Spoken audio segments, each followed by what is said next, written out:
Hey friends, hope you're all doing well. We're doing okay too, just really tired since we've been working non-stop. We wanted to answer a question many of you ask: how does our publishing process work? Most of our audiobooks are first posted on Patreon as paid content. They stay behind a paywall for a few months. After that, they become free to access on Patreon forever. Then, a few weeks later, we upload them to other platforms like YouTube, Facebook, and Twitter, X. Lately, our community hasn't been growing much, and we could really use your help. Please share our site in your Facebook groups, Discord servers, Reddit threads, Twitter, X, or with any friends who might be interested. Every little bit helps and we really appreciate it. Thanks a lot for being with us and supporting what we do. She knew just how miserable that time of the month could be. With that, any lingering doubts in her mind disappeared. Given her personality, it's unlikely she'd fake period pain just to deceive someone. It's probably just a coincidence that they ran into each other at noon. Yukino let go of the matter. But that relief didn't last long. While Haru was out buying water for the club members, Yukino happened to see Hashimoto and the others huddled together with Megumi Kato, whispering about something. She didn't think much of it until Hashimoto suddenly exclaimed, "Wait, what? Senpai was supposed to have lunch with you?" Megumi Kato nodded honestly. "Yeah, since we're both playing the heroine, we've been keeping in touch a lot lately. Today, she was the one who invited me to lunch. But she suddenly changed her mind and didn't go with you. Doesn't that mean she only decided not to go after she saw Amamiya-san?" It was as if the girls had channeled their inner detectives, instantly piecing the puzzle together. Yui had the same thought but kept quiet because she noticed that Yukino's expression had subtly changed. Megumi Kato remained silent this time. But Yukino didn't need her to confirm anything. Her grip on the book tightened, fingers clenching with increasing force. "I almost fell for it." She was furious. If Megumi Kato hadn't accidentally let that slip, she would have truly believed that their meeting at noon had been a coincidence. After all, period pain was a private matter. Most girls wouldn't even discuss it among themselves, let alone with a guy. When Haru returned with the water, he immediately noticed the shift in Yukino's mood. He was about to ask, but Yukino spoke first. "Didn't you promise to teach Kasumijoka-senpai how to bake a cake? Perfect timing, I can assess your pastry-making skills today." Haru gave her a puzzled look. "Did you take the wrong medicine or something?" Yukino's expression remained indifferent. "Why do you ask? I figured there was no way you'd let me tutor her. Besides, when it comes to baking, you're the real expert. So, in your mind, I'm just a petty person. Don't change the subject, I still don't believe you." Yukino closed her book and spoke calmly. "Why not? Baking is part of the school's home economics curriculum. You'll be teaching her the theory here, and she can practice it herself in class." "Oh, so that's why you agreed. You planned this from the start." Haru understood now. "Unless you prefer another teaching method? Like a one-on-one private lesson?" Yukino gave him a knowing smirk. Haru wasn't about to walk into that trap. He immediately laughed and said, "I never said that." Only then did Yukino look away. It wasn't until everyone had gone home that she suddenly realized Haru hadn't gone to the karate club today. When she casually asked him about it, he put on a mysterious expression and said, "Gotta let senpai rest for a day. If we sparred at full intensity every day, he wouldn't survive." Yukino assumed he was joking and didn't bother questioning further. But Haru was telling the truth. With his steel body level 1, even Senior Oyama couldn't land a hit that would break through his defenses. If they sparred at full power, the impact of Haru's reflect damage effect might actually break the guy's arms. And if he kept dominating the matches like that, it would probably crush Oyama's confidence too. "I should go out more often to farm some wild experience points." Haru made up his mind. On the way home, they stopped by Yukino's place to pick up a box of cookies, originally a gift from her sister, Haruno. Since there were 2 boxes, she decided to give one to Haru. When they arrived at his apartment, just as he was about to pull out his keys, the door to the neighboring unit swung open. A well-dressed woman stepped out, holding the hand of a little girl. "Mrs. Naga, oh, you're back from the countryside." Haru greeted her first. She was his neighbor. Nice people. Yukino also recognized them from previous visits to play with the cats. "Haru Oni-chan, I brought you a present this time. And since Yukino Oni-chan is here too, you can share it together." The little girl, who still had some baby fat on her cheeks, eagerly let go of her mother's hand and ran back inside.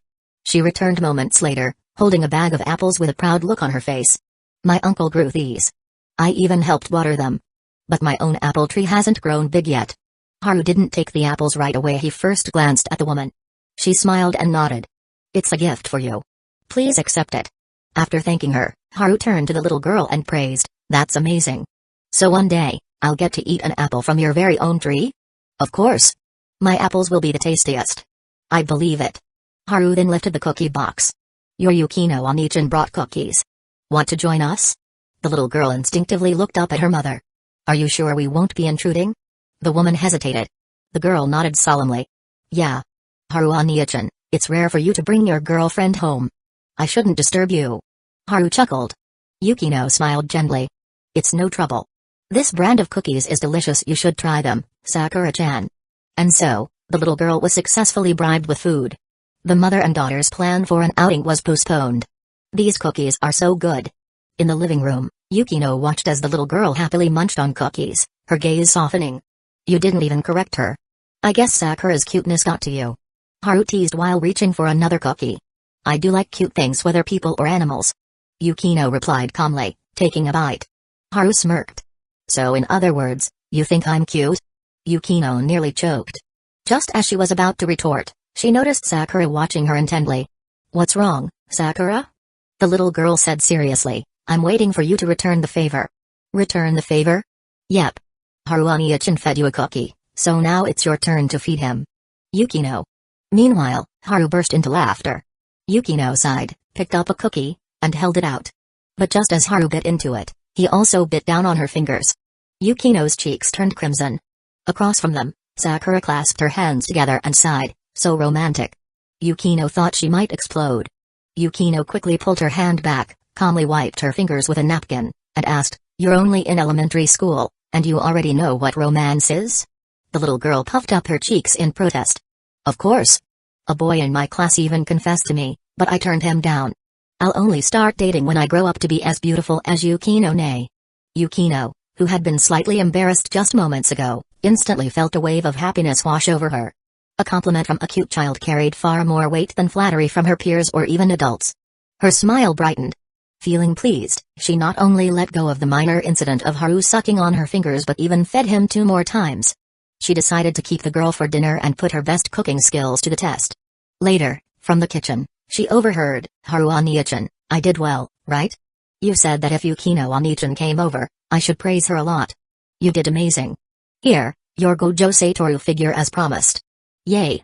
Thank you, Haru Onichan. Yukino stood there, expressionless. He actually bribed an elementary schooler? Chapter 46, Yukino, you're pretty sensitive, you are cooking. Cooking, EXP plus 73, you are cooking. Cooking, EXP plus 91, in the kitchen, Haru was, as usual, assisting Yukino with the meal prep. Their coordination had grown increasingly seamless over time. The system notifications kept popping up, but Haru paid them no mind for now. The little girl stood at the kitchen entrance, clutching an orange cat in her arms. She peeked inside curiously, clearly wanting to come in and watch. To prevent her from getting splattered by hot oil or encountering any other kitchen hazards, Haru kept a close eye on her. Fortunately, nothing went wrong in the end. The 3 of them enjoyed a happy dinner together. Yukino took on the role of babysitter, while Haru received a text message. He informed Yukino briefly before heading downstairs. The message was from his driver, 2 police officers are here. Do you need me to contact Attorney Takebayashi? Haru replied, no need. He already had a good guess as to why the police had come. Upon arriving downstairs, he spotted the 2 figures, a senior police officer accompanied by a younger one, a classic mentor and rookie pairing. After exchanging greetings, Haru took the initiative to lead them to a nearby cafe. The officers weren't in a hurry either. They waited until he helped them order drinks before exchanging glances, and then the younger officer asked, Amamiya-san, have you been trained in professional combat techniques since childhood? Like boxing or karate? Haru put on a surprised expression. How did you know? Have I been investigated? The 2 officers quickly waved their hands. No. It's just our speculation. They couldn't afford to investigate a minor without permission. If the media found out, it would be a huge mess. Haru nodded. Just a guess, huh? I'm not entirely sure why you're asking, but I have nothing to hide. I've been training since I was a kid. Leaning back with a hint of pride, he continued, I've studied mixed martial arts and boxing footwork. Oh, and recently, I've been taking karate seriously. The 2 officers exchanged knowing looks. The younger officer continued the conversation, bringing up anime, video games, and superhero movies. It felt casual, almost like small talk.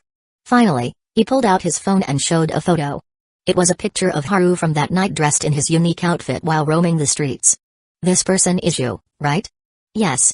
Haru admitted it without hesitation. The younger officer chuckled. Looks like my guess was right. The older officer smiled as well. That night, you got into a conflict with a group of young men, didn't you? Before that, surveillance footage caught you wandering around aimlessly. That couldn't have been a coincidence, could it? Haru remained straightforward. Yeah, I was looking for someone. Hearing this, the officer's suspicions were fully confirmed. They briefly introduced the gang he had encountered. Some of them had been arrested multiple times before, and street fights were practically routine for them. If I'm not mistaken. The older officer continued, you were patrolling the streets voluntarily that night, weren't you? I recognize that outfit you wore. To be honest, your intentions are admirable, but this kind of thing is too dangerous for a student like you. The officer's tone was patient and sincere. Haru naturally played along, bowing his head slightly. Sorry, I got a little carried away. The younger officer waved a hand and laughed. No need to apologize, you did a good thing. Speaking of which, you've gained quite a bit of attention online. Have you checked your phone? No. Haru shook his head. He could already guess what kind of buzz there was on the internet, so he hadn't bothered looking it up. The officer pulled up a news video and handed his phone over. The headline read, Guy and Akaya join forces in a midnight street brawl against gang members. Haru blinked. That title alone was ridiculous. The officers chuckled. What do you think? Haru deadpanned, a textbook example of sensational journalism. Ha. That's a sharp take. Then, the younger officer showed him the trending discussions about the incident. Because of his eye-catching outfit, the comment section was already in chaos. Guy and Obito, the ultimate fiery combo attack. Never in my life did I expect these two characters to team up. I bet this will be a popular cosplay mashup at the next convention. Who's volunteering to play the tattooed thugs? Forget the convention, people are already live-streaming themselves in the same outfit while collecting Cullen and Diamond fragments. I've seen 4 guys and Obitos today alone. Haru was at a loss for words. The officer put away his phone with a smile. Now that you see your popularity, you understand, right? Your intentions were good, but don't put yourself in danger again. If you run into a real fugitive, you'll be in serious trouble. A fugitive? Haru's eyes lit up. Seeing his reaction, both officers instantly panicked. Hey, Anamiya-san. What's with that look? Don't get excited just because you heard the word fugitive. No, it's nothing. Just curious. After sending the officers off, Haru called his lawyer and asked him to investigate any wanted criminals. The more dangerous, the better. Fighting fugitives would surely give him more experience points than a mere school senior. After all, those guys were playing for keeps. Although the lawyer was a bit puzzled, he agreed to hire private investigators for the job. Unlike in detective anime, real private investigators operated in legal gray areas. But precisely because of that, they were highly efficient at finding people. By the time Haru returned home, the little girl was gone. Yukino was the only one in the living room, scrolling through her phone. Hearing the door open, she glanced up briefly before returning her attention to the screen. Haru was about to ask what she was watching when he suddenly heard music playing, under the street lights. A K-pop song. He blinked. Images of various characters performing ridiculous dances popped into his mind. Stepping closer, he saw that Yukino was watching a video uploaded by Kji and his streamer friends. She frowned as she watched, her expression full of disapproval. I really can't accept this kind of culture. Just watch for fun. But what got you interested in this? Haru asked as he sat down. Yukino muted the video. I was just curious about what you taught them. I wasn't expecting this. She glanced at him with obvious disdain before pointing at the screen. The video featured a group of people dancing in exaggerated, comical ways: Mozart, Mona Lisa, Keanu Reeves. And someone she didn't recognize. Frowning slightly, she asked, I know the other 3, but who's the one in overalls? Haru's expression turned strange. A long-lost friend. That night, after Yukino finished her bath, Haru helped dry her hair. As they settled on the couch, she immediately noticed his intense gaze. After a brief pause, she sighed. You're thinking about it again, aren't you? I am. I really am. Haru nodded enthusiastically. Boldly meeting her exasperated expression, he asked, Can I? Blushing, Yukino didn't answer just like before. But when he gently guided her to lay sideways and placed her smooth, fair legs onto his lap, she whispered in embarrassment, No funny business. Of course. Haru agreed instantly. And then he got right to work. Before long, Yukino was gasping for breath, slumped weakly on the couch. Grinning, he teased, Yukino, you're pretty sensitive. Idiot. She muttered, closing her eyes, surrendering to his touch. Chapter 47, I want to improve. The next afternoon, at the karate club. Instead of their usual sparring session, Haru and his senior, Oyama, stood on the sidelines, observing. In the center of the training area, two newcomers were paired up for a practice match. According to Oyama, these two had only joined the club 2.5 days ago. So today, they were given a chance to test their skills through live sparring. Haru only needed to watch for a few seconds to confirm what he already suspected: they were complete beginners. The kind that had only learned how to stand in the basic stance but had no clue what to do when an actual fight broke out.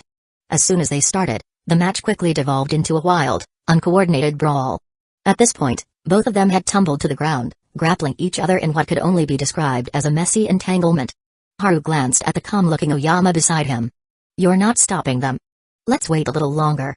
Newcomers tend to have strong egos. If I call it off too soon, they might feel embarrassed.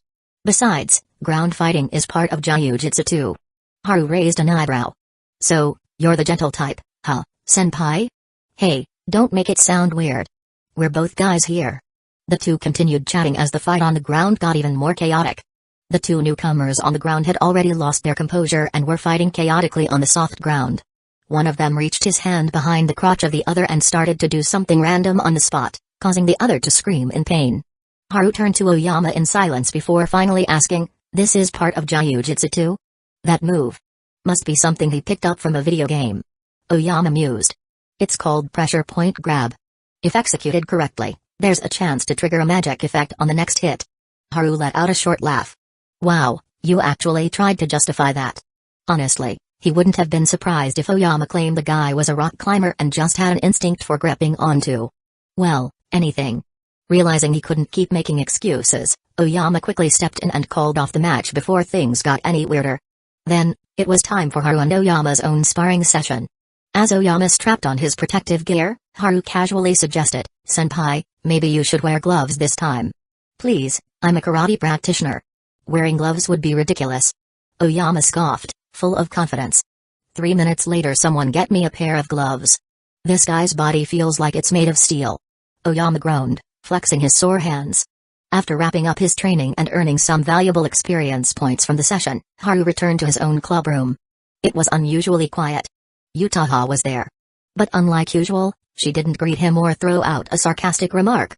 Instead, she was fully focused on her book, jotting down notes as she read. That was new. Haru's lips curled slightly. Did Yukino say something that got to her? After greeting Yukino, Haru sat down. Beside him, the ever-observant Megumi Kato whispered, Yukinoshita-san has decided to start filming on Thursday. You guys can make the decisions. I'll just play the role of a supervisor this time. Megumi hesitated for a moment, as if wanting to say something. Noticing her rare expression, Haru, wanting to avoid disturbing others, took out his notebook and wrote, What's wrong? Megumi, seemingly amused by this new form of communication, picked up a pen and replied, I just feel like this is more of a film club than a photography club. Haru chuckled and wrote back, You're not wrong. Photography is a fundamental part of filmmaking, after all. Megumi gave a small nod, not refuting his words. Curious about Yutaha's unusual behavior today, Haru wrote, What happened before I got here? Megumi answered without hesitation, Yukinoshita-san talked with Yutaha-senpai for a while outside. After she came back, she's been reading and taking notes non-stop. Their conversation must have been important. So she actually knows all this, huh? Haru couldn't help but glance at Megumi's pale, delicate face. Her quiet presence turned out to be her greatest asset. It made gathering information effortless. A true intelligence officer, Kato Megumi. After club activities ended, Haru walked home with Yukino as usual. But this time, Yutaha followed along. Yukinoshita-san, you've decided to start filming on Thursday, right? Her tone was more serious than usual. Yukino nodded lightly before adding, If you think more preparation time is needed, I can extend the schedule. No, I just wanted to confirm. Yutaha shook her head. Seeing that she wasn't leaving, Yukino asked, Senpai, is there something else you'd like to say? Yutaha turned to Haru instead. Can I talk to him alone for a moment? Yukino simply stared at her without answering. Haru, intrigued, asked, What do you want to talk about? It's about a novel. Oh? Have you already written it? Almost. I have a clear direction now, but I plan to start writing after the filming ends this week. Hearing this, Yukino seemed to understand something. Senpai, you're planning to write a novel? Yutaha gave a small, seemingly casual smile. Yes. My life is already fulfilling as it is, but I also have a goal I want to pursue. You want to become even better, don't you? Yukino exposed her without hesitation. Yutaha simply smiled without denying it. This time, Yukino didn't press further. She turned to Haru and said, "I'll be waiting at the convenience store up ahead. Don't take too long." With that, she actually left. Haru was surprised. What exactly did you and her talk about? Yukino isn't usually this cooperative. The difficult to talk to you're referring to. Yutaha looked at him meaningfully. You mean just towards me, right? Haru didn't deny it. I see you're not even going to argue. But that's not the point. Yutaha paused for a moment before changing the subject in a relaxed tone. Can I use you as the model for the male lead in my new novel? Haru smirked. If I get a share of the royalties, I have no objections. Yutaha stared at him for 2 seconds before suddenly looking away. In a softer voice, she said, most of our conversation was about the photography club's short film. Yukinoshita-san thinks my acting isn't quite there yet. That's all. So that was the main topic. What about the side topics? Haru played along. Yutaha's eyes shimmered with amusement as she laughed. You're just asking out of curiosity, aren't you? Of course. It doesn't cost anything to ask, so why not? Fair point. In that case, I won't answer. Wouldn't want to be at a loss. Haru could tell she was hiding something but didn't push further. Then, her gaze shifted to the bustling street, her tone subtly changing. I ran into Sawamura-san today. She heard that I joined the photography club, so we casually chatted. But then she accidentally let something slip. Haru remained silent, patiently waiting. Yutaha spoke slowly. She mentioned that you attended a banquet with Yukinoshita-san. And she also told me that according to her mother, even professional directors are impressed with your skills in filmmaking. Haru froze for a moment before realizing it must have been that Ninagawa lady. Yutaha turned to face him. Her beautiful features were unreadable. Yukinoshita also told me that you've been talented since childhood. Not just in directing, you've secretly written a lot of scripts too, haven't you? Her long lashes fluttered slightly, like a startled butterfly beating its wings. Haru understood what she meant. And he saw through her feelings in that moment. She was feeling insecure. The ever-proud girl, for the first time, was experiencing self-doubt. Perhaps she was afraid that Haru would notice. Or maybe she simply didn't want to dwell on it. Either way, Yutaha quickly put on a bright smile. I want to improve. What do you think? Chapter 48, She's on Fire. Yutaha was changing the subject.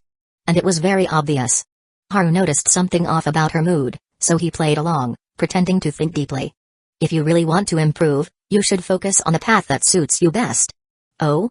Care to elaborate? There's not much to elaborate on. It's just a suggestion. If you take the wrong path, then it's pointless effort. Yutaha finished his sentence with a smirk. Haru shook his head.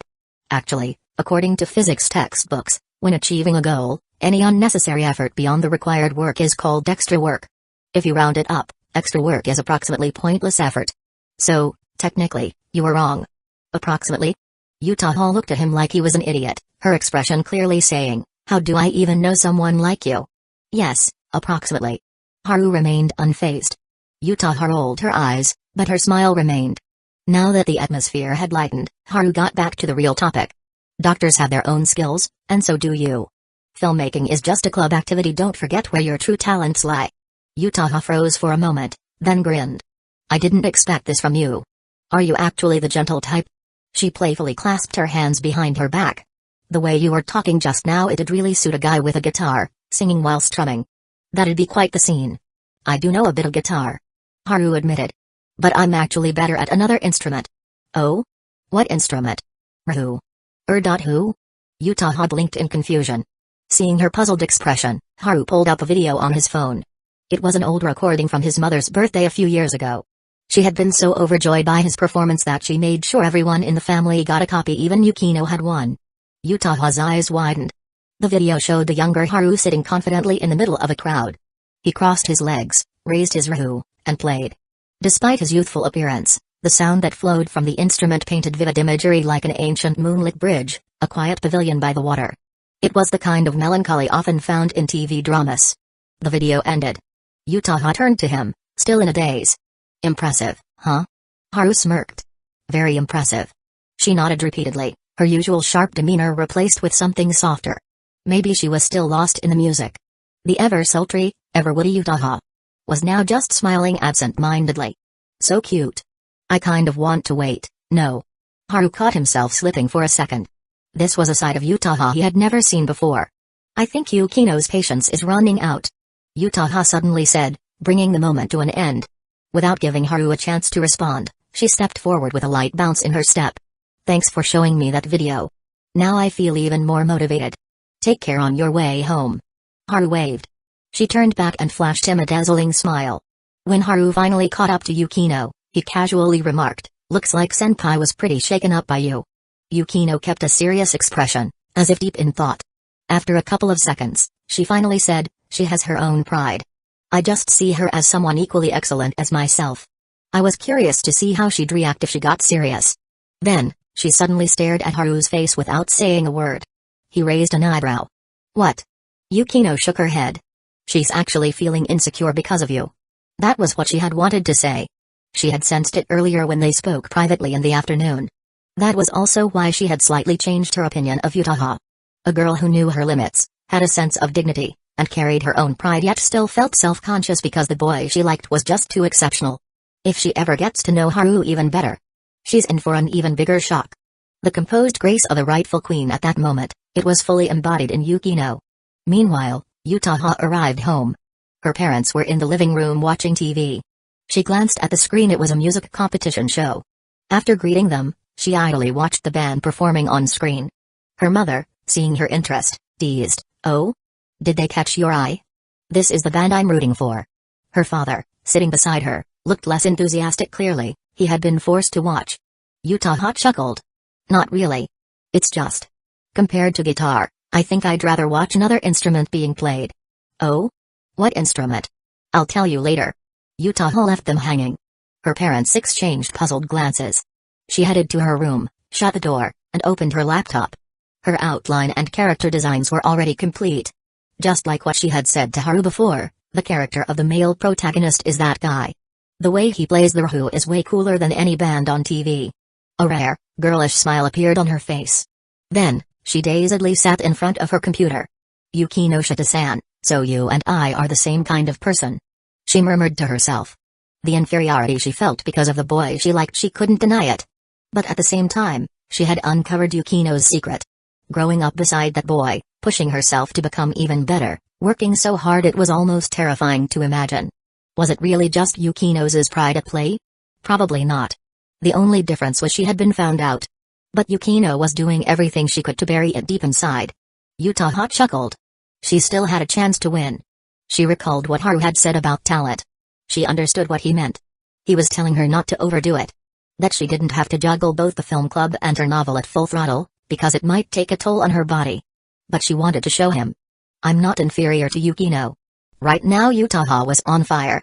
In the following days, everyone in the photography club noticed something different about her. Normally, she would chat with people or go to Haru for advice. But now, it was like she had locked in, grinding her way to improvement. She was even willing to ask Yukino for guidance. Her sheer determination was undeniable. But compared to her usual dazzling presence, her complexion seemed noticeably tired.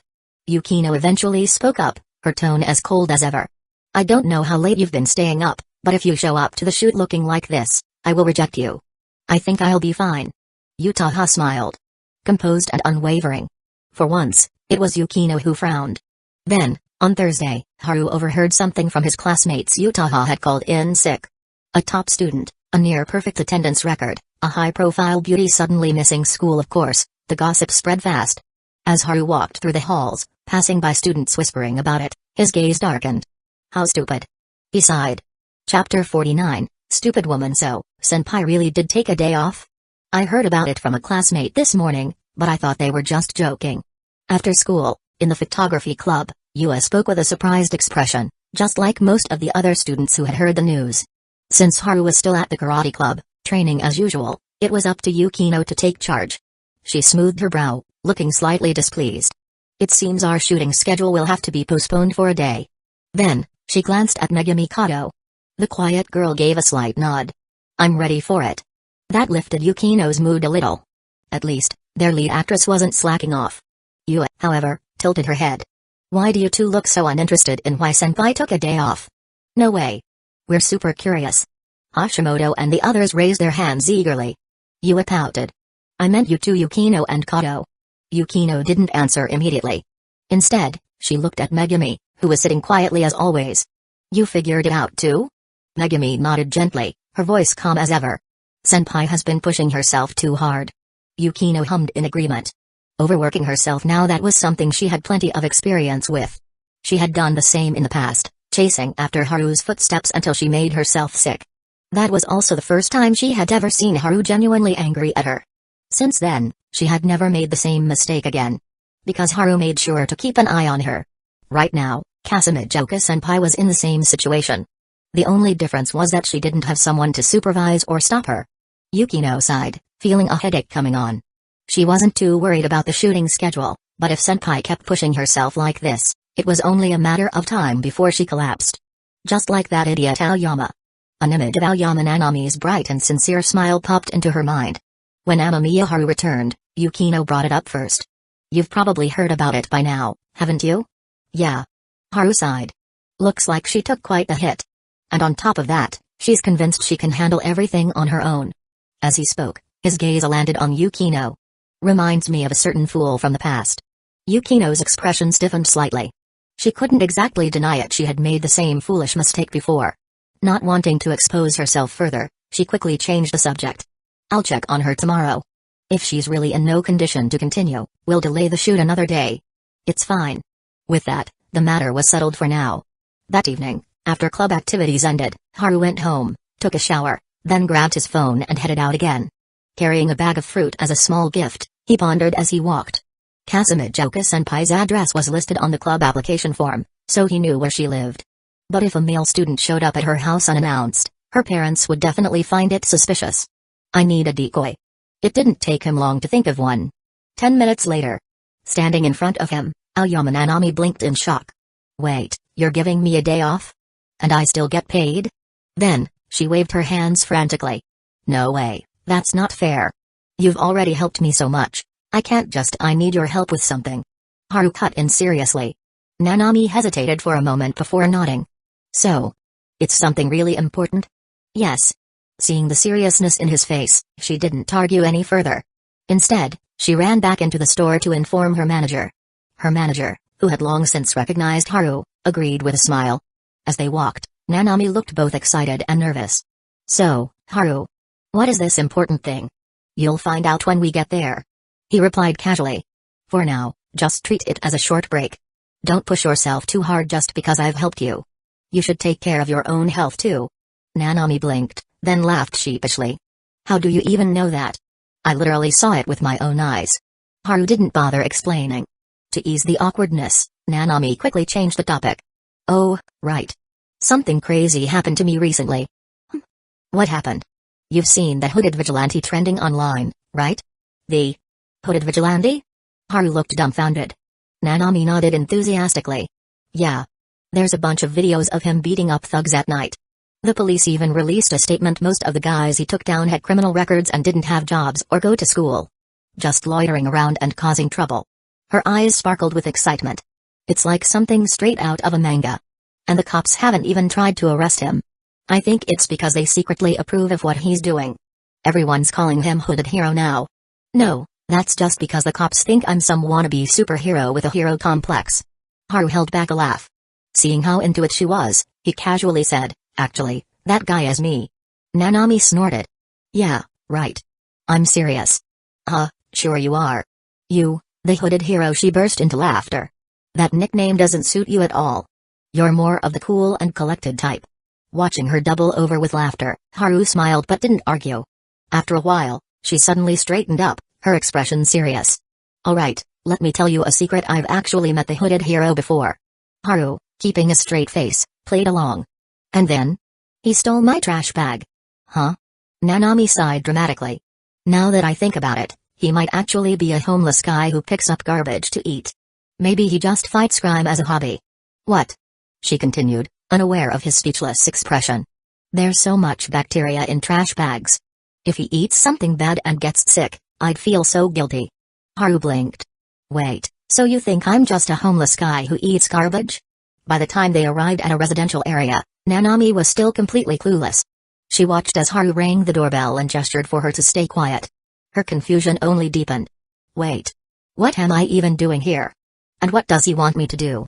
Her thoughts were cut off when the door opened. A graceful woman, bearing a striking resemblance to Yutaha, stood before them. Yes. Who might you be? She looked at them with mild curiosity. Haru spoke up first. Good evening, ma'am. I'm Amamiya Haru, the president of the photography club. This is Aoyama Nanami. Oh, the photography club. The woman's face brightened instantly. Yutaha's been talking about it a lot lately. She says she's learning a lot from it. Her warm smile put them at ease. Haru continued smoothly, lifting the bag of fruit. Kasumijoka-senpai hasn't been looking well lately, and she was absent today, so I was a little concerned. I brought these as a small gift. My, how polite of you. She laughed, initially hesitating to accept the gift, but after some insistence from Haru, she took it with a grateful smile. Her smile grew even warmer than before. Because there was something she hadn't said out loud. So this is the Amamiya-kun that Yutaha keeps talking about? What a handsome and polite young man. He and my daughter really do make a great match. As a mother, she knew better than anyone how her daughter had changed lately. And as someone who had been young once, she understood perfectly well when a girl keeps bringing up a boy in conversation, things are never that simple. Inviting Haru and Nanami into the house with enthusiasm, she discreetly observed the boy, growing more and more satisfied the longer she looked. As expected of my daughter. She has excellent taste. With a contented heart, she brought tea and snacks into the living room after they were seated. Yutaha should still be asleep. She said with a sigh. I don't know what she's been so busy with lately, but she looks worse by the day. And no matter how many times we ask, she refuses to tell us anything. By the time she finished speaking, her expression had softened into one of motherly concern. She let out another sigh. I'll go wake her up. It's not every day she has a classmate who cares enough to visit. I can't just let her sleep the whole time. Haru raised a hand to stop her. There's no need to rush. Nonsense. I can't just let my guests sit here and wait. Smiling, she turned and walked toward her daughter's bedroom. As soon as she was out of earshot, Nanami, who had been sitting stiffly this whole time, finally spoke in a small voice. Amamiya-san. Is this the very important thing you mentioned? Yes. Haru nodded. Nanami puffed up her cheeks. So I was just a decoy, huh? You figured it out? This wasn't exactly hard to guess. Nanami let out a hopeless laugh. A boy visiting a girl's house alone? Of course her parents would misunderstand. Which means my job was just to be your decoy. My bad. I'll make it up to you. How about 3 meals on me? This isn't about food. SHH, not now. Haru cut in suddenly. Our senpai is coming out. I don't even know who she is. Nanami muttered under her breath. She wasn't actually mad. After everything Haru had done for her, helping him out was the least she could do. She just wished she understood what she was helping with. Mom, where's the classmate you mentioned? A sleepy voice sounded from the hallway. Haru and Nanami both turned their heads. Yutaha stood in the doorway, dressed in light-colored pajamas, her long hair disheveled from sleep. Her usually flawless, elegant beauty was nowhere to be seen. Instead, she looked like a girl who had just woken up messy, a little unkempt, but still undeniably stunning. The moment her wine-red eyes landed on Haru, she froze. Then, the next second her gaze lit up with unconcealed joy. As for Aoyama Nanami? Sorry, never seen her before. Right now, she only had eyes for him. But just as Yutaha's heart was about to burst with happiness, she saw Haru's lips move. 2 silent words. Stupid woman. She blinked. And then she laughed. A real, beautiful, heartfelt laugh. Yeah, I'm stupid. Stupid enough for you to come see me. Chapter 50, Yukino's visit. Haru's unexpected visit took Yutaha by surprise. It was completely beyond her expectations. Just like last time, when she and Kato Megumi were about to have lunch and suddenly ran into Haru. She had wanted to seize the opportunity to chat with him a little longer only to be hit by an unexpectedly severe wave of period cramps. In the end, Haru had escorted her to the infirmary.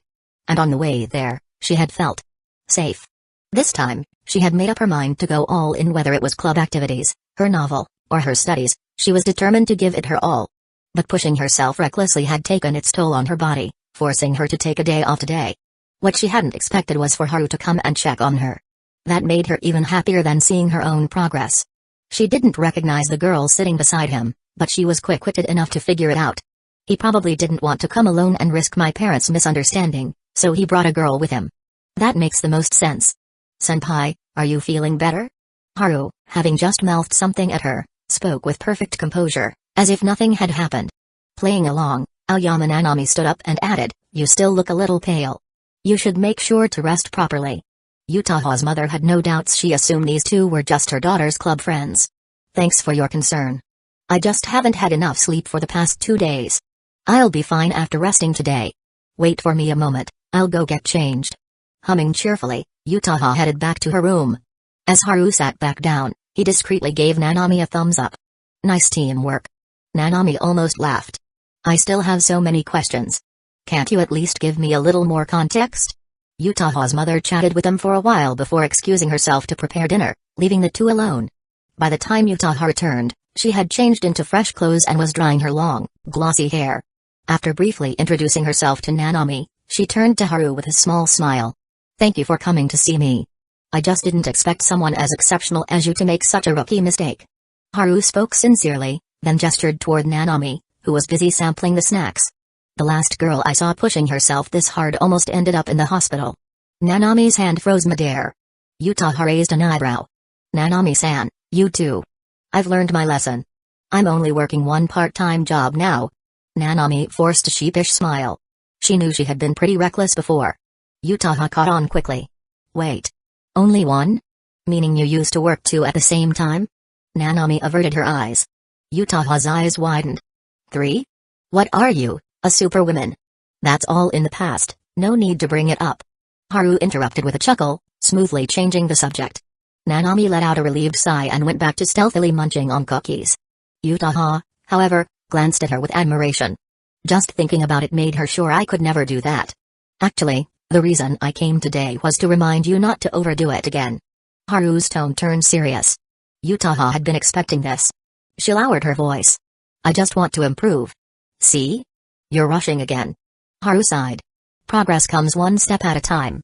If you push yourself to the point of exhaustion, your parents will worry, and we won't be happy either. We? Yeah. Yukino's annoyed because your absence delayed the club's filming. Liar. She laughed softly.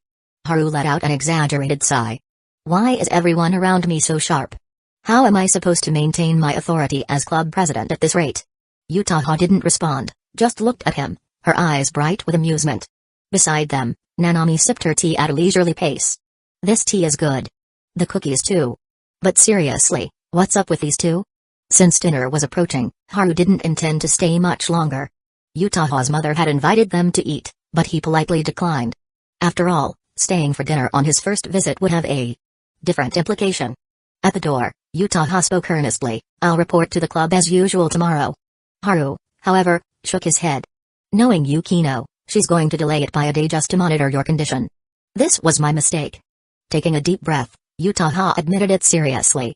Trying to handle everything perfectly had clearly been too much for her right now. And deep down, she knew the reason. She just wanted him to see her improve. Leaving the Kasumijoka residence, Haru turned to Nanami and thanked her. She simply grinned. If you ever need my help again, I'd be more than happy to lend a hand. Haru, knowing she disliked owing favors, smiled and accepted her offer. After parting ways, he walked home, lost in thought. Being a transmigrator, having studied so many things over the years, it wasn't hard for him to see through Yutaha's situation. She had driven herself to this point simply because of her feelings for him. If he hadn't said those things about talent before, she probably wouldn't have made up her mind so quickly. By the time he reached his front door, his thoughts had settled. And then he saw a familiar, delicate figure standing there. Yukinoshita Yukino. She was talking to a little girl from the neighbor's house. Sakura. You're here? Haru glanced at his phone. No unread messages. Yukino ruffled the little girl's hair before looking up at him. As club president, seeing a member suddenly take a sick day, I knew you'd go check on her. It's in your nature. She paused for a beat before adding, her voice laced with deeper meaning, but more importantly she has quite the affection for you. With how well they understood each other, Haru immediately caught her unspoken message. I'm here to check up on you. After Sakura said goodbye and ran inside to watch TV, Yukino finally asked, how is she? As I expected. She pushed herself too hard, but it's not serious. She'll recover in a day. Yukino didn't look surprised. Then we'll delay the shoot by another day. I'll check on her condition tomorrow. Haru took out his key and unlocked the door, glancing at Yukino with curiosity. You came all the way here just to tell me that? With her personality, if this was all she had to say, she could have just called. After all, in this day and age, people date online, have their fortunes read online. Surely, Yukino could check in on him online too. Of course, that's not the only reason. She stepped closer and lowered her voice. My sister just called me. She said our families are having dinner together tomorrow. Chapter 51, The Unrivaled Second Miss Yukinoshita Morning, Amamiya. The moment Haru arrived at his seat, before he even had a chance to sit down, Furukawa and another male classmate leaned in, their faces full of curiosity. Morning. What's with those looks? Haru chose to get straight to the point.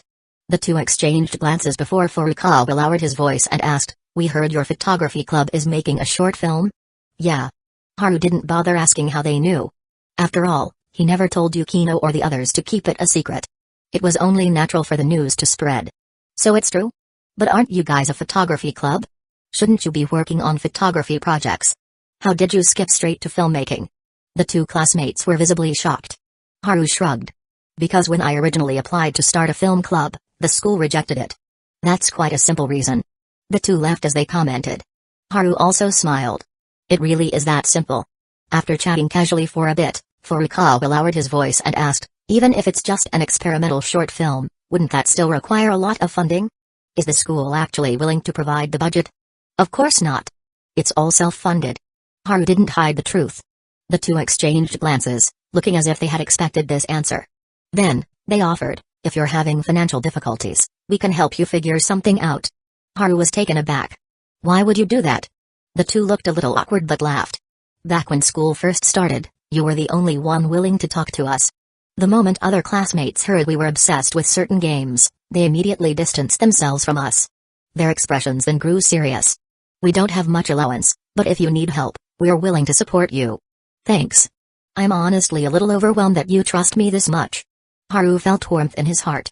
Back then, they had also wanted to help him gather enough members to establish the photography club. However, they were quickly discouraged after realizing how complicated photography could be. Thanks again. Haru repeated sincerely. Furukawa grinned. No need to thank us.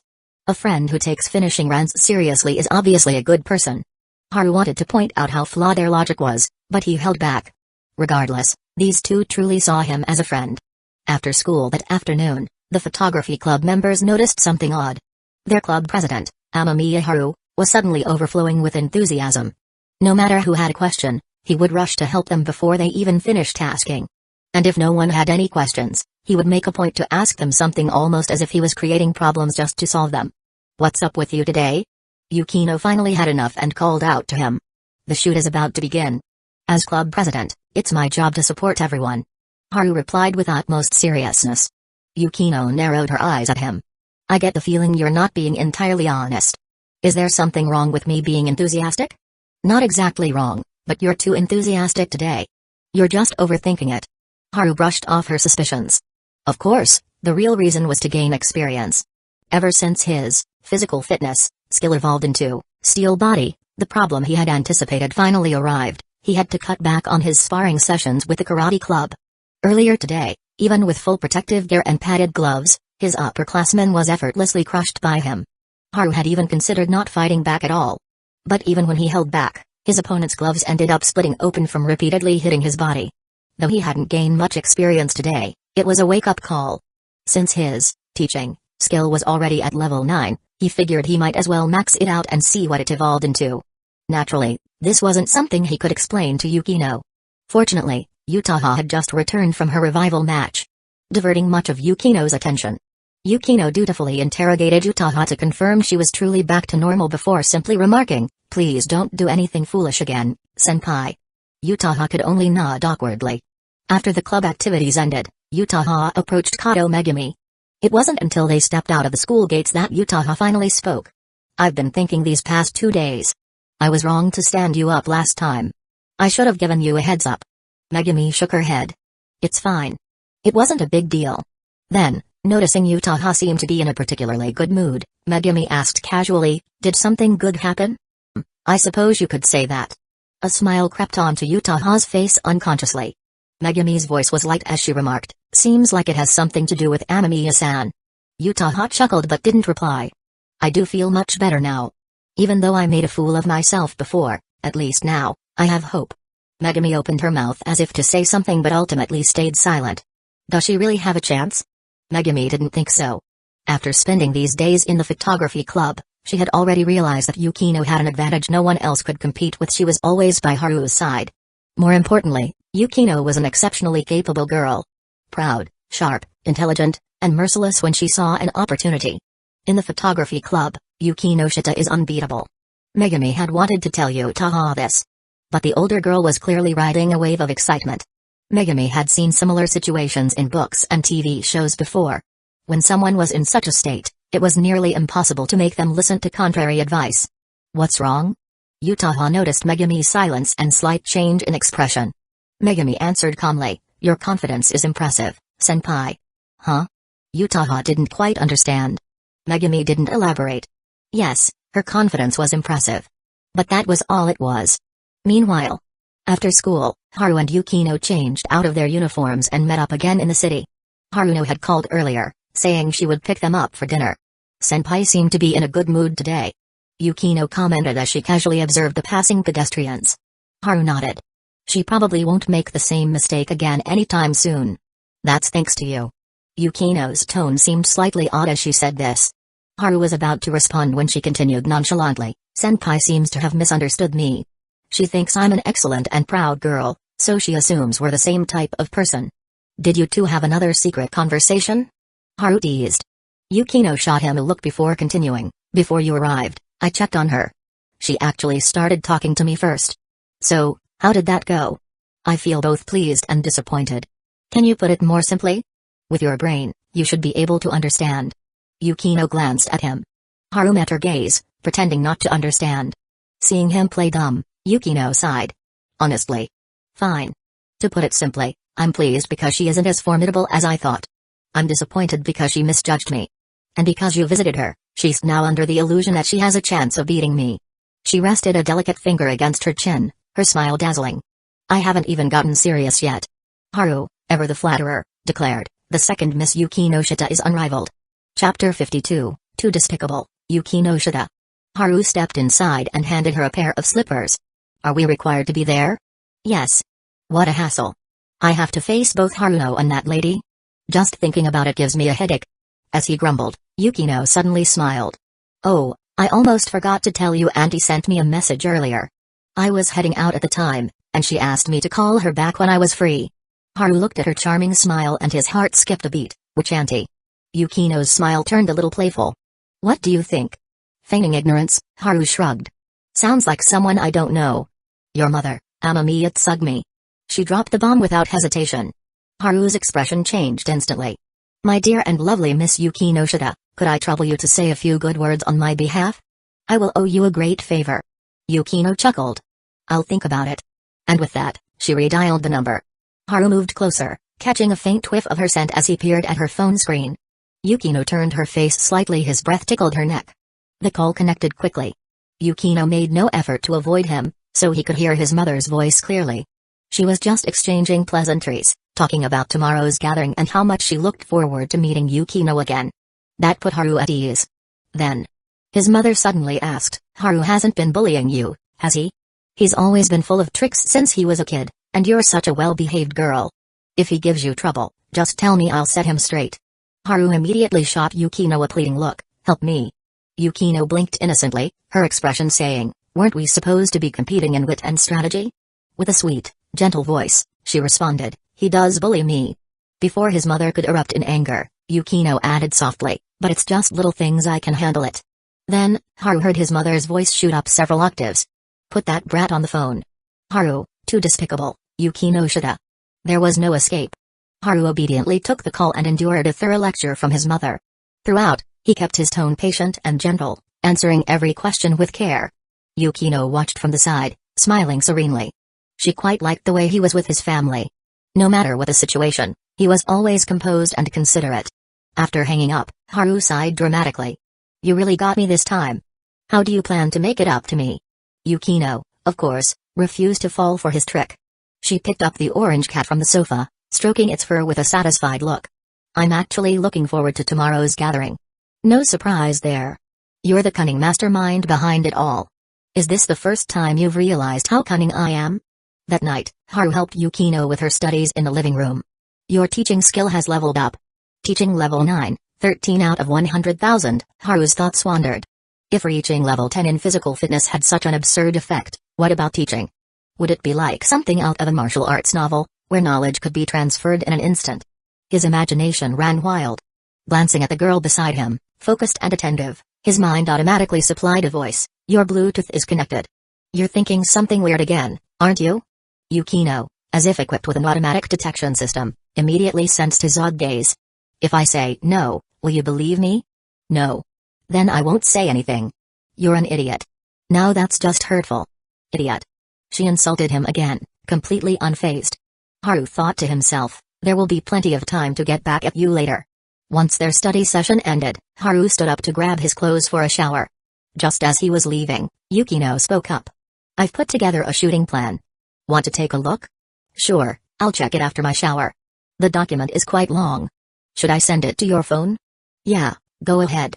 My phone is in the living room, just unlock it yourself. The password is 0721. With that, Haru headed to the bathroom. He had no concerns about Yukino handling his phone. If nothing else, he knew her well enough, she was too well-mannered to snoop. And, true to his expectations, Yukino simply unlocked his phone, sent the document, and set it down without touching anything else. This kind of trust had existed between them for years. Lying on the sofa, one hand petting the cat, Yukino felt warmth bloom in her chest. By the time Haru finished his shower and walked back out, he was met with a mesmerizing sight. Yukino was curled up on the sofa, holding the orange cat in her arms. The television volume was turned low, and her eyes were gently closed as if she were dozing. Her loose, pale night dress draped over her slender frame, concealing her curves, yet under the soft glow of the ceiling light, she exuded an elegant charm. Her long hair fanned out over the cushions, and her entire posture was one of utter relaxation. Her bare legs, free from the usual thigh-high stockings, were smooth and delicate, her feet resting lightly against the couch. Her dainty toes curled slightly, leading up to her shapely calves and the soft curve of her thighs. Perhaps sensing his presence, she slowly opened her eyes. Their gazes locked. She instantly noticed the way his eyes traced over her, his stare deliberate yet restrained. A faint blush crept onto her cheeks. Shifting slightly, she hugged the cat closer, placing her feet on the floor as if regaining composure. Tucking a loose strand of hair behind her ear, she met his gaze. What are you looking at? You. Yukino had expected that. Aunt? You're beautiful. Thank you. I know that already. She accepted the compliment without hesitation. Or at least, she tried to. Her reddening face betrayed her. She could usually meet his gaze without issue, but tonight, she found it difficult. Her heart was racing. Fortunately, Haru didn't press the matter and instead invited her to a game. Only as she reached for the controller did she realize his gaze had finally left her. And yet, the image of his piercing stare lingered in her mind. It was the kind of look someone has when they want to devour something. Her heart pounded erratically. The more she recalled it, the more convinced she became. Then sorry. Snapped back to reality, Yukino looked at the screen. Her cute little squirrel character had once again been picked up and used as Haru's personal shield. Is this a challenge? She narrowed her eyes. Then I accept. And just like that, their battle resumed. Yet that night, as she lay in bed, she found herself unable to sleep. That look in his eyes, was it the same admiration as before? Or something else? Chapter 53, It's Love, Isn't It? Haru and Yukino didn't have to wait long. With the sharp sound of a car horn ringing in their ears, a sleek black Toyota pulled up in front of them. The car window rolled down, revealing the beautiful face of Yukinoshita. Haruno. Get in. On the way to the restaurant, Haruno, as usual, tried to tease the two of them for her own amusement. Haru had known her for years and was more than capable of countering her jabs with ease. Yukino, while not as skilled as her sister, was too preoccupied with thoughts of Haru's parents to engage, leaving Haruno somewhat disappointed. At least, that's what her expression suggested. You two aren't as cute as you used to be. Time really is merciless. She sighed dramatically in the front passenger seat while the driver dutifully focused on the road without saying a word. Time is indeed merciless. I remember when Haruno was willing to go river fishing with me. If I invited you now, you probably wouldn't agree, would you? Haru said lightly. Haruno turned back, a mischievous glint in her eyes. That might not be true. If you were the one inviting me, I just might say yes. That's a lie. Yukino interjected coldly. Haruno blinked in surprise before laughing behind her hand. What's this? Are you two a husband and wife mixed doubles team? How unfair, ganging up on your dear sister like this. At the mention of the word husband and wife, a flicker of embarrassment crossed Yukino's eyes, but she quickly composed herself. Haru, on the other hand, remained unfazed. The chosen restaurant was an upscale establishment. Judging by the elegant atmosphere, Haru was sure it had been booked by Mrs. Yukinoshita. A waiter led the three of them to a private dining room where both the Yukinoshita and Amamiya parents were already engaged in conversation. Their arrival immediately drew everyone's attention. Yukino, Haru's mother, was the happiest of all. She barely glanced at her own son before warmly approaching Yukino. "Auntie, uncle." Yukino had just greeted them when Haru's mother took hold of her shoulders, looking her over with an affectionate gaze. "You're so beautiful. No matter how many times I see you, I still think you're far better looking than our Haru." Yukino's cheeks tinged with pink under the warm praise. She didn't dislike it. In fact, she was quite pleased, but her personality made it difficult for her to handle such enthusiasm. Even after knowing Haru's mother for years, she still wasn't entirely used to it. She instinctively glanced at Haru for help, only to find that he had already started chatting with her parents. With a silent sigh, she kept her thoughts to herself. "Yukino, you mentioned on the phone that Haru bullied you. Did he play pranks on you like he used to when you were kids?"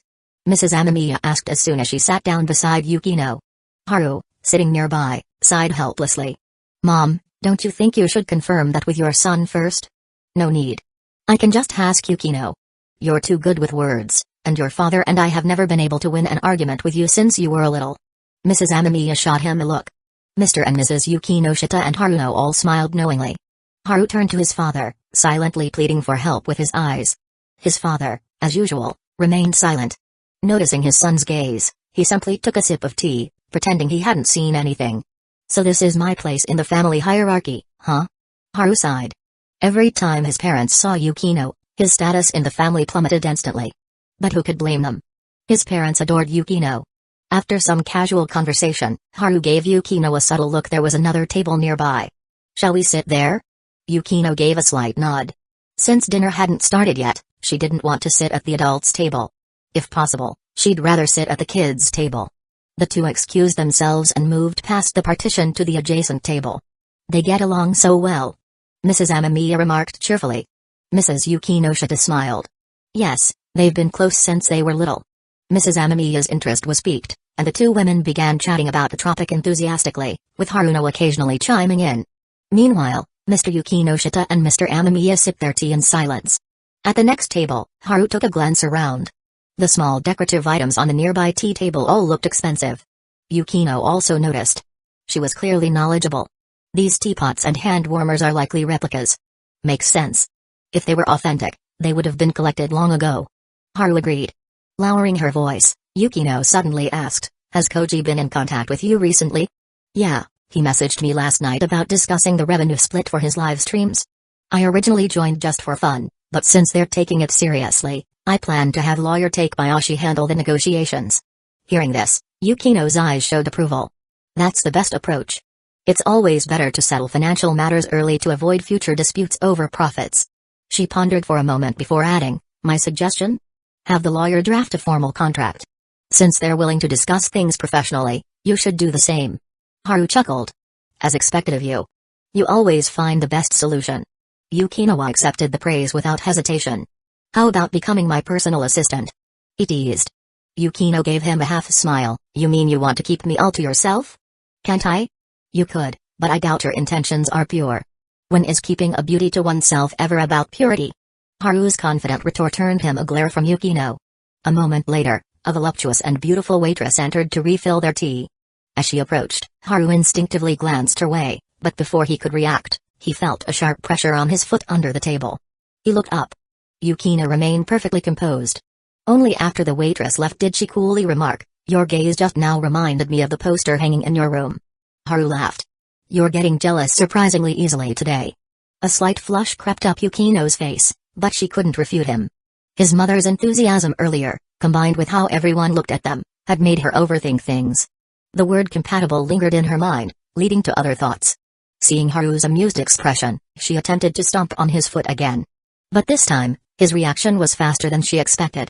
Without even looking under the table, he instinctively reached down and caught her slender leg in his hand. Yukino instantly froze, her face turning red. She bit her lip. "Let go. You attacked first. Why can't I counter?" Haru smirked, refusing to release her. Just then, Haruno emerged from behind the partition. "The food is being served. You two should come over." "Huh?" She trailed off, eyes widening in surprise. Due to the short tablecloth, the view beneath the table wasn't entirely concealed. From her angle, she could see everything clearly. Her younger sister, face flushed, had her leg in Haru's grasp while he grinned mischievously. As Haruno stared, Yukino's face grew hotter. Haru calmly released her leg. Got it, we're coming. Haruno smirked. Did I interrupt something? Not at all. Let's go eat. Yukino said quickly, standing up in a hurry, desperate to end the topic. Haruno didn't press further but gave her a knowing look, one that said, do you think I believe that? That gaze made Yukino's heart pound. She nearly lost her composure. Thankfully, once they joined the elders at the main table, Haruno refrained from teasing her. Dinner was pleasant. Their families often gathered for meals, so most of the conversation was between the adults. After the meal, Haru accompanied his parents outside, with a Yukinoshita couple following. Yukino was about to leave when Haruno pulled her aside. I need to ask you something. Curious but compliant, Yukino stayed behind. They stood in the restaurant's spacious hallway. Once the waiters had walked away, Haruno smiled playfully. So, how far have you two gone? Expressionless, Yukino replied, if this is all you wanted to ask, I'm leaving. But Haruno's next word stopped her in her tracks. So, you're still the same as before, huh? Yukino frowned. What do you mean? Haruno studied her for a moment, then chuckled, shaking her head.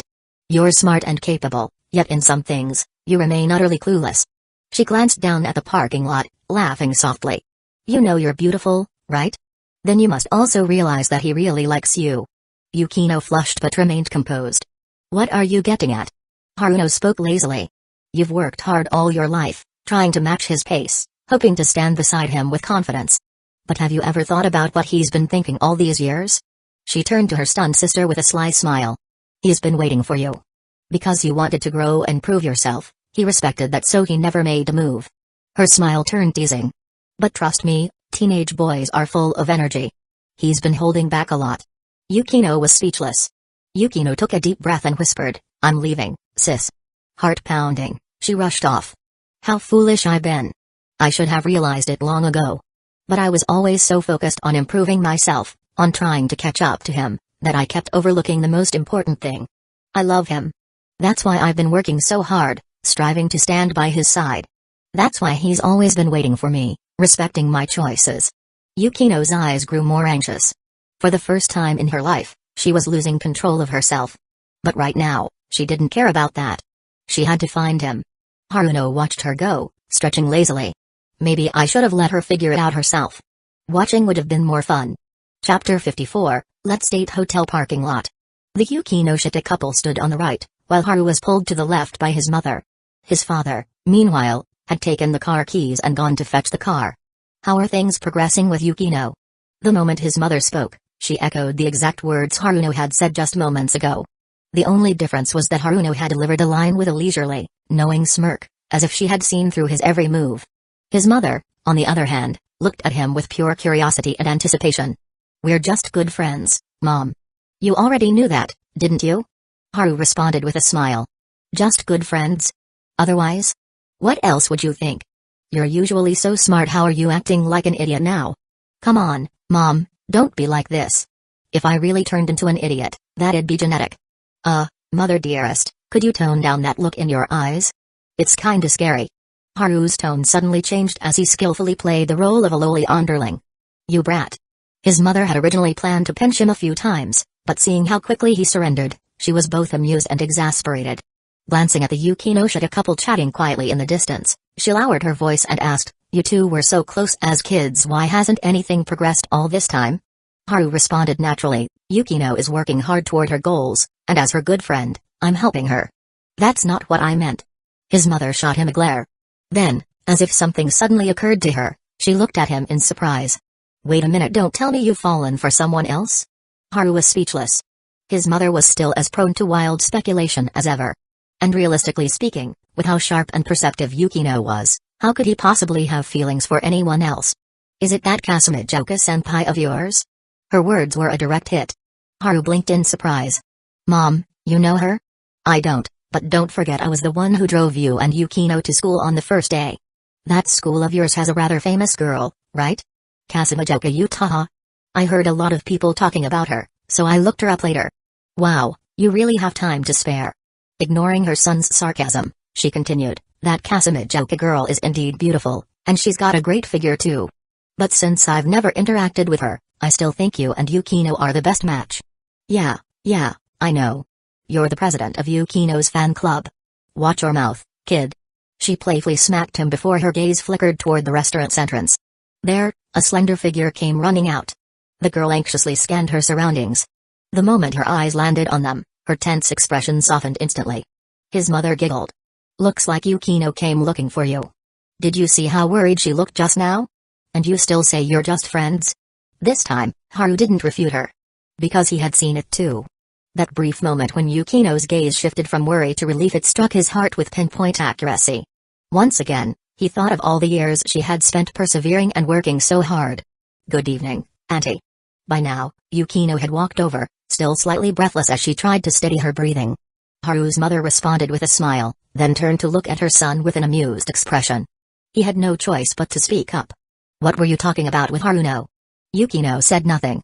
She simply locked eyes with him, her gaze burning with intensity. What's with that look? Did Haruno teach you some new foolproof strategy to win? Wait. So you and your sister are finally revealing your true ambitions, teaming up to take down the final boss, me? Haru, watch your mouth. His mother scolded him with a glare. Yukino, seeing Haru obediently nod and act like a meek underling again, couldn't help but laugh.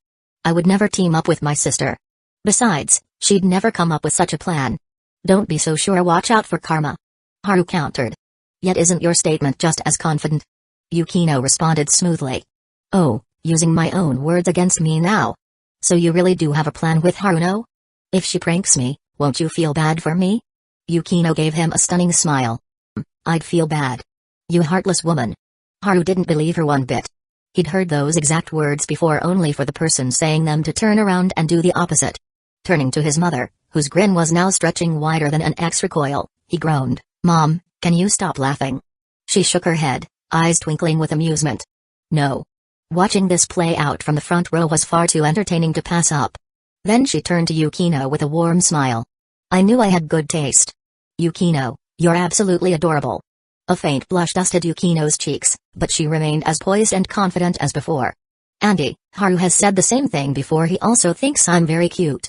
His mother's smile deepened into a classic era. Just then, the car arrived. She waved to her husband and turned back to the two young ones. I won't be giving you a ride. Young people like you enjoy nightlife, right? Us older folks will leave you to it. Haru reached out. This place is pretty far from home, you sure you're not giving us a ride? His mother simply got in the car, ignoring him completely. Yukino politely bid them farewell. As the car passed by, Haru turned to his father in the driver's seat. Dad, open the door. I wanna get in. His father gave him a flat glance. Go entertain yourself. Haru. Yukino chuckled beside him. Soon, her own parents came over to say goodbye as well. Neither of them mentioned giving her a ride home. Clearly, they trusted the situation. You're still laughing? Now we have to walk back. Haru shot Yukino a glare. But she just kept smiling. A smile that felt different from before, a smile with a teasing, seductive charm. He chose not to go looking for Haruno. Knowing her, the moment she found out he'd been ditched by his parents, she'd rush over just to mock him. Instead, he called his driver. Once the call ended, he and Yukino waited outside as the city came to life around them.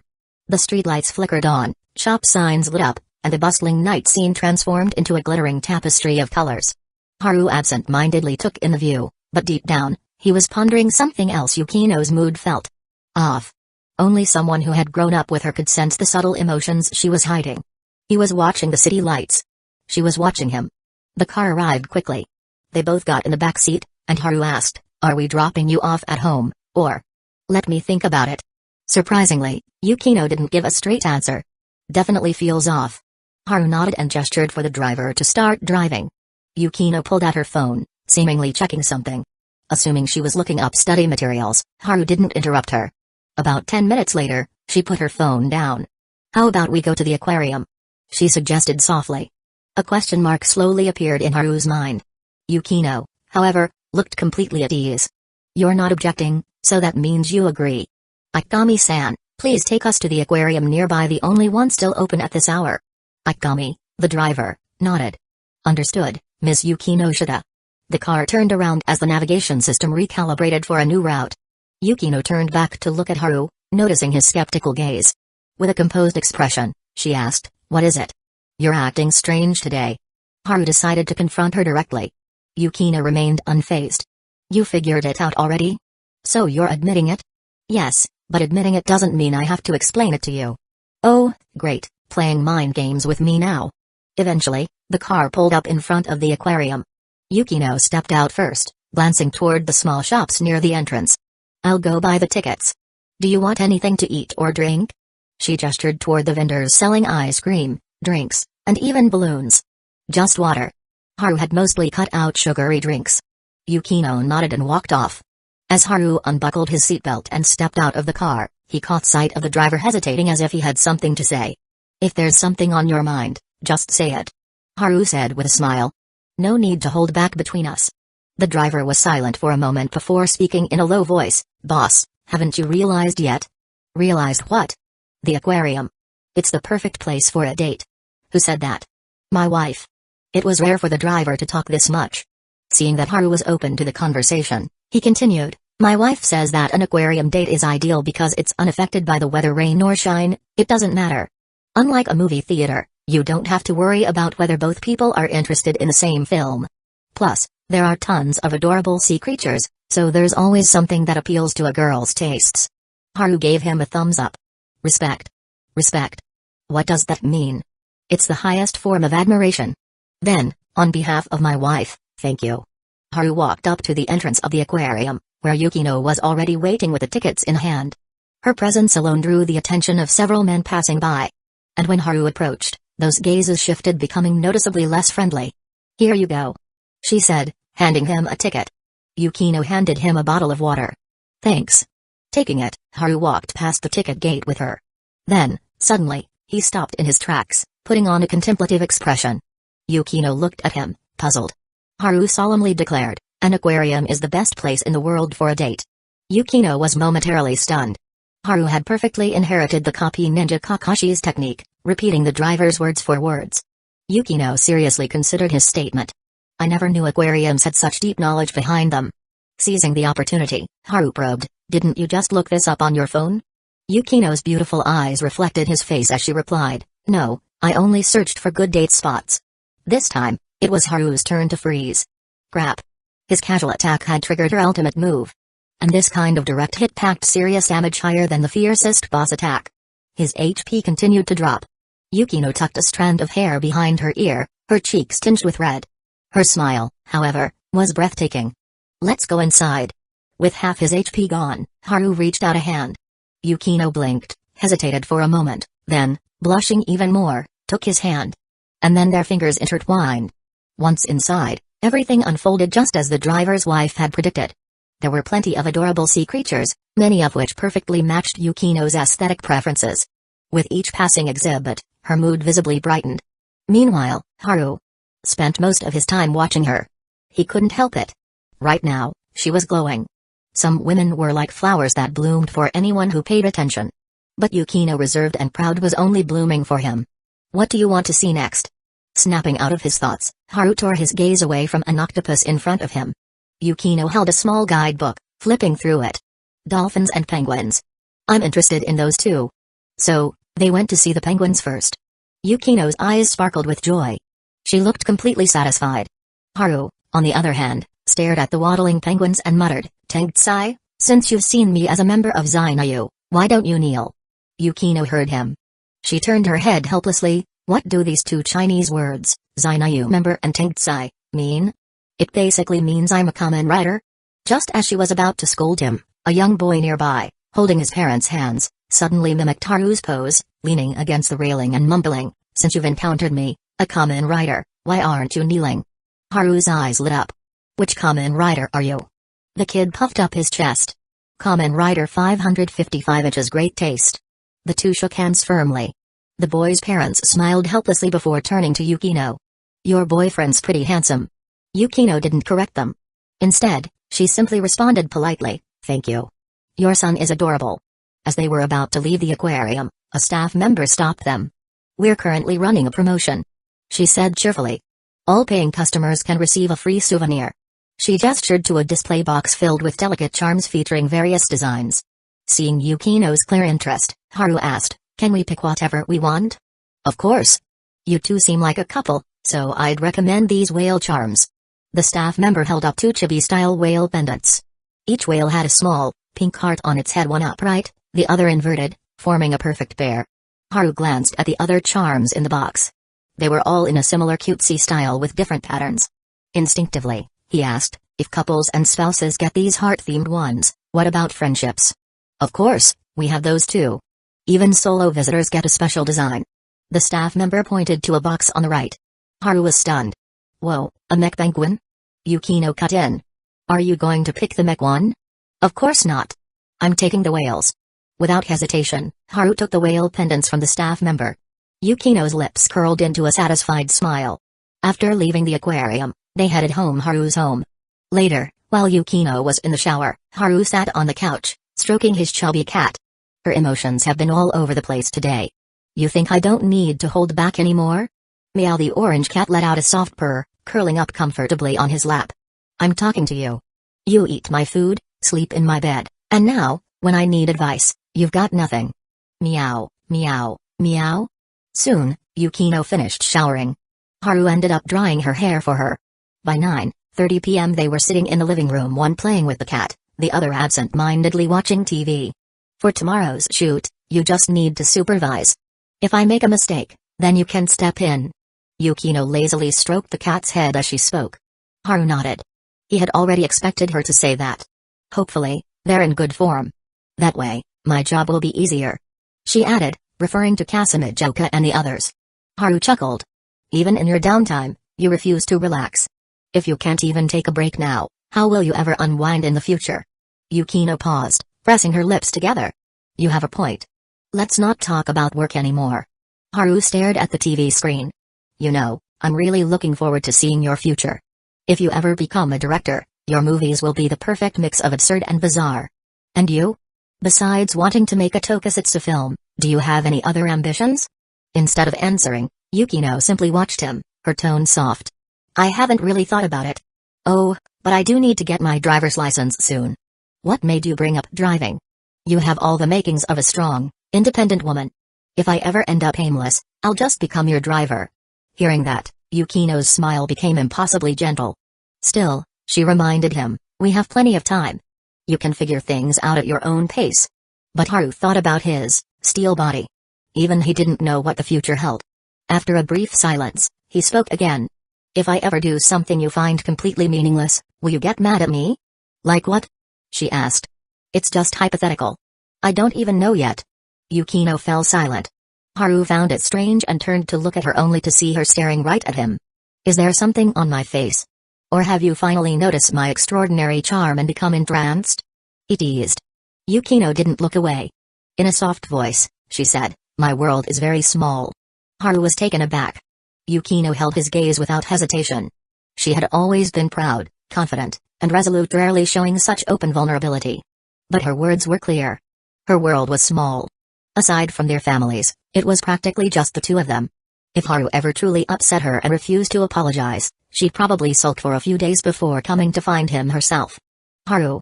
Under the warm light, a soft blush painted her fair cheeks, accentuating her beauty. "Let's date." Her voice was clear and unwavering. "All right." Haru replied gently. She had expected him to agree, yet the sheer joy she felt still caught her off guard. Biting her lip, she murmured, "You were holding back a lot, weren't you? So you noticed?" Haru was genuinely surprised. Then, with a quiet laugh, he added, "But I never expected you to bring it up so directly." "That's really, I don't mind. If you do something to me." She cut him off. Under his stunned gaze, her long lashes fluttered, and a shy, alluring mist filled her eyes. For a moment, Haru thought no city skyline, no sea of lights could compare to the stars in her eyes. "Just don't go overboard." Her face flushed deeper, her breath uneven. She had completely lost her usual composure. Haru leaned in, wrapping his arms around her slender waist. Her fragrance instantly filled the air, lingering in the bright and spacious living room. She shyly closed her eyes. This was her first kiss. A kiss that would be forever etched in her memory, a sweet, heart-pounding moment, carrying the innocent and tender emotions of young love. Saturday morning. Despite officially becoming a couple, the two of them acted just as they always had. If there was any difference, it was that when Yukino was preparing breakfast, Haru, watching her elegant figure as she tied her apron, could now naturally walk up and wrap his arms around her. "I've been wanting to do this for so long." Haru pressed a quick kiss on her lips. "Is breakfast ready?" Yukino didn't mind the affectionate gestures of a lover, but having someone hugging her waist was making it really difficult to cook. With a hint of helplessness, she said, "Can you let go for now? It's hard to cook like this." "Then let's eat out." Haru playfully kneaded the soft flesh around her waist. It was just too tempting. "I think it would be better if you went out." Feeling his little movements, Yukino's face gradually turned red. "What? It's only been one night, and you're already turning your back on me? Idiot." The two of them bickered playfully, and before they knew it, the morning had passed. That afternoon, they went to school together. Once everyone had arrived, Yutaha was the first to notice that something was off. And by off, she meant that Yukino's tone sounded a little too cheerful today. On the surface, she looked no different from usual, but every now and then, the slight joy in her expression peeked through something she simply couldn't hide. Did something happen between them? Since they were preparing to go out for filming, Yutaha took the chance to quietly ask Kato Megumi. "I have no idea." Megumi shook her head. Yutaha glanced over at Yukino, who was focused on organizing the shooting notes, and felt a subtle unease creeping up. For this experimental short film, they didn't have many outdoor scenes, so Yukino planned to get the park shots done first. That way, they wouldn't have to travel far later. Haru had agreed to just be a supervisor, so he had no intention of interfering with their filming plans. But the moment he stepped onto the train with a group of young, beautiful girls, they instantly became the center of attention. "There are a lot of people staring at us," Yui whispered to Yukino. Yukino remained calm. "There's no need to pay attention to things like that." Seeing her unshaken composure, Yui felt a bit impressed. Until two girls in short skirts, their faces slightly flushed, shyly approached Haru. Yukino's brows knitted slightly. Her calm facade wavered, and an icy chill spread across her expression. Yui, watching from the side, was completely dumbfounded. "Wait, weren't you the one who just said there's no need to pay attention?" That mood shift was way too fast. Hi. Are you guys shooting a movie? Your equipment looks so professional." "Thank you for the compliment, but if you have any questions, please ask them instead." "Huh?" The two girls blinked in confusion. With a polite smile, Haru continued, "I have a girlfriend, so I don't accept random approaches." "What?" Silence. You and the others were completely stunned. Yutaha looked as if she had just been struck by lightning. Only Yukino smiled with pure satisfaction. Chapter 55, The Greek Goddess of Black Stockings. "Are you kidding me? They're dating?" Yutaha was stunned by Haru's words. At first, she was shocked, then disbelief set in. Or maybe deep down she was still clinging to a sliver of hope. What she didn't realize was that Yukino and Kato Megumi had noticed every subtle change in her expression. The two girls who had tried to flirt with Haru awkwardly returned to their seats, clearly embarrassed by his rejection. Yutaha opened her mouth, wanting to voice the question burning in her heart. But as the words reached her lips, she lost the courage to say them. What if it's true? That thought alone made her lower her gaze, a dull ache settling in her chest. Just then, Hashimoto, who was holding the audio equipment, exclaimed in surprise, "President, are you really dating Yukinoshita-san?" "Yeah, she's my girlfriend now." Haru knew several girls were watching him closely, but this was already a done deal. He and Yukino liked each other, so there was no reason to hide it. Congrats. Wonder how many girls at school are going to be heartbroken over this?" Hashimoto teased with a grin. Yutaha kept her head down, her long hair shielding her face. She had only just set out on her path, finally taking her writing seriously. She had even used him as inspiration for her protagonist. It had all seemed to be going so well. And now, just like that, she was already out of the picture. It hurt. She wanted to vent, but she didn't know how. All she could do was swallow that bitter feeling and bury it deep inside. Because, in the end, she had never once confessed her feelings to Haru. Unspoken love is worthless. It can't be measured or weighed, and in the grand scheme of romance, it's the most cost-efficient yet least rewarding form of love. Because sometimes, it can cost a person their entire life. Yutaha's mood visibly darkened after the shock. It wasn't until they arrived at the park for filming that she finally slapped her cheeks, forcing herself to put on a composed front. Haru, handling the camera, captured the moment. Everyone could see that Yutaha wasn't quite herself, and that very emotion the sorrow needed for the heroine's role was perfectly conveyed on screen. Her performance exceeded expectations, purely because it was real. Even Yukino understood that. After a while, she took the initiative to call for a break. Haru didn't go over to talk to Yutaha. No matter the reason, He knew it wasn't his place to comfort her right now. Just then, his phone rang. It was his lawyer. Seizing the excuse, he stepped away from the group and walked toward the other side of the park. "Boss, I've got news on that fugitive you asked me to find," the lawyer said. "TSK, this guy's record is thick. Last year, he brutally assaulted a married couple, left them permanently disabled. They're in wheelchairs now. He's currently in Shinjuku, but he's a slippery one. Might relocate in a couple of days." "Thanks. Send me his exact address when you get it." "No problem. I don't know why you're after this guy, but if you plan on confronting him, I'd suggest waiting 2 more days." "Why?" "He is incredibly paranoid. My detective says he changes locations every week. The only reason he's back in Shinjuku is that he's got connections with the local gangs. When he moves again, that's when his guard will be at its lowest." "Got it." This was good news. Against a ruthless fugitive like this, Haru didn't need to hold back anymore. He could use a little more intensity. And criminals like this? They probably had quite a bit of experience to offer.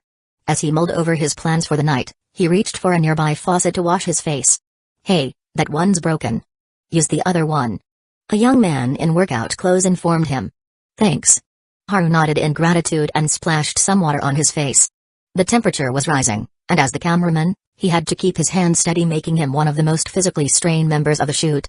Just then, a faint fragrance drifted his way. Turning his head, he saw Kato Megumi standing beside him, holding a handkerchief. Thanks to his auto-targeting ability, her naturally faint presence no longer slipped past him. "You here to wash your face too?" he asked, stepping aside. "I'm just washing my handkerchief." She spoke softly as she moved to the faucet he had just used. The sound of running water filled the air as she calmly rinsed the fabric. Then, in a casual tone, she asked, "Did you and Yukinoshita-san start dating yesterday?" "Yeah." Haru didn't hesitate to admit it. Megumi nodded, then smoothly changed the topic. "Senpai seems really affected by it. Yukinoshita-san is talking to her now. She's the director of this shoot. It makes sense for her to handle it." Haru's tone was steady, unaffected. Megumi hummed in agreement. "By the way, Yukinoshita-san brought cookies for everyone earlier. She said you made them. Apparently, there were too many, so she decided to share." "Huh, I was wondering where all the cookies I made this morning disappeared to. Did you learn to bake just for this?" "Something like that. I just want to pick up new skills, who knows, they might come in handy after graduation." Haru glanced at the quiet girl beside him, slightly puzzled. "You seem unusually chatty today." Megumi smiled faintly. "I'm just a little curious." "Curious about me? And about Yukinoshita-san?" Yu smirked. "Sounds like you're evaluating the leadership of your club president and vice president?" Megumi tilted her head slightly. The contrast between her usual expressionlessness and this rare display of amusement made her seem oddly adorable. "That's an interesting way to put it. Did I guess wrong?" She shook her head. "No. I just want to understand you both better." Her attitude was sincere. Haru didn't overthink it and chuckled. "In that case, maybe I should discuss it with Yukino in advance and start charging by the hour. That way, we could make some extra cash. Knew you had a sly side, Amamiya-kun. It's called being resourceful." The two chatted for a bit before Haru eventually left. Kato Megumi watched his retreating figure and murmured to herself, "Senpai, you're rushing things too much." Meanwhile, Yutaha sat alone under a tree, her heart heavy with emotions. Just then, a familiar voice interrupted her thoughts. "You're not doing so well again." Startled, she quickly looked up to see Yukino approaching her with her usual composed demeanor. "I know my mood isn't great, but today's shoot went fine, didn't it? Both you and Amamiya-kun just said that I got everything right on the first take." Yutaha replied. Perhaps it was the frustration she felt or the fact that she was facing a romantic rival, but her tone was less than friendly. Yukino, however, remained calm. "Yes, you performed well today. But if this continues, are you sure you can keep it up?" Yutaha bit her lip and fell silent. Of course, she couldn't. Seeing her lack of response, Yukino suddenly spoke again, her words completely unexpected. "Haru and I made our relationship official yesterday." Yutaha froze. She felt a sharp pang in her chest, followed by a wave of irritation. "Are you here to show off?" she asked coldly. Yukino responded in an indifferent tone. "I wouldn't do something so pointless." Yutaha clenched her fists. "Then what do you want to say?" "I'm just reminding you, as a senior, you should get yourself together. Don't let your juniors outshine you." With that, Yukino turned and walked away. Yutaha closed her eyes in frustration. She wanted to appear more composed in front of Haru, she really did. But before Yukino disappeared completely, she left one last remark in the air. I've waited for him for over 10 years. Why would you think we're the same? Yutaha's eyes snapped open. Yet all she could see was Yukino's retreating figure. For a moment, she wondered if she had imagined those words. Despite the tension, the shoot continued smoothly. Even though Yutaha wasn't in the best condition, she gritted her teeth and kept pushing forward. Perhaps she didn't even realize it herself, but the determination she displayed at that moment was nothing short of remarkable. Even with her emotions in turmoil, she maintained the poise of an experienced senior, following Yukino's direction throughout the shoot. Watching from the sidelines, Yui couldn't help but admire her. Kasumijoka-senpai really is impressive. By the time they wrapped up in the evening, Yukino deliberately stopped Yutaha just as she was about to leave. Under Yutaha's slightly uneasy gaze, she asked, "Have you decided to write a novel?" Hearing that, Yutaha felt a little more confident. "I've already written the opening. I want to write a bit more before showing it to Amemiya-kun." Yukino seemed genuinely interested. "If you don't mind, I can help." Yutaha hesitated for a second but eventually nodded. "Then I'll be in your care." After parting ways, Haru walked beside Yukino and casually asked about the conversation. "You're really interested in her novel, or is there another reason?" "Of course, it's out of interest," Yukino answered. "And that's the only reason?" Haru knew her too well. Her response was undoubtedly the truth, but probably not the whole truth. Yukino suddenly stopped walking and met his gaze. "You seem more concerned about her than I expected." "What?" "I was asking about you." Haru sighed, feeling a little helpless. "Why are you trying to change the subject like this?" Yukino continued walking ahead, changing the topic without hesitation. "Let's go to my place first. I need to pick up some clothes. I'll be staying at your place for a while." She said it with complete composure, as if it were the most natural thing in the world. And to be fair, even before they started dating, she would occasionally stay over. After all, they had known each other for years. Haru, on the other hand, saw this as an opportunity. He raised a hand like a student in class. "Can I make a request?" Yukino paused briefly before resuming her pace. "What request?" "Let's go buy some stockings together." "I knew it. Not happening." She rejected him instantly. Haru sighed in disappointment. But that night, when Yukino emerged from the bathroom after her shower, Haru found himself completely stunned. She wore a white night dress and paired it with black stockings. "Are you satisfied now?" she asked calmly. Her voice was steady, but the slight tremble of her eyelashes, the delicate pink flush on her fair skin, and the subtle haze in her eyes betrayed her inner shyness. Haru stared at her long, slender legs wrapped in those stockings and murmured in awe, "So you already had them? Yukino. You must be the Greek goddess of black stockings." Another ridiculous remark. Yukino rolled her eyes and walked past him, picking up the orange cat curled on the couch. A few seconds passed, and she noticed that he was still sitting there, admiring her legs. Blushing slightly, she finally broke the silence.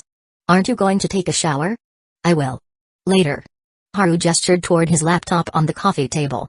He had been checking out news about a new game. Yukino simply nodded, then turned slightly to the side. She gracefully crossed one leg over the other, resting them on the sofa. Haru's gaze involuntarily followed the movement. A teasing smirk appeared on Yukino's lips. "Is that all?" It was unclear whether she was mocking his lack of self-control or calling him out for pretending to be composed. Haru narrowed his eyes and shot back, "Just you wait once I'm back from my shower, you're in for it." With that, he grabbed his clothes and rushed off to the bathroom. Of course, his so-called punishment was just an excuse to play with her legs. He knew that Yukino wasn't ready to take that final step yet. But he also knew that aside from that, she was fine with everything else. Nike once said, "Just do it." Monday morning. Haru arrived at school feeling refreshed. Just thinking about how Yukino had stormed off to brush her teeth in embarrassment last night made him smile. "Morning, Amemiya. You look like you're in a great mood today. Something good happen?" His friends Furukawa and the others had also arrived. They immediately noticed his unusually cheerful expression. Haru suddenly turned serious. "Are you sure you want to hear it?" These two were still single and desperate for love. "Why are you making this so dramatic?" Furukawa and his friend exchanged wary glances. Haru took a deep breath and solemnly announced, "I have a girlfriend now." A long silence. "Then you traitor. You've abandoned us. We were supposed to suffer singlehood together." Furukawa howled in despair. After school, Haru headed to the karate club as usual but unexpectedly spotted someone unusual near the entrance. It was Kato Megumi. She wasn't waiting for him, she was heading toward the dojo herself. Curious, Haru caught up with her. "Why aren't you at your own club?" Kato Megumi blinked. "Oh? Amemiya-kun, you haven't arrived yet?" She pointed toward the dojo. "There's a crowd gathering over there." Some of our classmates mentioned it, so I got curious and came to check it out. Haru followed her gaze and, sure enough, a sizable crowd had gathered. The two squeezed their way inside just in time to see one of the karate club members being defeated. Not just any member, either. It was a second-year student known for being quite skilled. Nearby, Hiratsuka-sensei noticed Haru's arrival and immediately walked over. Chapter 56, Yukino is still steady. I've heard from Yukino before that you come here to spar almost every day. I didn't expect it to be true. Hiratsuka Shizuka chuckled as she patted Haru on the shoulder, throwing in a teasing remark. Your body seems pretty solid. I'm basically the karate club's sparring partner at this point. Haru introduced Kato Megumi to her before turning his attention to the center of the training area. Another karate club member was stepping forward. Their opponent was short, no taller than 155 centimeters, yet their dark skin, muscular build, and swift, aggressive movements made it clear they had been training rigorously for years. Hiratsuka Shizuka glanced at the seemingly unremarkable Kato Megumi before shifting her gaze back to the match. They're students from Aoyama High School. Our karate club performed well in last year's Osaka Youth Tournament, so the principal arranged these sparring sessions with other schools. As she spoke, the short but fierce opponent launched a relentless attack, easily taking down a second challenger. Kato Megumi instinctively commented, "He's really strong." Hiratsuka Shizuka nodded. "He's an exchange student, a third year. I heard he's from Thailand. Since I had time today, the principal asked me to help maintain order. But honestly, I'm just here to enjoy the show." Haru said nothing further and instead walked over to Senior Oyama, who looked unusually tense. "This is the first time I've seen that expression on your face," Haru remarked. The senior froze for a moment, then lit up with relief upon seeing him. "I thought you weren't coming today." Haru smiled. "Should I get in the ring now?" Oyama shook his head. "How about waiting a bit longer? The final boss shouldn't enter the stage too soon." By the end of the conversation, even he was making jokes. At that moment, the short student in the ring clasped his hands together and gave a slight bow to his defeated opponent before shifting his gaze toward Haru. He didn't recognize Haru, so his eyes naturally landed on Senior Oyama. "Senior Oyama, I heard you're the strongest here. I'd like to challenge you." Oyama, who had just been chatting and laughing with Haru, suddenly froze. The challenger was just a regular member of Aoyama High School's karate club, yet he had skipped over the other members and directly called him out. Though the student's demeanor was serious rather than arrogant, the act itself was undoubtedly a display of confidence, one that implied no one else here was worth his time. The students from Aoyama High School seemed at ease, while their club captain stepped forward with a polite smile. "Oyama, why don't you go ahead? We've always admired your outstanding performance in last year's national tournament." His words sounded respectful, but everyone could hear the underlying provocation. Before Oyama could respond, Haru placed a hand on his shoulder and grinned. "Come on, how could I let you take such a perfect opportunity to show off?" Hearing his playful tone, Oyama instantly relaxed and chuckled. "You seriously want to go up? Why not? Is it against the rules? I mean, you're too ruthless. What if you send him to the hospital?" "I'll be careful." "Fine, just don't overdo it," Oyama warned. Haru tilted his head in mock confusion. "You've sparred with me so many times, and you're telling me to be careful?" "I meant be careful not to hit too hard," Oyama shot back. Their exchange was loud enough for everyone to hear, and the students from Aoyama High School reacted differently. Some grew serious, while others scoffed, thinking they were putting on an act. "Wait. He's actually going up?" Hiratsuka Shizuka raised an eyebrow in mild surprise. She had heard that Haru trained with the karate club, but Yukino hadn't mentioned much, so she assumed he was just working on his fitness. But seeing him step into the ring now, she suddenly realized maybe Yukino hadn't been entirely upfront about his skills. Beside her, Kato Megumi spoke up. "Yukinoshita-san once said that Hamamiya-kun is very strong." Hiratsuka turned to look at the quiet girl standing beside her and blinked in confusion. "When did you get here?" "Just moments ago." Megumi had been standing more than a meter away. "I've been next to you the whole time." Megumi's tone was calm, but a hint of disappointment flickered in her eyes. Is that so?" Hiratsuka rubbed her temple, wondering if she had zoned out and failed to notice. "Ignored again." Megumi pursed her lips and fell silent. Under the watchful eyes of the crowd, Haru didn't even bother changing clothes. He simply removed his shoes and stepped onto the soft training mat. His opponent finally spoke. "I heard your conversation just now. So, are you saying you're strong?" Haru smiled politely. "I'm Amamiya Haru, first-year student, currently a professional sparring partner and substitute member of the karate club." A brief look of shock crossed the short student's face, as if he hadn't heard correctly. The students from Aoyama High School also looked puzzled. Even their supervising teacher glanced at Oyama. It's true. Oyama confirmed with a grin. Hearing this from the club captain himself, the short student's expression darkened slightly. You're a first year, and you're sure you want to spar with me? Why wouldn't I? Haru asked calmly. The student eyed Haru's uniform and said flatly, you won't win. I don't hold back. Losing in front of so many people might be a big blow to your confidence. Thanks for the warning. Haru's polite smile remained unchanged. Seeing that he still intended to fight, the student snorted and assumed his stance. Haru did the same. At the referee's signal, the short student lunged forward with a swift shuffle step, throwing a powerful punch that sliced through the air with alarming speed. Most spectators expected Haru to dodge. Instead, he merely raised his arm and effortlessly blocked the punch. You are training. Steel body, EXP plus 179. You are in combat.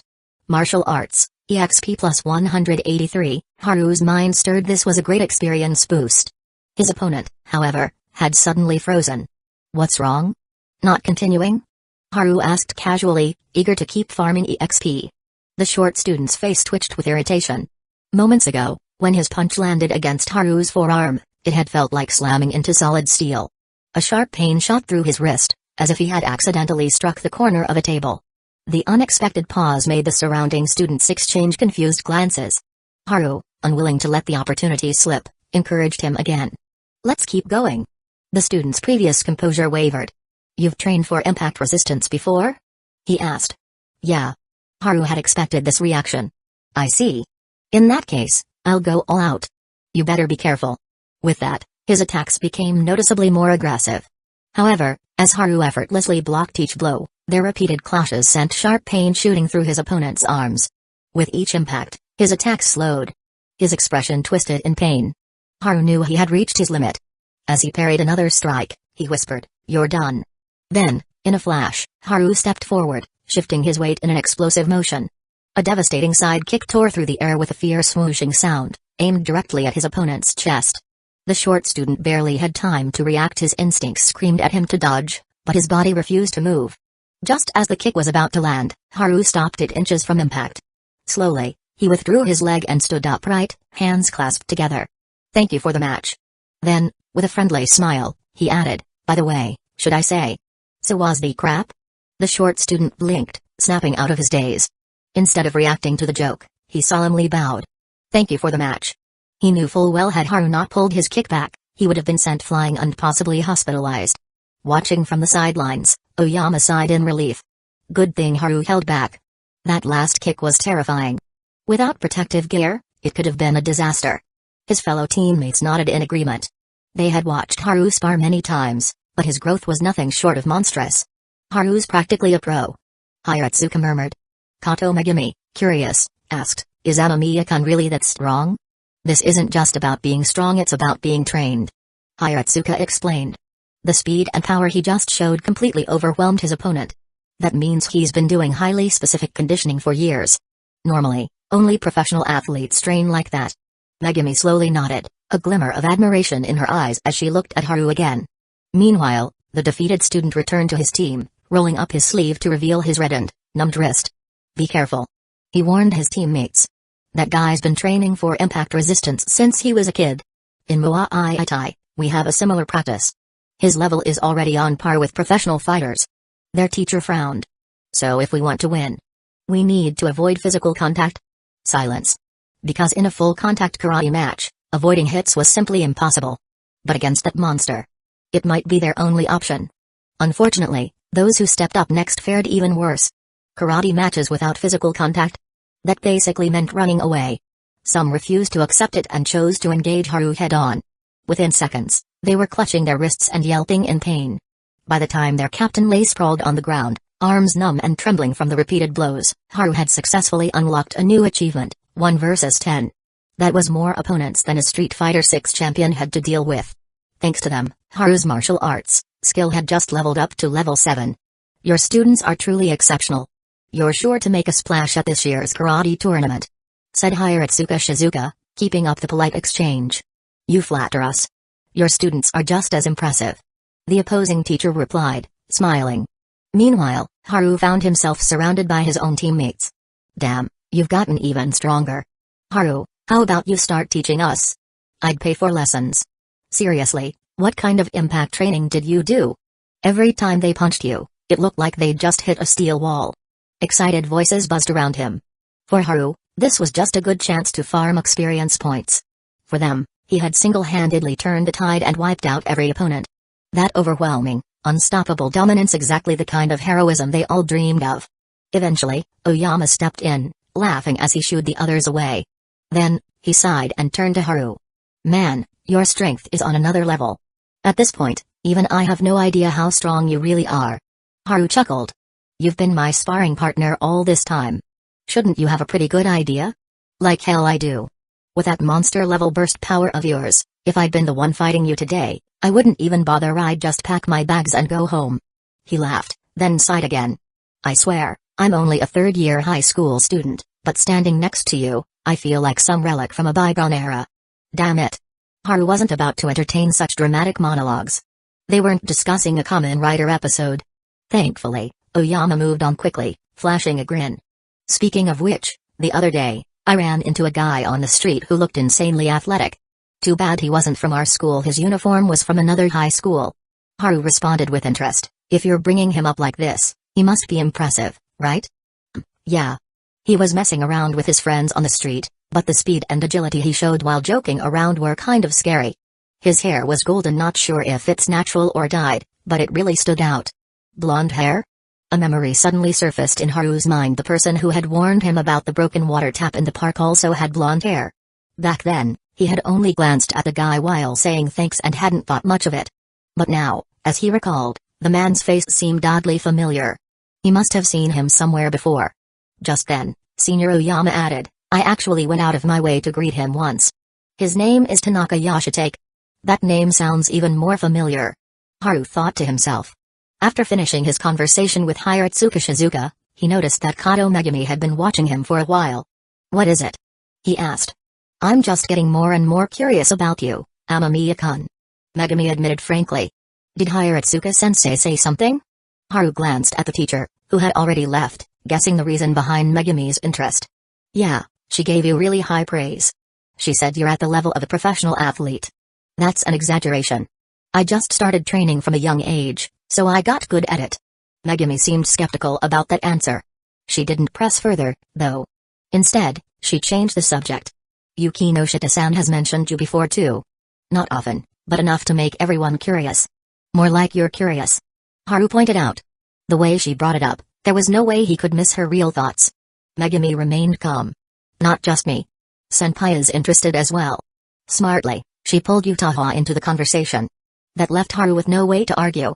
After Megumi left, Haru stayed behind to clean up. If nothing unexpected happened, the story of his I'll take on 10 at once moment would spread across the entire school by tomorrow. In fact, he was underestimating it. By the time he returned to his clubroom, all eyes were already on him. The lively Hashimoto rushed up to him, her face full of excitement. President, from now on, you're my idol. Forget those Johnny's idols, none of them can compare. That extreme? Should I sign an autograph for you too? Haru joked. Autograph? That's not enough. We need a photo together, a must. Haru had barely sat down when Yukino spoke. Since everyone's here, why don't you tell us about your glorious moment? Didn't Kato already tell you guys? Haru instinctively looked at Megumi, who was holding her notebook. Yukino smiled. She did, but soon after, people started spreading different versions of what happened, so now I have some questions. Did you really take on 10 people at once? Even Utaha, usually composed, asked in surprise. Only now did Haru realize, with so many students gathered around the karate club earlier, word had spread even faster than he imagined. I did fight 10 guys, but not all at once. I'm not a superhero, you know. Haru deliberately put on an expression that screamed, you guys better praise me properly today. That little act lightened the gossip-heavy atmosphere in the room. Yukino withdrew her gaze and said, your skills exceed my initial assessment. Looks like I'll need to reevaluate you. What's there to evaluate? Mid-sentence, Haru suddenly caught on. He looked at Yukino, whose expression seemed calm, but he couldn't help but chuckle. Yukino quickly averted her gaze, turning her head slightly to the side. A faint blush spread across her cheeks. Knowing Megumi, she had probably given a full, detailed account of the event. Yet, Yukino still asked about it. That meant she didn't completely trust Megumi's version. Instead of waiting for someone else to dig for details, she had taken the lead in making Haru tell the story himself. That was her way of asserting her position. If she was the one asking, she didn't mind others listening in on her boyfriend's affairs. Yukino always composed and strategic. The others didn't seem to pick up on this. Megumi also stayed quiet. Except for Yutaha, who had her head lowered. She's not even hiding her possessiveness anymore. Yutaha sighed internally. This was bad news.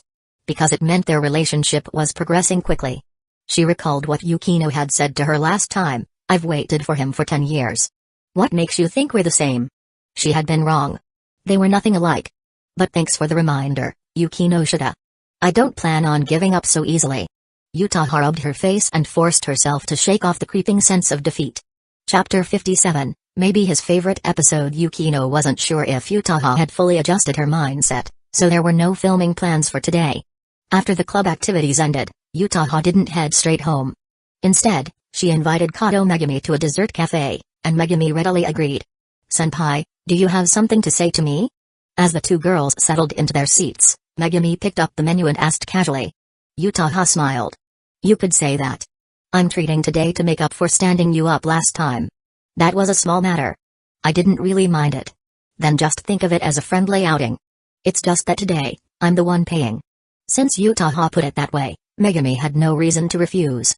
After ordering their desserts and drinks, Yutaha casually remarked, "Yukinoshita-san has changed a lot." Megumi didn't respond immediately. Instead, she simply looked at Yutaha. For some reason, Yutaha felt as though Megumi could see right through her. She put on a puzzled expression to cover it up. "You're looking at me kind of strangely."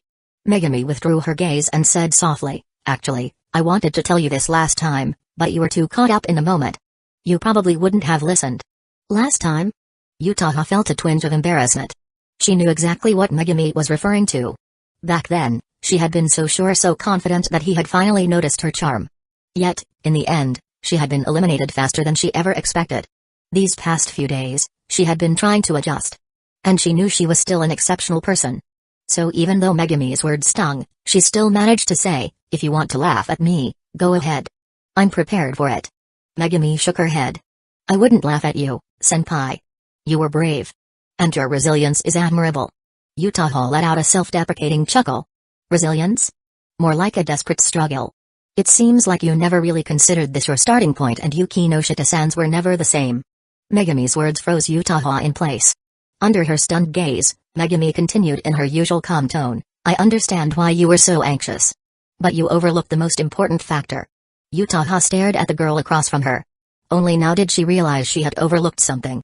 Or rather, she had noticed it before. But her confidence, her pride had made her push it to the back of her mind. Yukinoshita-san grew up with him. Their bond was never something an outsider could just step into. Yutaha fell silent. The composure she had been trying to maintain crumbled in an instant. Her voice was bitter. "I know. A firefly lost in the darkness, no matter how much it shines, it's still just a tiny speck of light." Just then, the waiter arrived with their desserts and drinks. Megumi softly thanked him, taking a sip of her juice. She sighed internally. Senpai is about to spiral again. The conversation had barely started, and now it was about to be cut short. A rare hint of exasperation flickered in Megumi's eyes. "Sorry for making a scene," Yutaha murmured, forcing a smile as she straightened up. "It's okay. We're friends." Megumi's voice was steady. Yutaha blinked. It felt as though a ray of light had pierced through the darkness inside her. "That's right, at the very least, she is my friend." Yutaha took a deep breath. "I'm still not good enough." She had a friend who saw things clearly. So why was she letting herself wallow?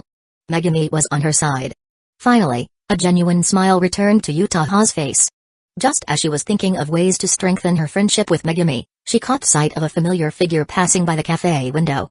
At that exact moment, the person outside turned and glanced in their direction. Their eyes met.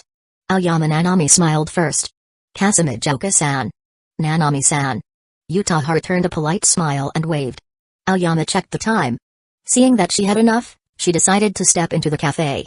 "Let me introduce you, this is my friend, Kato Megumi." And just like that, three girls, who had originally planned to head home separately after school, found themselves brought together because of one person. Meanwhile, on the way home, Yukino noticed that Haru occasionally seemed lost in thought. After a while, she couldn't help but ask, "Something on your mind?" "Not really," Haru replied.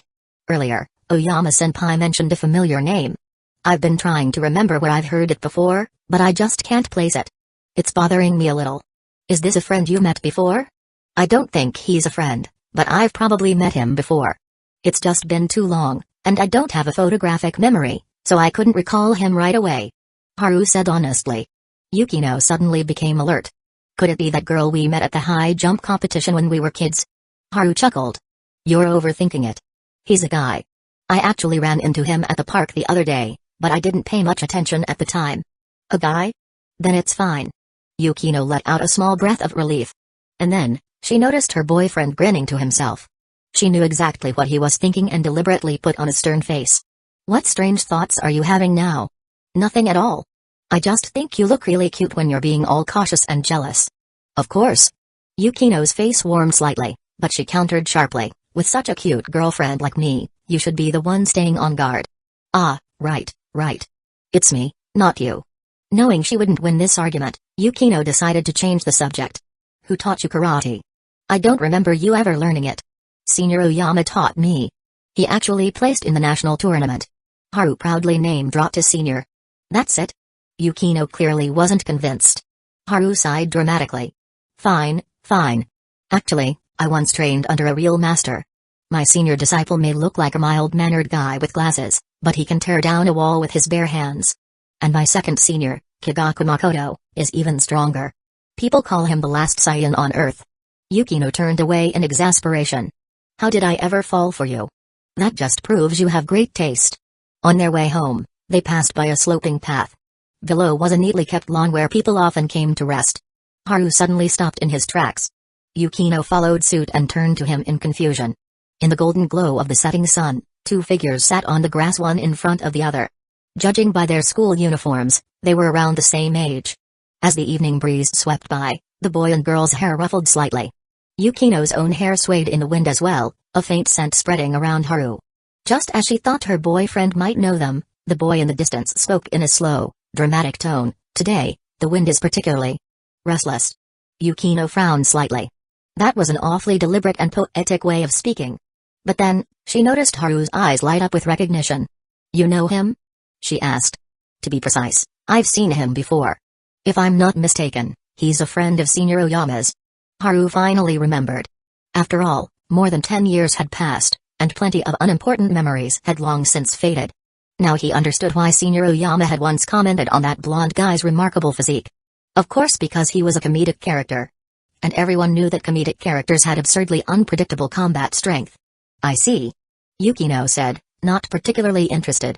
Meanwhile, the boy on the grass seemed to sense something. He turned his head, only to find Haru and Yukino both looking at him. His expression instantly stiffened. Haru immediately recognized that look. It was the kind of shame that made you want to curl up and disappear. He had experienced it before himself. Suppressing his amusement, he smiled kindly at the flustered, glasses-wearing boy. The wind is a bit noisy today, but just so you know, the supermarket up ahead has a half-price sale on potato chips. Huh? Oh, thanks. I'll check it out later. Haru didn't linger any longer to ruin the guy's dramatic moment. Instead, he took Yukino's hand and walked away. The streets were busy with students heading home. Haru suddenly stopped in front of a street musician.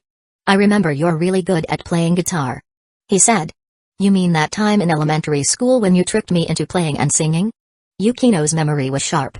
I was complimenting you. Oh? Then I can compliment you too. For example?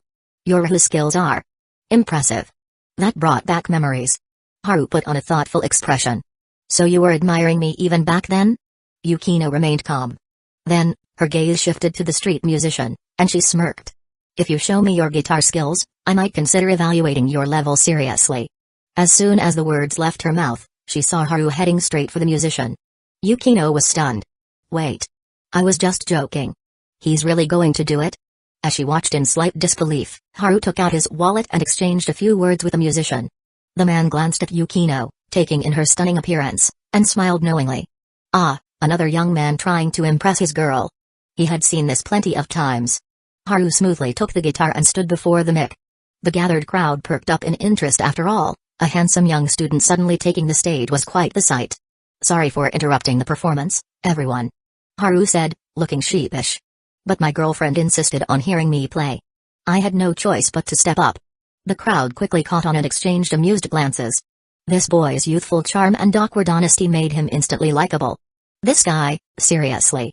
Yukino sighed. But her gaze never left him. Her bright, beautiful eyes shimmered with quiet anticipation. Haru had been debating what song to play when he suddenly noticed a group of cosplayers passing by. Among them, one stood out, a figure in a black cloak with red clouds, wearing a swirling mask. At that moment, he made up his mind. I'll be performing Song Time for you. His guitar skills were average, his singing wasn't particularly refined, but his voice was youthful and clear. No fancy techniques, just raw emotion. As he played, his eyes never left Yukino. The crowd quickly realized this song was meant for her. Yukino's cheeks flushed. Her gaze softened, filled with warmth. She wasn't embarrassed. She wasn't nervous. She just smiled, shy, yet sweet. Because once, she had done the same for him. Though back then, she had only played because he tricked her into it. As the song title echoed in her mind, time for you, old memories resurfaced, merging with the present. When the song ended, the crowd applauded, and Haru took Yukino's hand as they walked away. So, Miss Yukinoshita, how would you rate my performance? Yukino chuckled. Decent voice, average technique, guitar skills far below mine. I'd say passable. Ouch. I was hoping to become your idol, but I guess that dream's over. She knew he was joking, yet she squeezed his hand tightly. If I hadn't admired you, I wouldn't have spent all these years chasing after you. Idiot. Her voice was as soft as her smile. Tonight, Yukino didn't go to Haru's house. It wasn't because she minded her boyfriend getting a little handsy. Last week, they had played a certain little game, something she never would have imagined herself doing before, but when Haru made the request, she hadn't refused. Afterward, she only felt that the experience had been a bit strange. Embarrassing, even. She figured she probably needed more time to get used to it. Her sister, Haruno, had once told her, with a girlfriend as beautiful as her, Haru was probably holding himself back with great difficulty. Truthfully, Yukino felt the same. Like when Haru massaged her legs at first, it was fine, but before she knew it, her whole body had gone soft and relaxed. And the worst part? She secretly liked these private little moments with him. The reason she chose to go home tonight was partly because she had to think about the progress of her club's filming project. That was serious business. But there was another reason she wanted to plan her time better. That way, when she did stay over at Haru's place again, it would be the episode he liked the most. The time was now 8:10 p.m. Haru changed into fresh clothes and took a car to Shinjuku. Accompanying him was his lawyer. The car stopped in front of an 8-story residential building. The lawyer first signaled a private investigator, who had been stationed nearby, to leave before turning to Haru, eyeing his odd outfit. Boss, are you seriously planning to go after a fugitive? Why not? It's nothing. I just think that if you still have this much youthful energy, maybe you should be chasing down petty thieves instead. No need to mess with a dangerous criminal like this. You can just say I have a case of Chayunabiu, I don't mind. Haru said casually. The lawyer let out a helpless chuckle and handed him a photo. His name is Yamanaka Takashi, from Osaka. Multiple counts of theft and robbery. Last time, he was caught breaking into a house, but when the owner discovered him, he beat the man half to death before fleeing. Which floor is he on? Haru took the photo. 3rd floor, 4th unit on the left. He has some friends in Shinjuku, one of them used to be with the Sumei Yashikai crime syndicate. These days, the guy's gone legit, runs a bar, and even owns an online store. Business is pretty good. An online store? Guess he's keeping up with the times. Haru nodded, then stepped out of the car with the photo in hand. Watching his retreating figure, the lawyer sighed. Boss, when did this whole Chayunabiu phase even start? The driver remained silent. Normally, unless Haru spoke to him first, he rarely said a word. Seeing no response, the lawyer rubbed his temples and muttered, I just want to go home on time. If the cops get wind of what the boss is up to tonight, I'm gonna be stuck working overtime again. Unexpectedly, the driver spoke up. The police probably already know. Huh? What are you talking about? Last time, the boss didn't even bother avoiding security cameras. If they wanted to investigate, they'd have found out by now. Wait, hold on. Be honest with me. Has he always been this reckless? And just how long has his Chayunabiu lasted? At that moment, the man Haru was after, Yamanaka Takashi, was drinking with someone in his apartment. Takashi was unkempt, his face covered in stubble, his hair a brittle mess from long neglect. In stark contrast, the man across from him was well dressed, sporting a neatly trimmed beard. When are you leaving? The man asked. By dawn. Don't worry, we've known each other for years, I won't drag you into this. Good. Neither of them was particularly talkative. Having a drink with a fugitive being hunted by the police was, after all, no small risk. But they had shared business interests in the past, and there was some history between them. That was the only reason for this meeting. Just then, the doorbell rang. Takashi immediately put down his glass, his expression tense. The man across from him waved a hand dismissively. Relax. It's probably just my bodyguard dropping off some snacks. I asked him to grab something to go with the drinks earlier. Hearing that, Takashi let out a quiet breath of relief. He stood up and walked over to the door. Peering through the people, no one was there. But then, a voice rang out, crisp and unmistakably close. Good evening, Mr. Yamanaka. I can hear your footsteps. An unfamiliar voice. Takashi's hand instinctively moved to the knife at his waist. Before he could warn the man inside, a thunderous crash shattered the silence. The supposedly sturdy stainless steel and aluminum security door buckled as if struck by a wrecking ball. Something that should have been solid and impenetrable now crumpled like paper. And then the entire door collapsed inward. You've got to be kidding me. Takashi stood there, dumbfounded. His body reacted before his mind could catch up, instinctively stepping back to avoid the falling door. But beyond that, he was frozen in place, incapable of processing what had just happened.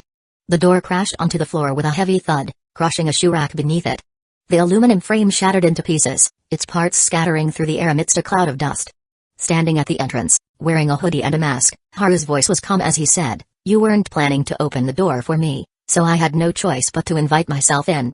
Takashi stared at the fallen door, his face pale as a ghost. Well, that was certainly one way to be bold. Chapter 58, Off-Field Assistance. Kato Megumi, what the hell are you doing? What was that noise just now? The bearded man, who had been drinking inside, shot to his feet. The sudden crash had clearly startled him. Cursing under his breath, he stormed out of the room only to freeze at the sight before him. A masked man stood in the entryway, facing off against his friend, Takashi. And then there was the front door. Or what was left of it. The heavy steel security door now lay crumpled on the floor, as if it had been torn off its hinges by something inhuman. The man blinked. He had always prided himself on holding his liquor well. So either he was experiencing the most vivid alcohol-induced hallucination of his life, or am I suffering from alcohol poisoning? Neither of the two men in the entryway paid him any mind. Takashi, gripping a knife tightly in one hand, stared at the masked intruder with wary eyes. Do we have some kind of bad blood between us? The masked man, Haru, shook his head. Then, do we know each other? Another shake of the head. Wait a minute. Are you a cop? Takashi's voice rose in alarm. But even as he voiced the suspicion, he doubted it. What kind of cop dressed like that? You will know soon enough. The cryptic response made Takashi frown. Haru calmly pointed at the knife in his hand. I can tell you're a man with a talent for planning ahead. After tonight, your life will have a set schedule: meals, showers, sleep, everything taken care of. So. He smiled behind the mask. You might want to start thinking about your next move. For a second, both men just stared at him, processing his words. Then it hit them. A set schedule? Everything taken care of? This bastard was talking about prison. Like hell I will. Takashi snapped, turning to his friend. Koga, give me a hand. Without waiting for an answer, he lunged forward, knife aimed straight for Haru's heart. His attack was ruthless, his killing intent clear. Koga had just grabbed a chair, barely beginning to move, and then he saw it. A simple motion. Haru raised a hand, almost lazily, and slap. The sharp sound rang through the room. A split second later, Takashi was sent flying backward. With a loud crash, he slammed into the wall-mounted television, knocking it off its bracket. The screen shattered on impact, pieces of glass and plastic scattering across the floor. Takashi lay sprawled in the debris, his knife flung who knows where. He twitched, groaning in pain, but for all his struggling, he couldn't get up. The room fell into a stunned silence. You are training. Steel body, EXP plus 321, you are in combat. Martial arts, EXP plus 373, as expected, the experience gain was high. Haru turned to face Koga, who was still holding the chair. The man was frozen, eyes wide, looking as if someone had pressed pause on his life. Haru's voice was gentle. Koga-san, are you planning to make a move too? And not at all. I just thought this chair looked a little wobbly and wanted to check it. Koga forced a smile, hurriedly setting the chair down and seating himself like a well-behaved child. His ability to change expressions was almost on par with a certain British politician hearing news of the Prime Minister's passing. Fear was a strange thing. Once it stacked up, it could completely crush a person's will to fight. The first wave of fear came when Haru ripped the door off its hinges. The second came when Takashi was slapped out of existence. After that, Koga wasn't about to test his luck. What a shame. Haru murmured. The hairs on Koga's arms stood on end. What's a shame? Haru ignored him, looking back at the wreckage of the television. He had controlled his strength well, just enough to knock Takashi down, not seriously injure him. Sure enough, 5 seconds later, Takashi wobbled back to his feet.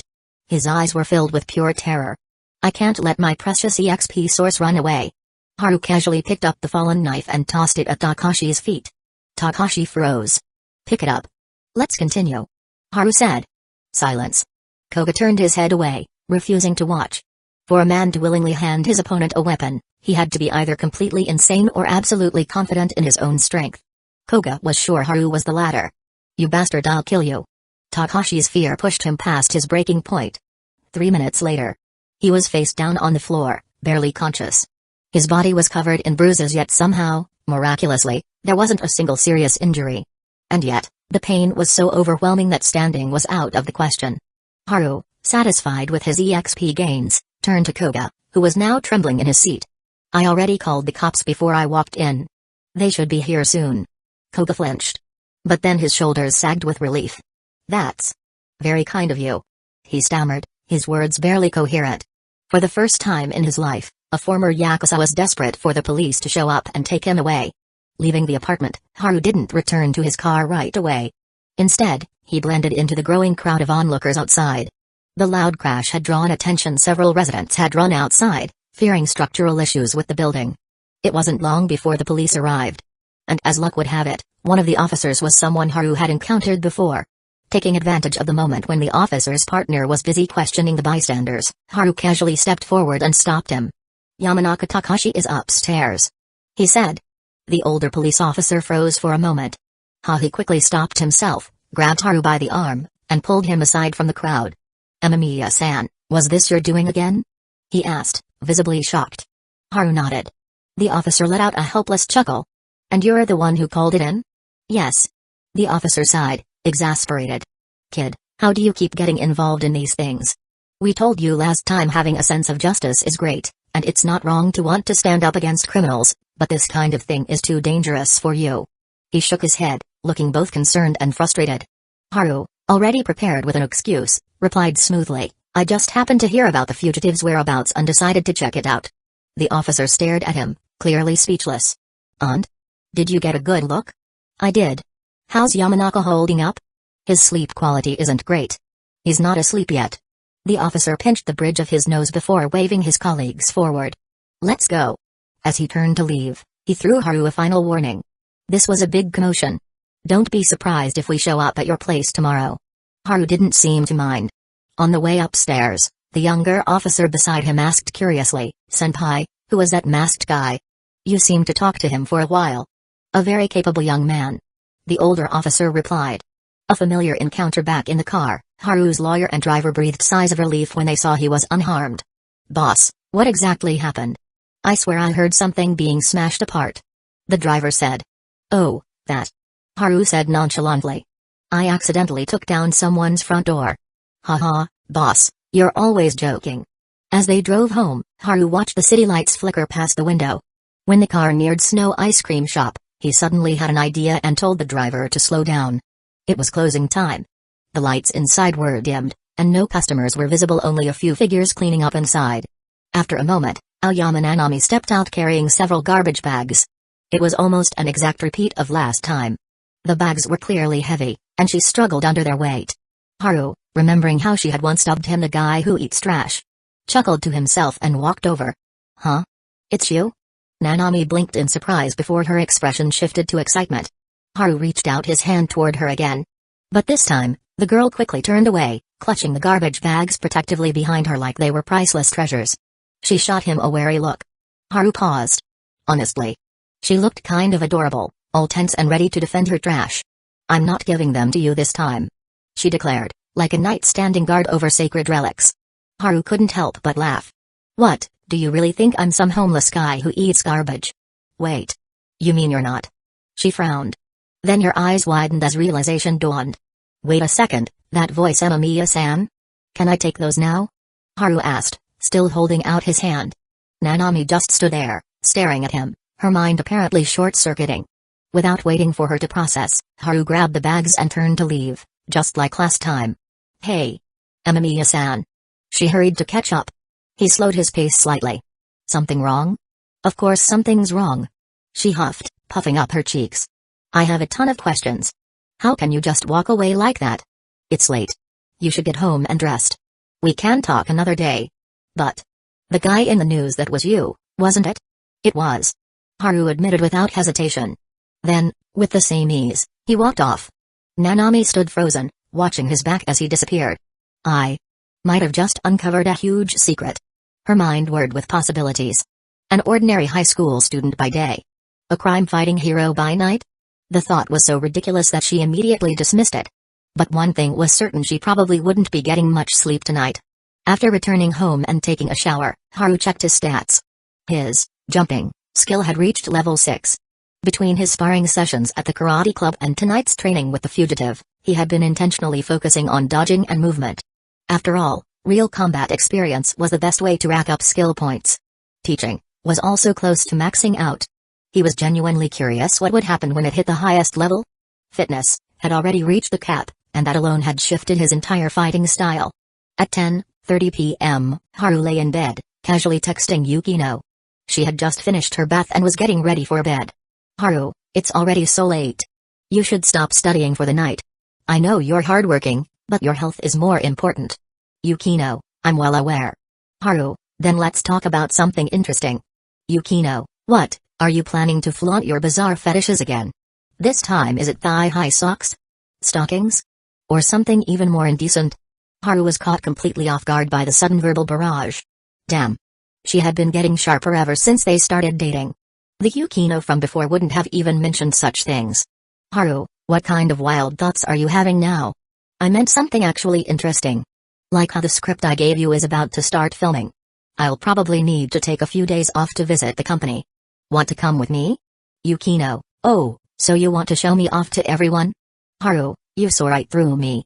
Yukino, "I suppose it makes sense. A girl as adorable as me dating you, it'd be weirder if you didn't flaunt it." Haru, "Wow. That was some sudden self-absorption. Be careful, or I might have to use my ultimate technique on you." Yukino sent back a smug panda emoji, clearly unimpressed. "Haru, remember how I massaged your legs last time? If you want, I could teach you how to do it. Free of charge." This time, she didn't respond immediately. Because, on the other side of the screen, Yukino was sitting in bed, her face burning red. She had completely forgotten about that moment. But now that Haru had brought it up, all she could think about was his precise, deliberate touch. Tonight, her dreams were probably going to be filled him playing with her legs. Yukino bit her lip, glaring at her phone. "Haru, you are so dead." "Haru, good night, my dear Yukino." "Humphrey. Running away now, are you?" She tossed her phone onto the bed, turned off the lights, and pulled the covers over her head. One overly sweet goodnight message wasn't enough to make up for his teasing. She would definitely make him pay for it at school tomorrow. The next morning, after greeting a few familiar classmates, Haru had just taken his seat when a group of girls excitedly gathered around him, their faces full of curiosity. "Amamiya-san, we have a question for you." "Oh? You already heard about my 1 against 10 achievement?" "Eh?" The girls were momentarily stunned before bursting into laughter. "Do you even need to ask? That news spread through the entire school ages ago. So, what do you want to ask? Is it true that you have a girlfriend?" "Yep. Bad news for you all, you're out of luck." Haru teased. "Ha. You wish. It's not like we even like you in the first place." The girls shot back playfully. Then, they confidently shared their own theory. "Your girlfriend is Yukinoshita-san, right? You two are always together. Who in their right mind would want to compete with that? Just standing near her is enough to make anyone feel inferior." Gossip among girls spread faster than wildfire. By midday, the entire school knew that Haru was dating Yukino. And the students, always eager for fresh drama, welcomed the news with open arms. They hadn't even finished digesting the karate club showdown gossip, and now a brand new scandal had landed right in their laps. The girls who admired Haru felt a little disappointed, but not devastated. After all, many students had already noticed how often he and Yukino were seen together. Even if there hadn't been solid proof before, everyone had their suspicions. Everyone, that is, except for Utaha, who was eating her lunch in silence. "Bad news," she muttered, lightly gripping her chopsticks with a sigh. She had expected the state to come, but witnessing it firsthand still stung. Feeling a gaze on her, she turned to see Kato Megumi watching her closely. Quickly composing herself, she forced a calm expression and said, "I'm fine." Just lost in thought for a moment. Megumi nodded, not calling out her obvious lie. After a few seconds of hesitation, Yutaha's eyes flickered with uncertainty. "Can you do me a favor?" Meanwhile, on the other side of the school. As soon as Haru finished his lunch, a group of boys surrounded him. Judging by the fire in their eyes, he assumed they were also here to grill him about his relationship with Yukino. But instead, they eagerly asked, "Amamiya, are you seriously just a substitute sparring partner in the karate club?" Haru blinked. Oh. So that's what they were excited about. Turns out, these guys weren't here for the romance gossip at all. It was admiration pure, unfiltered awe.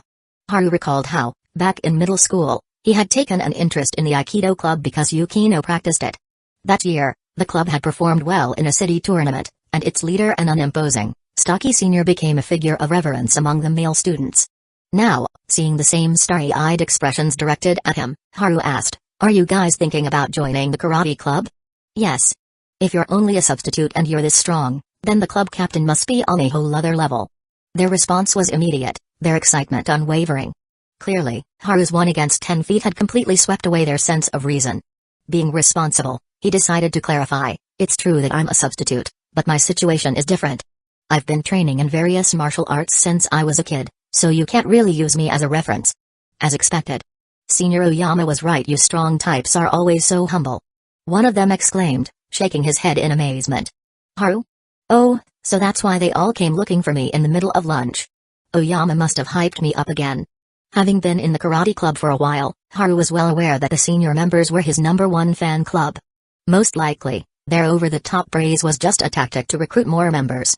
Understanding their motive, Haru put on a serious expression and said, "The secret to getting stronger is hidden within the karate club. If you want it, you'll have to find it for yourselves." "Oh, come on. That's straight out of One Piece. Never thought you were an anime nerd, Amamiya." The group burst into laughter, their excitement still high, but now with a sense of camaraderie. Joking around, they decided to pay the karate club a visit. That day, Haru's name was on everyone's lips. Rumors spread like wildfire, and by the time school ended, he made a swift retreat straight to the photography club. There was no way he was heading to the dojo today. It was bound to be packed with curious onlookers. "I knew you'd be hiding here," Yukino remarked as soon as he entered. With all the gossip swirling around, she had expected him to slip away. According to his own words, this was called a tactical retreat. Can't be helped. Everyone's way too enthusiastic. I need to lay low for a couple of days. Haru sighed dramatically, playing up his exhaustion. For the rest of the afternoon, he focused on teaching in the photography club, gathering experience while discreetly observing everyone's reactions. Seeing that Yutaha had seemingly composed herself and was paying full attention to his lesson, he felt relieved. He had never intended for anything to happen between them, but since she was part of the club now, he felt responsible for looking after her. Besides, it was obvious that Yukino took this upcoming film project very seriously. When Kato Megumi called Haru away for something, Yutaha set down her pen and quietly followed him with her gaze. At lunch, despite her best efforts to act normal, she had eventually caved and asked Megumi for a favor. And now, it seemed like Megumi had found the perfect moment to help her out. Chapter 59, I'm in sage mode now. Yutaha tried to suppress the nervous anticipation bubbling inside her, pretending to focus on her notes. In the quiet room, no one except Haru noticed anything unusual about her. Even Yukino, usually sharp and observant, didn't catch on. She wasn't the type to scrutinize others every second. There were more important matters at hand. The only reason Haru picked up on it was because of his auto-aim skill. Just a moment ago, when he answered Yutaha's question, his skill had locked onto her. Whether it was the subtle shift in her emotions or the way her black-stockinged legs pressed together under the table, he noticed it all. But noticing was one thing, he didn't dwell on it. Yutaha seemed to be in a good state of mind today, meaning there wouldn't be any issues with the upcoming shoot. After finishing his explanation to Megumi Kato, he was about to leave when she suddenly asked, Amamiya-san, do you ever come back to practice after club activities? Her voice was soft, but in the hushed room, it rang out clearly. Almost everyone turned to look. Unless I forget something, I don't usually come back. But why do you ask? Megumi replied casually, I heard the choir club's president does that often. The other day, a member accidentally caught him. Ah. Haru remembered hearing that rumor earlier today, buried somewhere within the gossip about him and Yukino. From across the room, Yukino averted her gaze. So, the rumors about the choir club were true after all. I respect his dedication, but that's not something I'd do. I go straight home every day. I don't linger outside much. Haru explained. Megumi seemed to be warming up to the conversation. I thought that after hearing the rumor, you might not return to the club but would still find time to practice on your own. Like what? For example, everyone can tell that Yukinoshita-san wants this shoot to be perfect. I figured you might be scouting locations to help her. Not at all. Just as he spoke, he noticed Yukino looking at him. Haru smiled and shook his head, signaling that he truly hadn't meddled. Yukino didn't comment. Although, given Haru's personality, she wouldn't have been surprised if he had. Sensing this unspoken thought, Haru turned back to Megumi. I already said the shoot depends on you all. I'll only step in when absolutely necessary, no more, no less. Noticing Megumi's lingering gaze, he added, I probably won't leave my house all week. Oh, except tonight. I need to go buy some things. I see. Guess I overthought it. With that, Megumi returned to her script. From the corner of his eye, Haru saw a flicker of change in Yutaha's expression. Thanks, Kato. Now that neither of the girls was paying attention to him anymore, Haru didn't bother figuring out why. Megumi's sudden question had scattered his thoughts anyway. As he settled back into his seat, he saw that everyone was diligently working. His teaching skill had even gained some experience points, filling him with a sense of accomplishment. It felt just like finally beating a tough boss after countless failed attempts in a game. At this moment, he felt completely content without desire or distraction. Not even Yukino's slender waist and legs, Yutaha's curves and charm, or Megumi's occasional glimpses of cuteness could shake him. This was his own version of sage mode. A sudden cough snapped him out of his thoughts. Regaining focus, he saw Yukino shooting him a subtle glare. What did I do? He paused for a second, then realized that while zoning out, his gaze had landed squarely on Yukino's stocking-clad legs. No wonder she had coughed to get his attention. Glancing at the focused club members, Haru picked up a notepad and continued his silent exchange with Megumi from earlier. He scribbled, You're overthinking. I'm in sage mode. Right now nothing can stir my interest. Then, he passed the notepad to Yukino. She eyed it curiously. The moment she read it, her beautiful face twisted into a look of sheer exasperation. Seeing that she wasn't taking it, Haru simply shoved the notebook into her hands. Sighing, Yukino gave him a sidelong glance before writing, Should I praise your childishness? I haven't played this passing notes game since elementary school. Haru replied with a dead serious expression, Focus on what I said. Yukino, sage is supposed to be a noble word, yet when you use it, it sounds incredibly untrustworthy. Haru fell silent. Of course, Yukino wouldn't understand the sage mode reference. And he wasn't about to dig his own grave by explaining it. After all, he had already made a reckless mistake last night. She still hadn't confronted him about it yet. So, to smooth things over, he finished with a compliment, Oh gracious and lovely Lady Yukinoshita, please forgive my impertinence. The moment she read it, Yukino instantly understood he was referring to last night. She let out a dry chuckle but didn't give him a definitive response. Haru had a bad feeling about this. Luckily, Yukino was too focused on club matters to bring it up, and even after they went home, she didn't seek him out for payback. Meanwhile, after dinner, Haru lounged in the living room, petting his cat and waiting for news. By the time the clock hit 7 p.m., neither the police nor any unexpected visitors had shown up. Just as he was wondering about it, his phone rang. It was his father. Over the call, his father mentioned that a soon-to-be-promoted police inspector, Yuto Yuki, had contacted them. Apparently, Yuki had initially reached out through the Yukinoshita family, and this afternoon, he had called again, all of it relating to Haru. Haru quickly pieced it together. No wonder the inspector hadn't interfered in his previous incident. He had been waiting for the right opportunity to advance his career. Haru didn't hide anything and gave his father a brief rundown of the situation. I see. His name is Yuto Yuki. He probably learned about your heroic deeds and decided to step in. He'll likely smooth things over again this time. After the call ended, Haru sighed in admiration. Talented people really don't let opportunities slip by. All he had done was get into an altercation on the street, yet the inspector had used it as a stepping stone for his promotion. At least this saved Haru a trip to the police station. Originally, he had planned to cooperate with their investigation, but now he didn't need to. I'm heading out. Meow. After greeting his orange tabby, Haru grabbed his phone and stepped outside. They were running low on tea and fruit at home. If Yukino came over and found nothing, she would definitely nag him about it. On his way back from the store, Haru noticed a crowd gathered in front of a convenience store. He had no intention of getting involved but glanced over anyway. A motorcycle lay overturned, a man was on the ground, and a woman was frantically making a phone call. Just a regular traffic accident. He was about to walk away when, out of the corner of his eye, he spotted a familiar figure standing at the edge of the crowd. Tall and curvy, dressed in her usual impeccable uniform, with sleek black hair cascading over her shoulders stunning to the point of being unreal. It was Yutaha.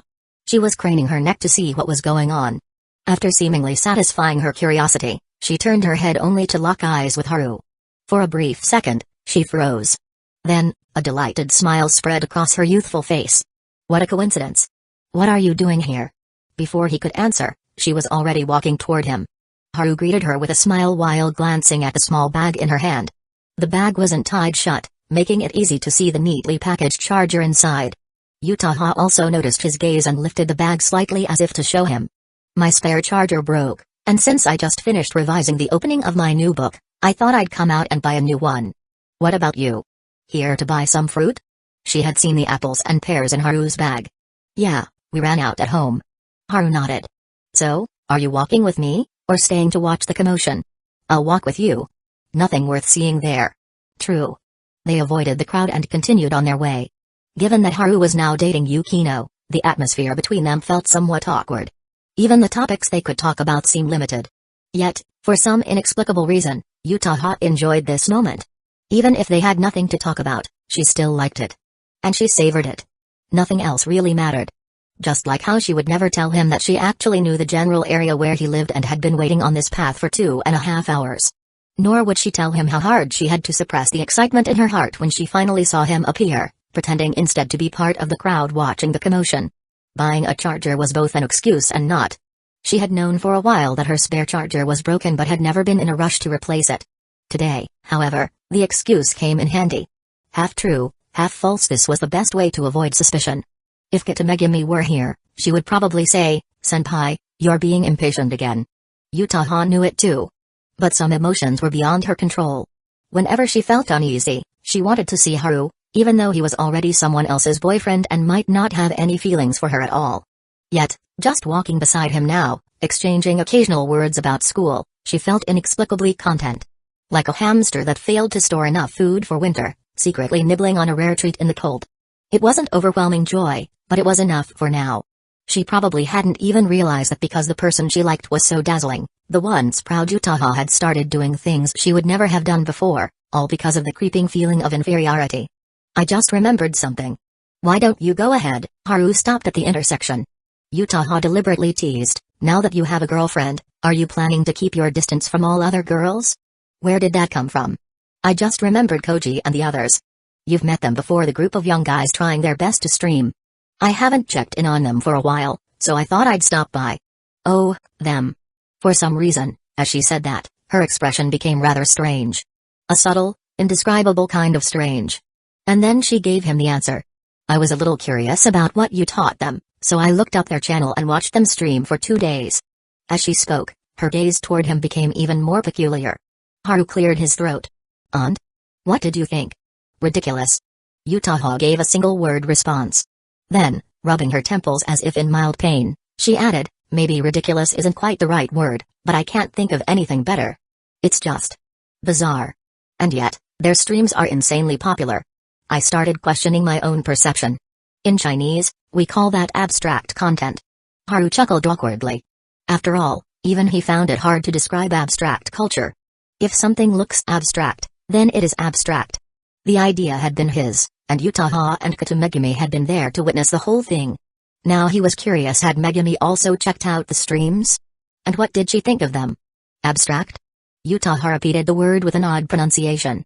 Then, quite naturally, she added, I haven't learned that part yet. Learned what? Haru was confused. Chinese. She said it like it was no big deal. Oh, I see. Haru nodded, choosing not to press further. His instincts told him that she was learning Chinese most likely because of Yukino. As they walked toward the street filled with amateur streamers, Yutaha brought up a topic. Did you see the news today? No.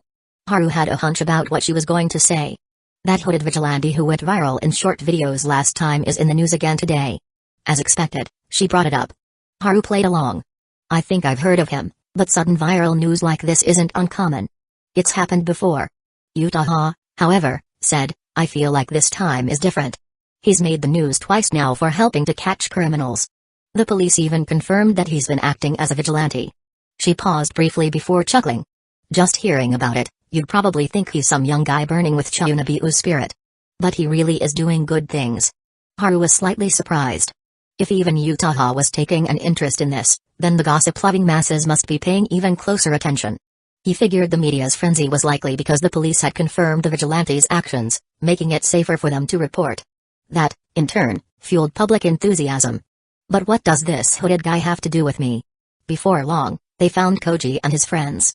Compared to the early days when no one paid them any attention, their popularity had skyrocketed.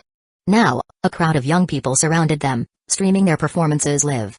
Haru didn't go over to greet them. For one, he didn't want to interrupt their work or appear on camera. The other reason? He recognized all of their outfits. He could keep a straight face from a distance, but if he got too close and started talking, he knew he'd crack up. From game characters to real-life celebrities, their cosplay lineup was wild. Standing beside Haru, Yutaha watched for a while before frowning slightly. She really couldn't handle this kind of streaming culture. To her, it was pure chaos. Haru's voice pulled her out of her thoughts. If you're not comfortable, we can head back. Yutaha turned to see his calm expression. You're leaving already? If you want to say hi, don't worry about me. She wanted to show that she was understanding. Haru gave her a complicated look. You really think I can just go up and talk to them? What if I accidentally end up on their live stream? Yutaha smirked. Then by tomorrow, you'll be the latest school gossip streamer. Amamiya Haru, live 1v10. Did you really just say that? Well, I did spend 2 days watching their chat. I saw the comments too. Impressive. No wonder you're the top student in our year. Your learning ability is terrifying. Thank you for the compliment. They turned and walked away together. The two started walking back. As they moved along the street, Haru noticed 3 high school boys gathered on the sidewalk, watching something. 2 of them looked familiar. One was the blonde guy who had warned him about the broken water faucet at the park. The other was the wannabe a literary youth who had dramatically mused about the wind being restless on the grass. See, Tadakuni. I told you the hooded hero is blowing up. Look at how many streamers are copying his look. This is ridiculous. The way they joke around on camera doesn't match the righteous image the hooded hero has in the news. Exactly. I feel the same way. The 3 chatted for a bit, seemingly unimpressed with what they were watching. Then, they happened to cross paths with Haru and Yutaha. The boy with glasses froze. It's you? His voice immediately became awkward. The blonde guy, however, remained composed. Oh, I remember you. We met at the park that day. Haru hadn't planned to say anything, but since they greeted him first, he smiled and nodded. Yeah, thanks for the heads up back then. Ah, that was just a small thing. The blonde boy trailed off mid-sentence, his expression suddenly growing serious. The boy with glasses also seemed tense. Only the third boy, with delicate features, looked confused. Haru was baffled. What's wrong? The blonde boy spoke in a grave tone. You're a normie. The glasses-wearing boy nodded in agreement. I suspected it the moment I saw you. You're definitely a normie. How infuriating. The third boy let out a sigh. Hey, you two, don't just throw around rude accusations like that. Haru chuckled, just about to clarify when Yutaha suddenly smiled and spoke first. You got it wrong. I'm not his girlfriend. Huh? Haru blinked. So, it looks like Senpai is back to her usual self? That's a relief. Yashitake, do you believe that? Nope. Tadakuni, what about you? I don't believe it either. The 3 boys walked off, their voices filled with envy and frustration. The last time I saw him, he was with another girl. And she was really beautiful. What? There's another one? As they left, a metaphorical dark cloud seemed to hover over their heads. Yutaha withdrew her gaze and asked curiously, are they people you know? Sort of. I just didn't expect to run into them here. Haru thought to himself, so many coincidences today. Then he recalled something. In the scene he had glimpsed before his transmigration, those 3 seemed to spend their days in the same dull routine. So, running into them like this wasn't all that surprising. Turning to the girl beside him, Haru said, since you don't like places like this, I'll walk you home first. Yutaha blinked, her clear eyes reflecting his face. She wasn't used to this kind of atmosphere, that much was true. But she also knew Haru got along well with those streamers. She had originally planned to just keep him company, figuring that even if she didn't enjoy it, she could endure it for a while. What she hadn't expected was for Haru to notice her discomfort right away and then, without hesitation, repeat his offer. To have someone who understands your warmth and your sorrow. If only she could walk through life with such a person by her side. As she followed him, Yutaha found herself longing for a summer love story that belonged to her alone. But unfortunately, he already had a girlfriend. Yutaha quietly watched his face. Just then, a group of streamers and their excited fans approached from behind. Haru reached out and gently pulled her back. Step aside. Once the lively crowd had passed, he teased, spacing out in the middle of the street is dangerous. If I hadn't reacted fast enough, you might have been swept away. Thanks. Surprisingly, Yutaha didn't say anything else, just a simple word of gratitude. She rubbed her knee. A girl had bumped into her earlier, and it still hurt a little. But when she straightened up again, she didn't mention it. Instead, she simply said, "Let's go. I should head home." Haru watched her quietly. He remembered she could be stubborn sometimes, holding on even when she was struggling. They walked for a while, but soon, her steps grew uneven. Still, she refused to show any sign of weakness. "Stop." Haru sighed, exasperated. When Yutaha turned to him with a questioning look, he asked, "Is it really that hard for you to ask me for help?" Chapter 60, Yutaha's embarrassment. Is it really that hard to ask me for help? Yutaha hadn't expected Haru to say that. She hesitated for a couple of seconds, then shook her head as she looked at his exasperated expression. "I just need a moment to rest." Haru didn't feel like arguing with her. Instead, he pulled out his phone and called for a driver. Since he didn't make an effort to be discreet, Yutaha could hear everything clearly. She felt a twinge of disappointment. Honestly, she had been hoping he would carry her on his back like last time. She had a great figure, after all. Large chest, slender waist. She wouldn't have minded letting him take advantage of that. Before long, the driver arrived. Haru opened the car door for her. "Get in first." "Thanks." Yutaha didn't say anything extra. As the car started moving, Haru noticed her right hand still resting on her knee. "Still hurts?" he asked with concern. "Just a little," she replied with a calm smile. Haru gave a small nod. "Better check it again once you're home, just in case. If needed, put on some ointment. Wouldn't want you limping around school tomorrow. People might think I beat you or something." This time, Yutaha's smile felt more genuine. "Even if I told people you hit me, no one would believe it." Haru smacked his forehead. "True. I'm at peak popularity right now. Half the guys at school want to learn my tricks. Wait. Now that you mention it, doesn't that mean I could totally rule the school?" Seeing him get more and more carried away, Yutaha chuckled. "If you try that, the principal will be the first to put you in your place. TCH. So much for that idea. It's not a total loss. At least you've gained a whole group of admirers. Thanks for the consolation." The atmosphere between them had returned to its usual comfortable rhythm. But Yutaha knew it wasn't quite the same as before. When had she started liking him? That childhood encounter didn't count. Back then, she had been just a kid, and he was just some boy showing off at a high jump competition. It had left an impression, sure. When they reunited years later, she had been pleasantly surprised. And curious about him. Back then, when she had said, "I'm curious about you," she had meant it. As they spent more time together, she found him reliable. She liked seeing him focused and hardworking in their club. She also liked his playful, unserious side in private. That time she tricked him into bringing her an umbrella when he actually came, running through the heavy rain just because of a single sentence from her. That was when she truly fell for him. And then, when he had carried her to the infirmary. She had felt so safe. Even entertained the childish thought, if only this could last forever. Of course, she knew. He hadn't done it because he liked her. He was just the type to take care of people he was close to. She had seen it in the way he treated everyone in the club. "I kind of regret it." Yutaha suddenly spoke. Haru looked confused. "Regret coming out today? Or something else?" "Regret not making a move the first time I met you. If I had, at least I wouldn't be completely outmatched by Yukinoshita." Yutaha smiled, avoiding his gaze. "Seriously, must you always speak in riddles? I hate cryptic comments like that." Haru grumbled. Yutaha smoothly changed the subject. "I'll be sending you and Yukinoshita-san my manuscript in a few days." That transition was way too forced. Even when the car stopped at her house, she still didn't let Haru know what she had meant. "Thanks for the ride. See you tomorrow." She walked away casually. At least, she made it look that way. So weird. Just as Haru was about to tell the driver to leave, he noticed a figure standing on the balcony, watching him. Their eyes met. The person frowned and turned away. Haru narrowed his eyes, deep in thought. "Boss, heading back now?" the driver asked. "Hold on a bit." Haru waved him off, keeping the car parked at the curb. Meanwhile, Yutaha unlocked the front door. The calm composure she had maintained earlier was gone. All that remained was a look of quiet sorrow. I don't see any chance of winning. She murmured the words to herself. Taking 2 deep breaths, she slapped her cheeks, forcing herself to pull it together. She had plenty of things to focus on.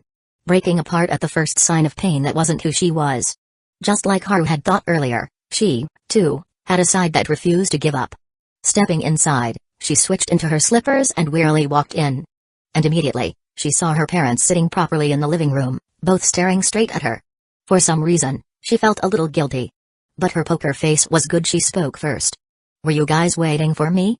Her father remained silent, his expression stern. Her mother hesitated before speaking in a gentle voice. "Yutaha, are you hiding something from us?" Yutaha wasn't some clueless teenage girl new to romance. She easily deflected with a joke. "Of course. I'm not a kid anymore. Your daughter's at the age where she's got secrets." Normally, her mother would laugh and tease her in return. But not today. Instead, she sighed. "No wonder you've been acting different lately. So that's how it is." Yutaha blinked. "What do you mean?" Her father finally spoke, his tone complicated.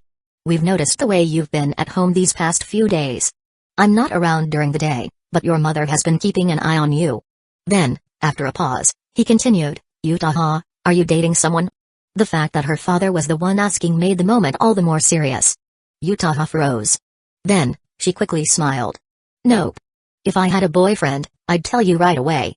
"Amamiya Haru," her mother said, voicing a single name. Yutaha's expression stiffened. Her parents exchanged a glance. That reaction was all the confirmation they needed. Trying to keep her composure, Yutaha responded lightly, "So, Mom, you think I'm dating Haru? Are you not?" Her mother's tone was soft, but her gaze was sharp. Her father's voice, in contrast, had grown gentler. "Did you two have a fight? You've been out of sorts lately. You act normal, but we're your parents. You can't fool us." Thump, thump. Yutaha felt her heart race. Was I that obvious? Frustration flickered in her mind. She had tried so hard to act the same as always, determined not to let them see through her. And yet, they had. Lying to the parents who raised you was never an easy task. If they truly fell for it, it only meant they loved you so much that they refused to doubt you. Yutaha understood this all too well. Now, as her parents stayed up late, waiting for her to come home, it was clear her recent behavior had made them deeply worried. So much so that they felt the need to have a serious talk with her. For someone who always prided herself on being calm and observant, she suddenly found herself at a loss in front of them. Even her usually sharp wit, her greatest weapon in arguments, seemed to abandon her. Seeing their daughter fall silent, her mother gently took her hand and led her to sit down. "Don't overthink it," she said softly. "We're not the kind of parents who would stand in your way. If you've found someone you like, we'll support you." Her father, sitting on the side, muttered, "At the very least, I need to check him out myself." Her mother shot him a glare. "Is now really the time for that? Can't you see our daughter isn't in a good mood?" Grumbling, he fell silent. Yutaha felt touched. She lowered her gaze and said quietly, "I haven't been in the best mood lately, but you're misunderstanding things." Her father suddenly spoke up. "That guy just sent you home, didn't he?" She froze. Had he seen? Her mother held her hand and spoke in the same gentle tone. "Earlier, you said you were going out to buy a spare charger. But you must have forgotten you said the same thing last month. Back then, I even offered to buy it for you while shopping, but you turned me down." Yutaha stiffened. She had successfully fooled Haru with that excuse but not her own parents.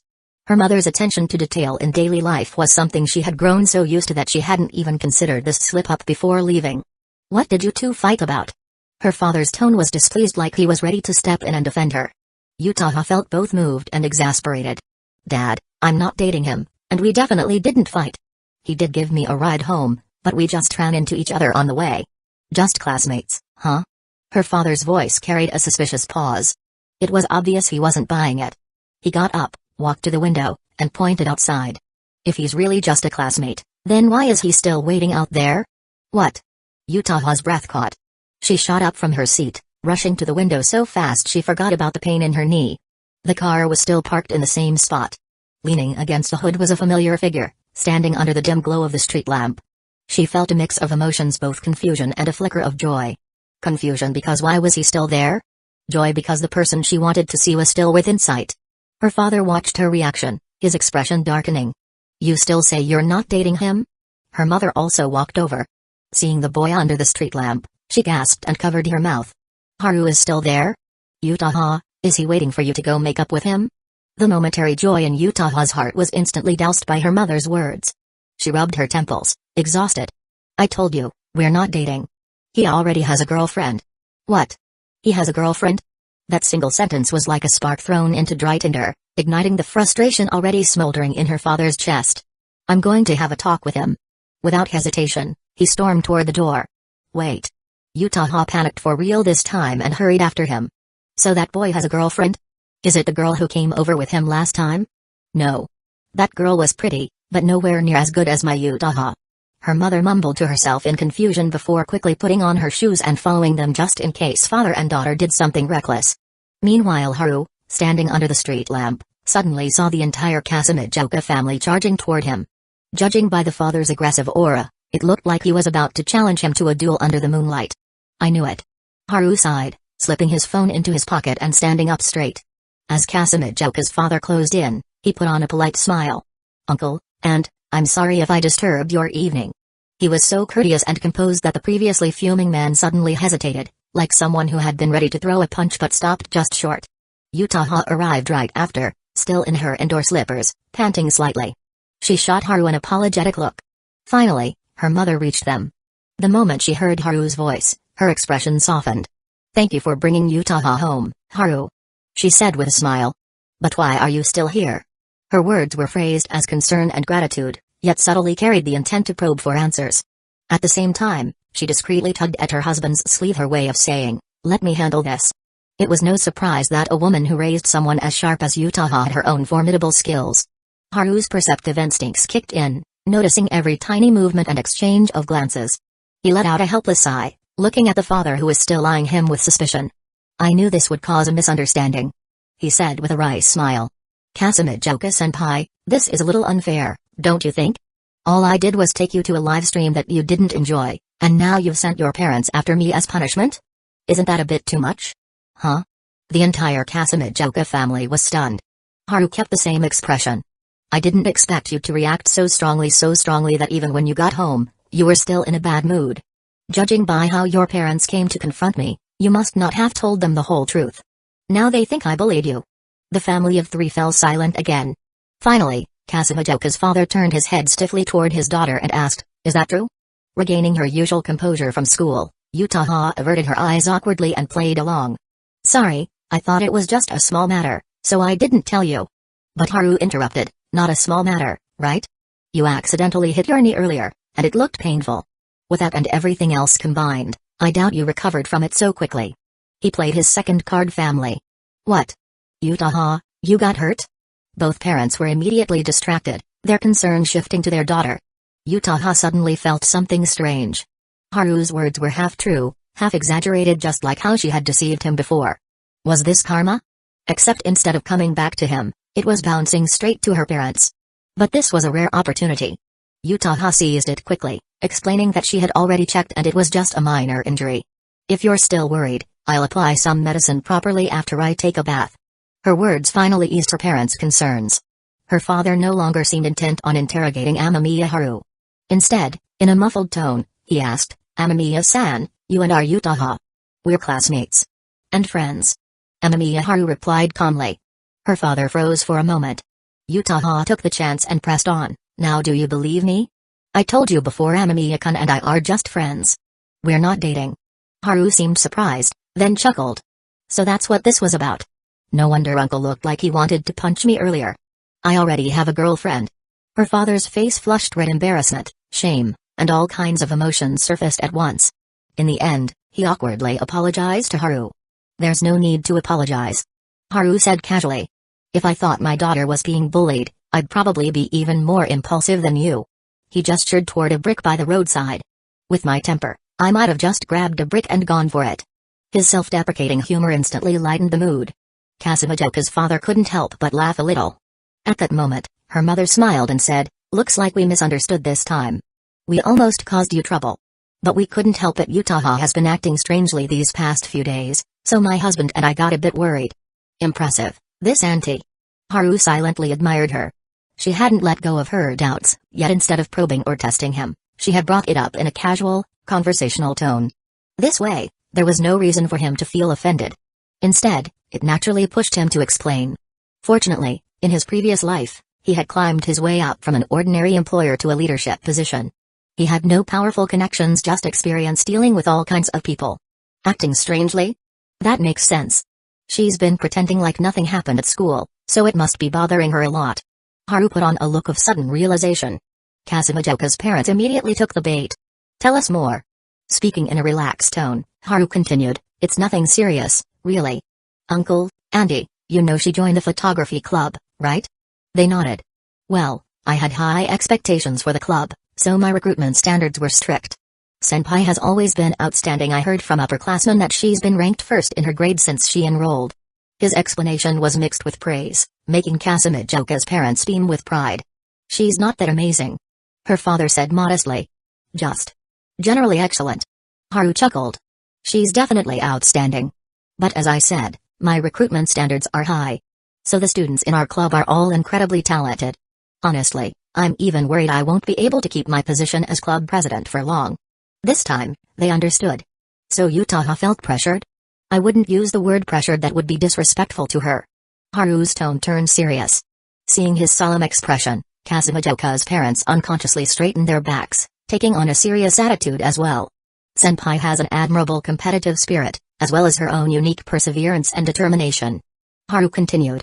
Because of that, when she saw even stronger students in the club, she didn't get discouraged, she pushed herself to improve. Then, he turned to Yutaha and spoke gently, I really respect your dedication, but overworking yourself to the point of exhaustion isn't good. Don't do that again, or everyone will be worried about you. Yutaha stared at him, stunned. Her heart was filled with an overwhelming sense of shock. Especially when she saw her parents nodding in agreement, urging her to promise, their expressions full of approval toward Haru. She was completely caught off guard. Her parents' probing questions had left her at a loss, but he had effortlessly diffused the entire situation with just a few words. So easily. As if it were nothing. She felt dizzy. Biting her lower lip tightly, she realized at this moment, Haru's presence was overwhelmingly attractive to her. Chapter 61, a bold move. It all lines up, every single detail. The Kasumijoka couple was now completely convinced by Haru's words. They had no choice. His explanation, though a mix of truth and fabrication, had been delivered so naturally, and their daughter had even backed it up with her own testimony. Everything made sense now. The couple once again apologized to Haru. Only now did they realize that their daughter wasn't in a relationship, let alone having issues with one. It had all been a complete misunderstanding on their part. And Haru's theory about competitive spirit and determination? It seemed entirely reasonable to them. After all, they knew just how exceptional their daughter was. And exceptional people often possessed a strong competitive drive. Such a shame it's already so late. Otherwise, we'd insist on inviting you in for dinner. Yutaha's father said sincerely. It was just a small misunderstanding. Now that it's cleared up, there's no need to dwell on it. Haru replied with a smile. That answer earned him even more favor from the couple. Yutaha's mother turned to her daughter. It's getting late. Let's not keep Amamiya-kun any longer. Come inside. You go ahead. I'd like to talk to him for a moment. Yutaha shook her head. The couple didn't object, giving Haru a nod before heading inside. As soon as the door closed behind them, Yutaha dropped the act, her gaze soft and shimmering. Thank you. You were incredibly calm just now. I had to be. Your dad looked like he was ready to punch me. Haru shrugged. Yutaha giggled, pressing her lips together. He wouldn't actually do that. After a pause, her eyes sparkled. But you really were amazing. I was completely stuck, and you still managed to smooth things over. Haru gave her a knowing look, but said nothing. Yutaha's cheeks reddened slightly, a rare hint of embarrassment flashing across her face. I did mess up today. I didn't expect them to react that strongly. She admitted. You're their daughter. It'd be strange if they didn't react. Haru pointed out. Yutaha felt even more awkward. After a moment of hesitation, she looked at him, a little anxious yet hopeful. You stayed here just to help me? What else? You think I was just leaning against the car, looking cool under the streetlights? That does sound like something you'd do. Hey, that's slander. You know that's illegal, right? Seeing him pretend to be offended, Yutaha's eyes filled with laughter. But the more she smiled, the heavier her heart felt. She thought of his girlfriend. And suddenly, she felt suffocated. Haru mistook her silence for lingering worry about her parents and reassured her. When I saw you get out of the car looking so troubled, I figured you'd have a rough time at home. Yutaha thought back to how he had effortlessly handled everything. A soft smile spread across her lips. So you waited here until you were sure I was okay? Haru nodded. She averted her gaze, her voice quieter. You know me really well. Not really. I just tend to think things through. He corrected. Yeah. She repeated the word, her lips barely moving. Then she murmured, if it were someone else in the club, you'd do the same thing for them, wouldn't you? Haru noticed the shift in mood and tried to lighten things up. That's what it means to be a responsible and dignified club president. But Yutaha didn't take the bait. She lowered her head and stayed silent. Haru's heart sank. So, she hadn't moved on after all. Under the street lights, she stood quietly, lost in thought. The warm glow illuminated her elegant figure, her long, slender legs wrapped in dark stockings, the curves of her body subtly outlined by the light. A faint blush colored her cheeks, and her soft lips parted slightly as she breathed. Her eyes, filled with unspoken emotions, shimmered like water, more radiant than the rain from the other night. Haru knew he had to break the tension before things went too far. He quickly found a topic. I never expected you to start learning Chinese. With everything else on your plate, you'll need to manage your time carefully. Yutaha looked up at him, her gaze deep and warm. Go on. Her eyes were too intense. Haru turned away, pretending to glance at a passing pedestrian. With your talent and intelligence, you can balance writing, club activities, school, and now Chinese, but only if you manage your time well. He explained. You need to figure out your priorities. Finish what's most important first, then move on to other things. Take it one step at a time. Rushing won't get you anywhere. You saw what happened last time. His voice was steady, reassuring. Yutaha listened quietly. She didn't interrupt. Just listened. When he finally turned back, he pointed at her. If you end up overworking yourself again, I'll have no choice but to visit you in the hospital. I'm not that reckless. She countered. That's true. You're the top student in your grade. Even I couldn't pull that off. Haru teased. But Yutaha didn't smile. Instead, she looked straight at him. In a lot of ways, you're amazing too, aren't you? Haru kept a straight face. Damn, I thought I hid it well. Looks like I'll have to put up another layer of security.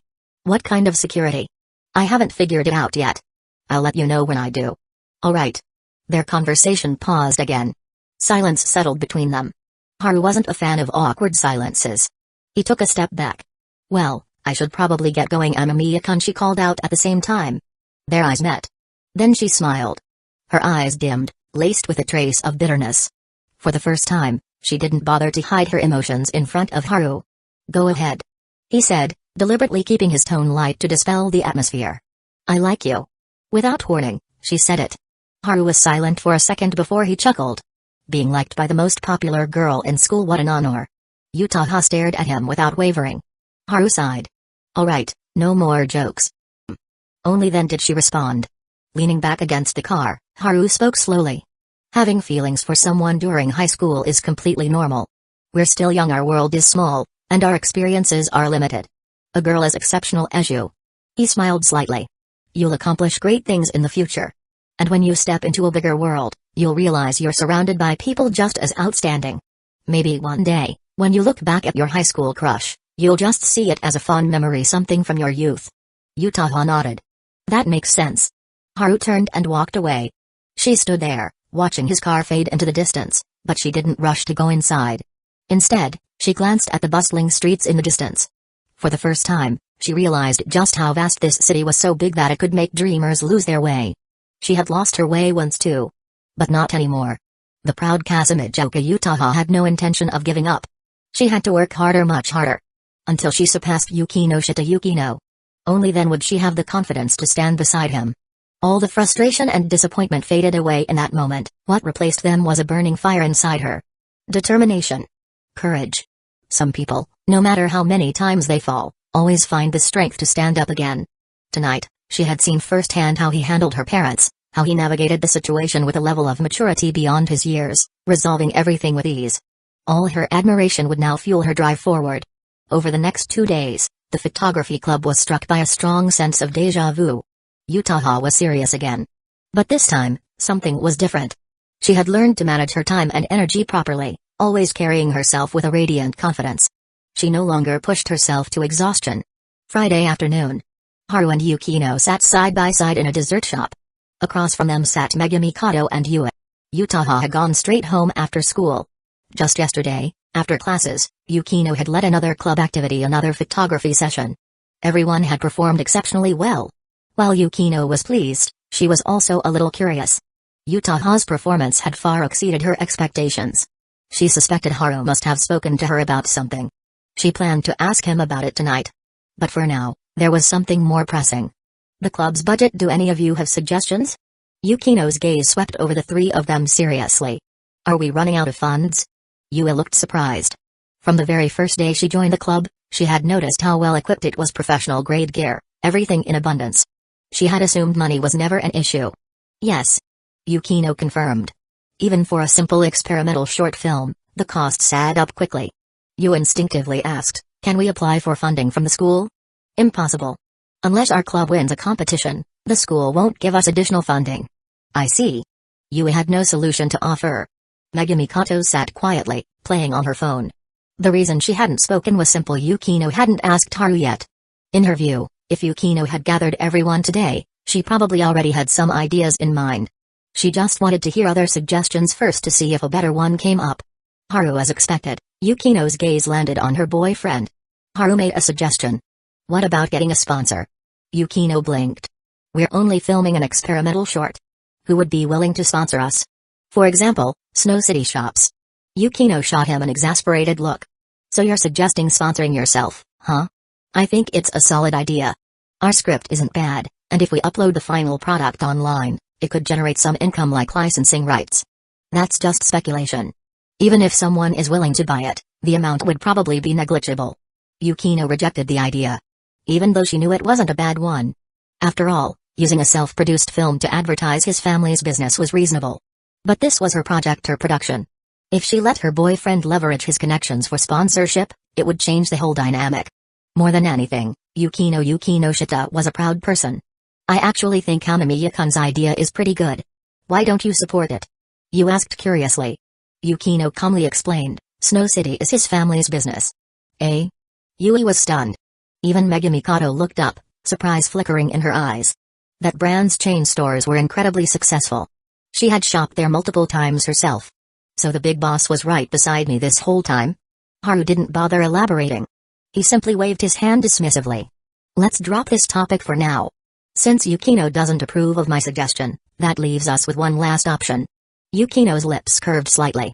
Go on. Maybe we're thinking the same thing. Haru blinked, then chuckled. So that's what you were waiting for. Yukino's smile remained. She enjoyed this kind of silent understanding between them. It was gratifying. Across the table, Yui was utterly confused. Megumi Kato, however, had a hunch. She recalled how Haru had taken on 10 opponents at once in the karate club. Her guess was confirmed when he spoke next. I made a name for myself under Oyama-senpai, right? The karate club is thriving now, and this year, we might actually win a major competition. Yukino smoothly continued his train of thought. The principal has probably had his eye on you for a while. The only reason he hasn't approached you yet is likely because you're already too high profile. He's worried that if he showers you with too much praise and encouragement, it might affect your mindset. Haru glanced at her. You even figured that out? Yukino smiled. Hiratsuka-sensei told me earlier. The principal is planning to meet with you next week. Oh great, you've got an informant now too. Haru made up his mind. Then next week, I'll go as the club president and request funding directly from the principal. I'll go with you. Of course, Yukino intended to do her part. With that settled, Yukino turned to Megumi Kato, who had remained silent the whole time. Kato, any issues with the script? None that I can see. Megumi finally looked up, her delicate features calm as always. She had already read the full script. The difficulty level was low, even a high schooler like her could handle the roles. Of course, she also knew that Yukino and Haru had probably adjusted the characters to match the club members' strengths. As they finished their food and got ready to leave, Megumi suddenly reached into her bag and pulled out a neatly wrapped box of small cakes. My family made these. I told them how well everyone in the club has treated me, so they wanted to send this as a thank you gift. The three of them expressed their thanks and accepted them. On the way back, Haru kept sneaking glances at Yukino. She noticed immediately. If you have something to ask, just ask. The budget issue was just an excuse, wasn't it? Haru had suspected it all along. You figured it out after all. There was admiration in Yukino's gaze. So what was the real reason for gathering everyone today? They've all been too busy lately. As club president, you didn't think to give them a break, so as vice president, I had to take care of it. As expected of you. So consider it. Thank you for the compliment. Yukino turned to face him with a bright, confident smile.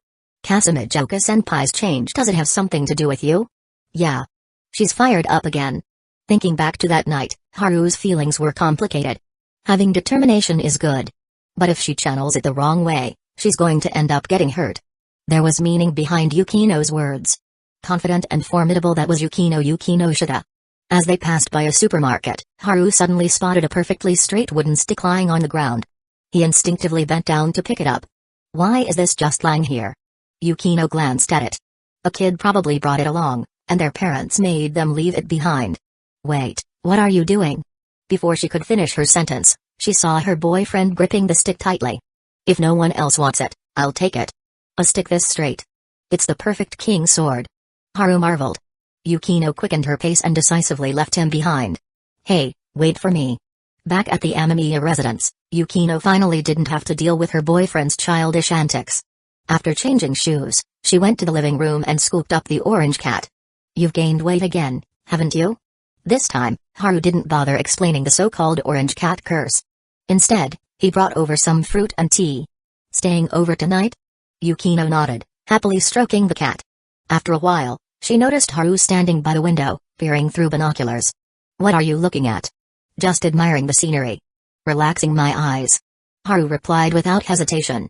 In reality, he was grinding his auto-aim skill. Who told you binoculars were for relaxing your eyes? Yukino gave him a look of pure skepticism. I came up with it myself.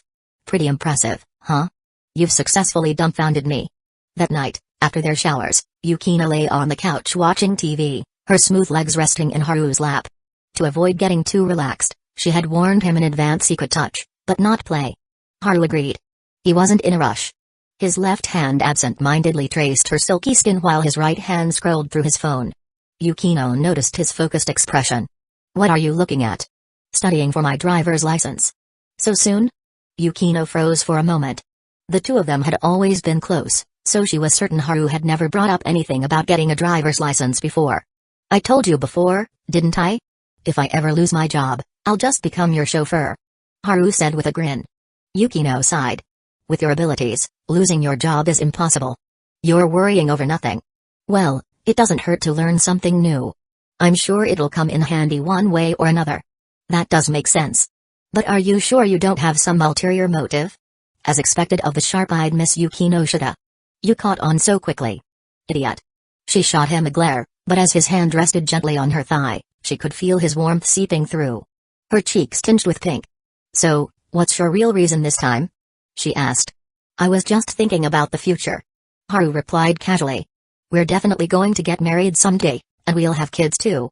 If I polish my driving skills now, I won't have to worry about you hiring some unprofessional driver to drive our family around. He put his phone down as he spoke. Yukino's heart softened in an instant. She huffed, feigning nonchalance. That as expected of you line? I'll return it right back at you. You're really planning that far ahead, huh? All because of your natural-born lecherous tendencies? Marriage, children, she had never seriously considered those things before. Yet, hearing him say it out loud, the lively glow in her autumn-colored eyes seemed to melt under the warm lighting, like the first thaw of fresh snow. It was mesmerizing. I'll take that as a compliment. Haru remained unfazed. This time, Yukino was caught off guard. You're not even denying that I called you out on being a pervert? He chuckled. We're going to spend the rest of our lives together, right? The sooner we show each other our flaws and strengths, the sooner we'll get used to them. Yukino felt her heart tighten, her nose stinging slightly. She set the orange cat down, leaned closer to Haru, and before he could say a word she pressed her lips against his, her face flushed red. Haru was caught completely off guard. Her scent surrounded him, drowning out everything else. Aside from her naturally modest figure, every other curve from the delicate arch of her waist to the graceful lines of her legs was flawless, leaving no room for complaint. Not to mention her face, now carrying a rare, captivating charm, her usual cool beauty tinged with an intoxicating warmth. Brave hero Yukinoshita has successfully drained Demon Lord Amamiya's HP bar. Their lips parted. Her heart was pounding, her eyes shimmering like crystal clear water. She smiled, both shy and pleased. I like what you just said. She murmured. I think I like you even more like this. He murmured, wrapping his arms around her slender waist, small, delicate, and without an ounce of excess. Hearing those words, a sudden impulse stirred within Yukino. for example. She could just push him down and have her way with him tonight. Chapter 62. Yukino won't hold back. The spacious bedroom, once pristine and orderly, now bore the traces of a restless night. The bedsheets, once smooth and tucked in place, had been pulled and twisted, their four corners now misaligned from the struggle. The thin summer blanket had been tossed aside, leaving two youthful figures entwined, their bodies pressed close together, sharing warmth, unsteady breaths, and the rapid thumping of their hearts. Yukino's smooth arm circled around Haru's neck, her silky hair cascading over his shoulder, slightly tousled from his hands resting on her waist. The usual cold sharpness in her gaze had long melted away, replaced by something softer, more unguarded. When their lips finally parted, her eyes shimmered, half-lidded with lingering passion, her long lashes quivering ever so slightly. Her flushed cheeks glowed a deeper shade of crimson than the evening sun. After their conversation earlier, she had found herself unable to control her emotions, drawn into his arms, instinctively seeking the comfort of his embrace. She knew well how much he had been restraining himself. I have that much of an effect on him. The realization always sent a sweet, intoxicating warmth surging through her heart. He had made his feelings for her abundantly clear, and she felt the same way. If that was the case, then why should she make him hold back any longer? He had respected her boundaries for so long. Despite his obvious desire, he had remained patient, never once pushing her beyond what she was ready for, simply because she had been focused on catching up to him in every other way. With that thought, Yukino slowly opened her glistening eyes and, in a voice soft and tinged with shyness, whispered, "Turn off the lights." Haru held her gaze, his grip on her waist tightening slightly. "Are you sure?" Yukino didn't waste words. With burning cheeks, she slipped from his embrace and switched off the bedroom light. Then she decided to take matters into her own hands. 2:00 a.m. Yukino was fast asleep, her exhaustion evident. In contrast, Haru felt completely awake, his energy untouched by the late hour. He lay beside her for a moment, studying her serene, beautiful face before carefully slipping out of bed, making sure not to disturb her slumber.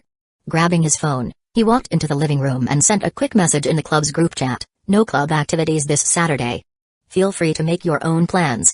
Setting his phone aside, he scooped up his fat orange cat. "You too, huh? Still wide awake at this hour?" The cat let out a lazy meow and flopped onto its back, exposing its belly for a rub. Haru chuckled, scratching the cat absent-mindedly as his thoughts drifted. Even after some time, sleep remained elusive, so he picked up his phone again and opened a private notebook app. A network map appeared on the screen, a meticulous diagram of connections, relationships, and influences. His personal web of influence. He added a new name, Yuki. This was the police inspector his father had mentioned. So far, the man had neither caused him trouble nor taken any overt actions. Instead, he had leveraged his connections with the Yukinoshita family and now seemed to be approaching his own household. Ambition. That much is obvious. Haru didn't mind. Someone like that was worth keeping an eye on. He'll probably arrange a coincidental meeting with me soon. He made a few notes, then shut off his phone and walked onto the balcony. At this hour, the city was silent, save for the occasional hum of passing cars. The view stretched wide before him as he reflected on the past few years and the gradual changes in his body.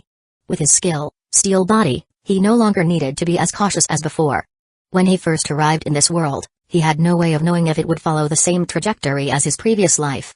Convincing his parents to expand their business had been a calculated move, grounded in years of first-hand experience clawing his way up from nothing in his past life. Before the system came into play, he had assumed his life would continue on this steady, controlled path. But now, things were different. I wonder. Once my other abilities level up, what kind of person will I become? He retrieved a pair of binoculars and began scanning the cityscape, his auto-aim skill steadily increasing in proficiency. By 4:10 a.m., with auto-aim now at level 4, he finally returned to bed. Sliding under the covers, he wrapped an arm around Yukino's waist and pulled her close. Even in her sleep, she instinctively nestled against him, seeking out the warmth of his embrace. Morning. Yukino woke first. Her schedule was usually strict. She was accustomed to rising with the first light. But today, she had slept in longer than usual. Given last night's events, it was understandable. As her eyes fluttered open, she found herself pressed against Haru's chest, his face mere inches from hers. Her cheeks flushed a soft pink at the sight. Glancing at the clock on the bedside table, she noted the time, 7:40 a.m. She remained still, simply gazing at him, warmth filling her heart. The memory of his words from last night surfaced, bringing a smile to her lips. She raised a hand, hesitating before touching his face, worried about waking him. But before she could decide, his voice rumbled softly, If you want to touch me, just do it. I'll return the favor, anyway. Her heart skipped a beat. Haru's eyes were open, watching her with amusement. You're awake? She asked, feigning nonchalance. 10 minutes ago. I just didn't want to move. His arms tightened around her. Didn't want to let go of you. That does sound like something you'd say. Can you blame me? I've been looking forward to this moment for a long time. Enough. She murmured, her face burning. He chuckled. You're even cuter like this. There's no need to discuss things that are already a given. Even flustered, her pride remained intact. Haru laughed. Fair enough. But I think I can make you even cuter. Wait, what are you doing? Stop. By the time Yukino made it to the bathroom to freshen up, her steps were noticeably unsteady. She glared at her reflection, frustration mixing with embarrassment. I need to get stronger. She had been following Haru's training regimen for her running, yoga, all kinds of exercises. And yet, last night, she had taken the lead, only to be utterly defeated. Twice. Absolutely humiliating. Pressing her warm cheeks with her palms, she made a silent vow, I need to train harder. Meanwhile, in the kitchen, Haru hummed a tune while preparing breakfast, his mood undeniably cheerful. Paper knowledge is always shallow, true understanding comes from hands-on experience. He smirked to himself. Poets really do have a way with words. Haru entertained himself by coming up with his own interpretation of the poem, thoroughly enjoying the process. You are cooking. Cooking, experience plus 124, he ignored the system notification entirely. After all, how could he focus when Yukino was just too alluring? As they ate, Haru brought up the fact that he had cancelled today's club activities. At first, Yukino wasn't too pleased. She insisted that she was fine and that they could continue filming as usual. In response, Haru simply leaned forward, tilted his head slightly, and silently stared at her long, fair legs beneath the table. Her face instantly turned red. Flustered and annoyed, she snapped, What are you thinking? Haru calmly sat back up. The club activities are cancelled. I'm the president, so what I say goes. Yukino pursed her lips, clearly unwilling to concede. Just as she was about to argue, he cut in smoothly, This weekend, we're just going on dates. No other plans. That one sentence sealed the deal. Blushing, Yukino stopped resisting. They spent the entire morning lounging around at home. As Haru had promised, this weekend was all about relaxing, no work, no obligations. By the afternoon, Yukino was feeling much better, her steps no longer awkward. Seeing that, Haru decided to take her out for some grocery shopping. But on the way, he received a call from the company. The production team was ready to start filming the drama, and as the boss, they wanted him to stop by. Haru turned to Yukino, looking a little sheepish. Yukino pressed her lips together, trying not to laugh. Just go. You said no work, but some things can't be avoided. Haru was surprised. However, his surprise lasted only 2 seconds before Yukino broke into a smile. A beautiful smile, but not a gentle one. She was laughing at him. This isn't funny. He protested. Considering how unreasonable and domineering you were during breakfast, I've decided to mock you for the rest of the day. I surrender. I surrender. Upon arriving at the company, Haru was called away for business, leaving Yukino to quietly enjoy her tea in the lounge. She had been here several times before and was familiar with everything. After waiting for a while and seeing no sign of Haru returning, she decided to go downstairs to buy some personal items. She could have waited for him to go shopping together, but since she had just declared she'd be teasing him all day, she didn't want to give him a chance to turn the tables. Just as she was checking out at the supermarket, a surprised yet familiar voice called from behind. Yukinoshita? Turning around, Yukino found herself looking at Yutaha Kasumijoka. Dressed in a perfectly tailored dress that accentuated her curvaceous figure, Yutaha stood out effortlessly. Beside her were a middle-aged couple whose facial features bore a striking resemblance to hers. Yukino quickly deduced they were her parents and gave a polite nod, silently suggesting they talk outside. Yutaha understood and returned the nod. It wasn't the best place for a conversation. Yutaha, is that your classmate? She's so beautiful. The woman beside her remarked in admiration. Yutaha's parents had taken the day off to spend time with their daughter, giving her a well-deserved break from her usual workload. Yes, her name is Yukinoshita Yukino. She's a first year. Yutaha replied, her tone casual. She deliberately avoided mentioning that Yukino was Haru's girlfriend. She didn't want to ignite her parents' curiosity again. Haru had already helped her resolve some issues with them before, she didn't want to create new ones. She really is a lovely girl. I don't think I've ever seen anyone as beautiful as our Yutaha. Her mother added. Her father, however, was more pragmatic. Yutaha, don't keep your friend waiting. We'll take care of this. Okay. Handing her items to her parents, Yutaha walked outside to join Yukino. Noticing the plastic bag in Yukino's hand, Yutaha smiled. Want to grab a coffee across the street? Sure. Yukino glanced at her phone. No unread messages from Haru. That meant he wouldn't be free anytime soon. The two striking young women entered the cafe and took a seat, drawing the attention of many male customers. Though they tried to be discreet after realizing they'd been caught staring, it was clear they were mesmerized. Neither Yukino nor Yutaha paid them any mind. Or, as Haru would put it, they were simply too used to being beautiful. It was Yutaha who broke the silence first. Where's Amamiya-kun? I saw him cancel club activities in the group chat this morning, so I figured he'd be with you. Her tone was light, perfectly natural, as if making idle conversation. Yukino was slightly surprised but didn't let it show. He is with me. He's just busy with something right now. Let me guess, working on his script? You knew about that? Yutaha met Yukino's calm gaze with a small smile. Did you forget? Back in the club, you mentioned a few things about him. Not much, but I have a good memory. Lifting her coffee cup, Yukino replied casually, of course I remember.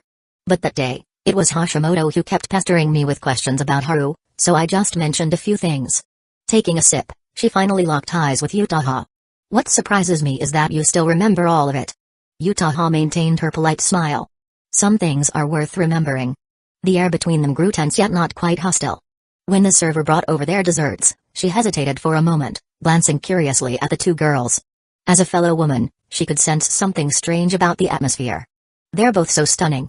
Even prettier than idols. The server whispered to her colleague as she walked away. Yukino's gaze turned sharp. Are you trying to provoke me? Yutaha, however, shook her head.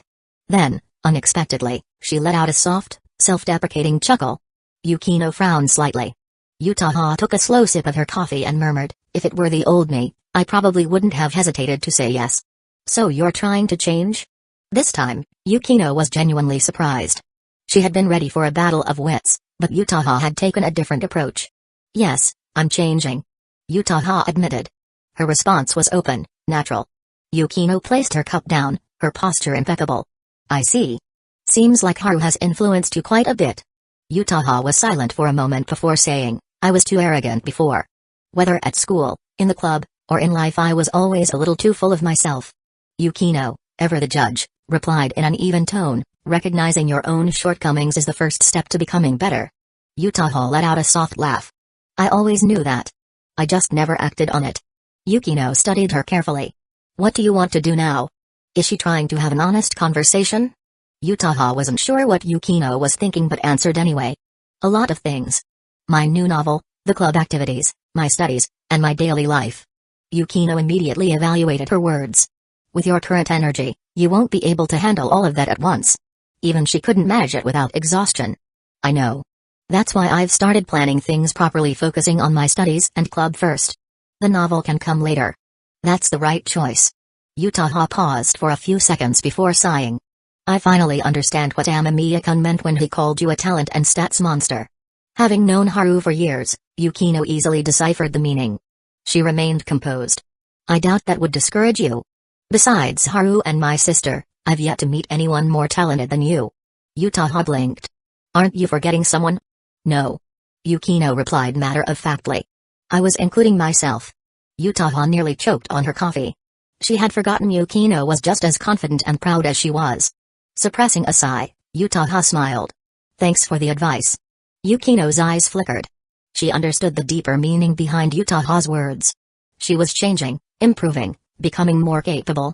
That was good for the club. But not necessarily good for her. Their conversation seemed friendly, but neither had truly lowered their guard. Sometimes, battles between women didn't require weapons or declarations of war. I used to think I could beat you. Yutaha admitted. But now, I'm not so sure. Yukino's tone was calm. You want to prove yourself to Haru. For the first time, Yutaha's eyes burned with determination. Yes. Yukino chuckled. Then, with sharpness in her voice, she said, someone already standing at the mountain peak rarely looks down. Yutaha met her gaze without flinching. But at least it's better than staying at the base and shouting. Yukino saw the sadness she was trying to hide, the quiet pain beneath her resilience. She was impressed by Yutaha's ability to adjust so quickly. But admiration wouldn't make her go easy on her. Not a chance. Chapter 63, a firm grasp. Yukino appeared cold and sharp, Yet she exuded a composed elegance, a presence befitting the rightful queen. Yutaha had long since cast aside her former pride. Now, she was just an ordinary high school girl who wanted to improve herself, believing she had a fair amount of talent and potential. Though in truth, the word ordinary hardly applied to her. Their gazes met but did not linger for long. Yukino was the first to avert her eyes, glancing at her phone. He's finished with his work. Yutaha nodded. Are you two going to continue shopping? Do you want to join us? Honestly, I do. But the person I am now wouldn't make that choice. You really have changed a lot, senpai. Yukino responded with a quiet acknowledgement as she typed a message on her phone. By the time Haru arrived at the cafe, he was momentarily taken aback at the sight of the two girls sitting across from each other. Both turned to look at him at the same time. The atmosphere wasn't tense, rather, there was an inexplicable sense of calm. He blinked again. There was no need to imagine some dramatic love triangle showdown. With Yukino's intelligence and decisiveness, she would never let things devolve into chaos. She cut straight to the execution. After greeting them and taking a seat beside Yukino, she finally offered an explanation. I ran into senpai while I was out buying something, and since we both had things to talk about, we decided to come here together. I see. Haru nodded in understanding. No wonder things felt so composed. They had simply run into each other and chatted for a bit. I should get going, my parents are waiting for me. Yutaha stood up politely, leaving as decisively as she had arrived. Yukino watched her retreating figure, her tone revealing a hint of recognition. She really has changed. Oh? How so? Haru played along. Yukino gave him a knowing, amused look. Shouldn't you know better than anyone? She's changing because of you. Not giving him a chance to reply, she leaned back against the plush seat, her slender frame resting elegantly. Her progress is remarkable. My original assessment was correct. Haru wisely chose to stay silent. Some topics were best left untouched. Yukino, however, seemed unconcerned. Taking the last sip of her coffee, she asked, so, is there anything left to do over there? No, the drama is set to begin filming soon. Speaking of which, if you're interested, you could come by the set sometime. I'll consider it if I get the chance. Has the title been decided? Yeah, we're calling it Tales of the Bizarre. Bizarre Tales. Sounds fitting for those stories. Their relationship had only recently deepened, and they were at that stage where they cherished every moment together.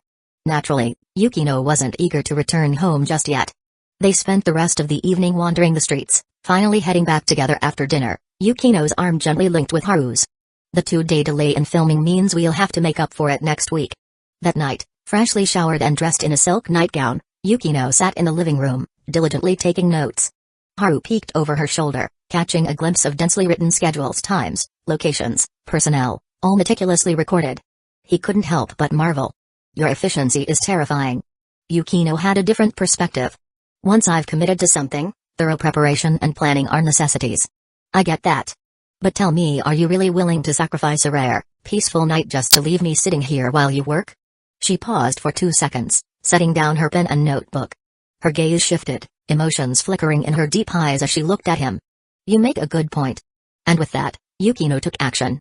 The courageous Yukino charged forward once more. But against Haru's counterattack, she was swiftly overwhelmed. Defeat, once again. Unwilling to admit loss, Yukino unlocked a new post-battle CG scene holding onto the wall for support. A new week arrived, and with it, the month of July. As summer break approached, a growing anticipation filled the hearts of the students, bringing a noticeable energy to the school. The morning classes flew by, and after lunch, Haru and Yukino accompanied Shizuka Hiratsuka to the principal's office. Upon receiving permission, the three entered, finding the principal engaged in a game of shogi with another man. 2 middle-aged men stood by, observing. Noticing the newcomers, they turned their heads. They clearly recognized Hiratsuka, their gazes briefly passing over the older female teacher before settling on Haru and Yukino. A well-matched pair. The thought surfaced in their minds before curiosity took over. What were students doing in the principal's office during lunch? Hiratsuka greeted the principal before leading the 2 students to watch the game. The room was silent, but the air above the shogi board was thick with intensity. Haru studied the game for a moment, soon realizing that the principal was about to win. He had played shogi with Yukino before, mostly losing, but with her as his sparring partner, his skills had steadily improved. As the match concluded, the man opposite the principal chuckled. You're as sharp as ever. Looks like I'll need to spend a few more months training before I dare challenge you again. The principal smirked in skepticism. You were holding back, weren't you? Not at all. I gave it my all and still lost. The man replied with a good-natured shake of his head. Letting the matter drop, The principal turned his attention to Haru and Yukino. You two seemed quite focused. Do you play? Yukino responded with poise. Yes. Haru, however, answered plainly, I know a little. The other older men blinked before amused smiles appeared on their faces. The man who had just lost the match looked intrigued. A little, huh? That doesn't sound like false modesty, the principal chuckled. Haru was honest. I really only know the basics. Most of my experience comes from playing against Yukino. The principal gestured invitingly. Care for a match? Haru hesitated. Shouldn't we discuss the main matter first? Just answer yes or no. Yes. Without hesitation, Haru took his seat at the board. His movements were crisp and decisive. The principal raised an eyebrow, momentarily taken aback before breaking into laughter. Bold. No wonder you stepped up without hesitation when your karate club was in trouble. Well, I am technically half a member of the karate club, Haru said as he helped arrange the pieces. Half? Saying it that way makes me sound more humble. The principal shot a glare at Haru. Just play. I never said I wouldn't. Haru sighed in resignation, realizing that this old man was too senior for him to use the same casual banter he shared with Hiratsuka Shizuka. His words drew a round of good-natured laughter from the room. Even Hiratsuka couldn't help but chuckle. Only Yukino remained composed, maintaining her usual graceful demeanor. That was, until the game began. Within 3 minutes, she almost frowned. These two were playing far too recklessly. Their style was all about charging forward, attack after attack. She barely had to think to predict the outcome. The principal was going to lose. And he would lose badly. After all, her boyfriend was still young, in the prime of his mental agility, while the principal was well into middle age. More importantly, Haru's skills had been sharpened over the years through sparring with her. Standing beside her, Hiratsuka Shizuka noticed the subtle shift in Yukino's expression. She nudged her elbow. When Yukino turned to her in question, Hiratsuka gave her a playful wink, silently asking, who's going to win? Yukino simply glanced at Haru. Hiratsuka raised an eyebrow. If you're sure he's going to win, why did you look so frustrated just now? Perhaps it was because Haru had downplayed his abilities with a simple I just know a little. Or maybe it was something else entirely. Either way, the match continued. From the very beginning, the principal was aggressive, launching an all-out offensive, as if trying to put this so-called novice in his place. But Haru remained completely unfazed, casually countering each move. When the match finally ended, Yukino's prediction proved correct. The principal lost. And he lost miserably. Again. The principal's voice carried a hint of dissatisfaction. Haru exhaled, setting down a piece. Principal, we came here to discuss official business. Lunch break is almost over. Only then did the principal pick up his teacup and take a sip. Official business? The photography club wants to request funding. Haru got straight to the point. Funding? Are you entering a competition? I haven't heard anything about that. No, we're filming a short film. Everyone is putting in a lot of effort, and I have a feeling the final product will be well received. If that happens, your investment won't go to waste. Hearing this, the principal chuckled. Are you trying to sell me a dream? I prefer to call it strategic future planning. Haru's expression was sincere. Yukino barely resisted the urge to roll her eyes and instead spoke politely. Principal, what Haru said is true. Our film is likely to receive positive feedback, and I'll be making sure the credits include both the school's name and the production team. The principal raised an eyebrow in surprise at the school's top student. Then, turning back to Haru with an amused smile, he said, see? Now that's how you make a strong case for school funding. Why didn't you bring that up earlier? Haru remained perfectly serious. I was saving it for last to give you a pleasant surprise. Both the principal and Yukino shot him a look of exasperation. Without missing a beat, Haru continued, the karate club has been getting a lot of attention lately, attracting new recruits. With more members, their performance in competitions this year should improve. The principal nodded. Makes sense. But since you say you're half a member of the club, will you be competing? If they need me, of course I will. The principal smiled in satisfaction. Clearly, this was the answer he had been waiting for. After all, the karate club had been a hot topic lately. The rumor of 1 versus 10 had spread throughout the school. As the principal, there was no way he wouldn't look into it. And the more he dug, the more shocked he became. Most students were simply impressed that Haru had taken down 10 opponents in a row. But the principal had done his homework. After questioning the club's top fighter, Oyama, he learned something even more astonishing. Haru had never formally trained in karate before. Yet he had defeated 10 students effortlessly. And when it was all over, he hadn't even been out of breath. That was what truly defied logic. In just a few short weeks, he had improved this much? What a waste it would be not to show off such a talent to other schools. I approve your funding request. The principal finally said. Haru remained silent as Yukino took over, calmly presenting the well-thought-out budget plan she had prepared. As the discussion wrapped up, the other men in the room excused themselves, leaving only Hiratsuka Shizuka behind. Once everything was settled, the principal saw that the three of them were about to leave and quickly spoke up. Amamiya, one more game. This time, both Hiratsuka and Yukino couldn't help but smile. Haru sighed helplessly and sat back down, ready to face off against this stubbornly determined opponent. For the second match, the principal adopted a more cautious strategy, relying on his years of experience to try and secure a win. But Haru didn't play fair. Using his youthful brainpower and sharp calculations, he played aggressively, attacking at every opportunity. This game ended even faster than the first. Even Hiratsuka looked like she was struggling to hold back laughter. Leaning toward Yukino, she whispered, "Why doesn't he let the principal win just once?" Yukino remained calm. "He is holding back." Hiratsuka blinked. "Huh?" Haru sat up straight. "Principal, can I go now?" The principal chuckled in exasperation. "Kid, don't you have any respect for your elders?" "Of course I do. I did let you win a few moves." "Much appreciated." The principal said, his grin making it clear next time, don't bother holding back. With that, the three of them took their leave. Just as Haru reached the door, the principal's voice drifted from behind him. "The man that played against me earlier is a police officer. An old friend of mine from years ago." Haru paused and turned around. "A police officer?" The principal, now sounding much more approachable than before, nodded. "He's been asking a lot of subtle questions about our school today. And he just so happened to mention you." At the end of his sentence, he raised a finger and pointed. Haru suddenly recalled that the principal had called the man Yudo earlier. Now he knew exactly who the guy was. Lowering his voice, the principal gave a reassuring smile. "If he causes you any trouble, come to me." It was a promise. Haru thanked him sincerely, though he couldn't help but feel that, with the way the principal was grinning at him, he looked a lot like that famous hamster meme online. No, that would be too rude. Haru quickly tossed the thought aside. Stepping outside, he reunited with Yukino and the others. Sure enough, the three middle-aged men from earlier were still there. As soon as Haru appeared, Officer Yukino's eyes lit up for a moment before he quickly masked his reaction. He took the initiative to approach.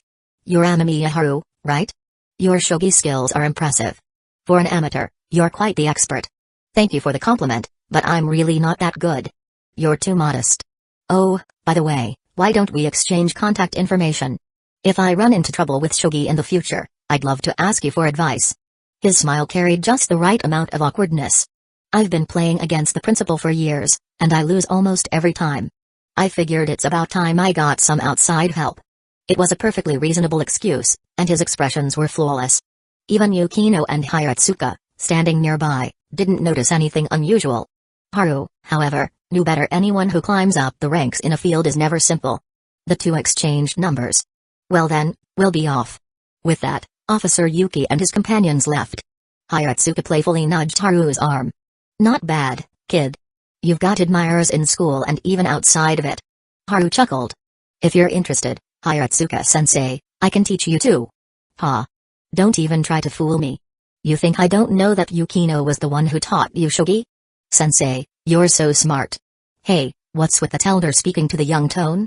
After school, photography club Yukino hadn't given much thought to the lunchtime shogi match. She was reviewing Haru's notes when, out of the corner of her eye, she noticed a pair of binoculars sitting on a chair near the window. She distinctly remembered that the binoculars Hashimoto had lent Haru last time were small, nothing like the ones in front of her now. Looking over, she asked, "That Nikon binoculars, did you bring it? You even know the brand?" Haru was surprised. The binoculars were his. "I don't just know the brand, I know that this model has a multi-coated lens, making it significantly better than standard ones in both aperture and magnification." Haru raised an eyebrow.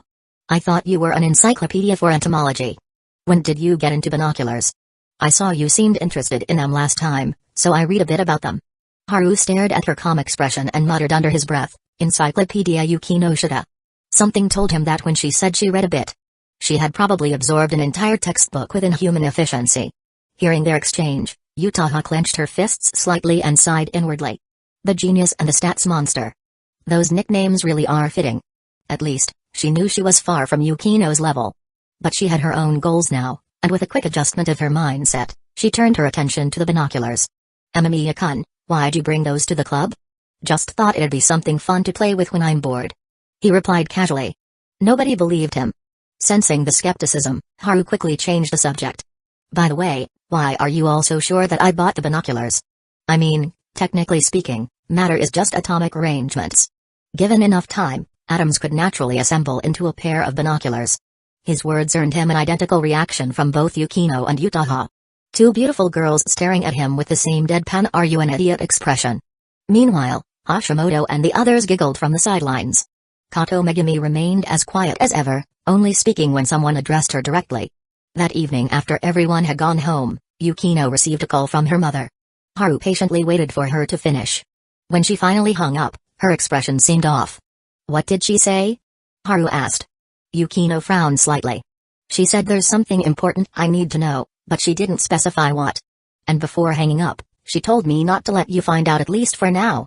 Haru pointed at himself and laughed. "Not tell me? Did she not consider that I'd be with you when she called?" Yukino shook her head.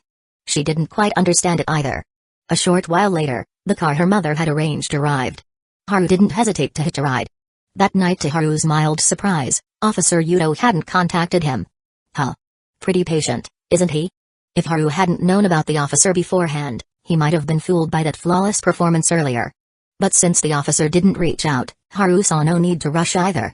Later that night, he put on his gear and mask as usual, heading out to patrol and earn some experience.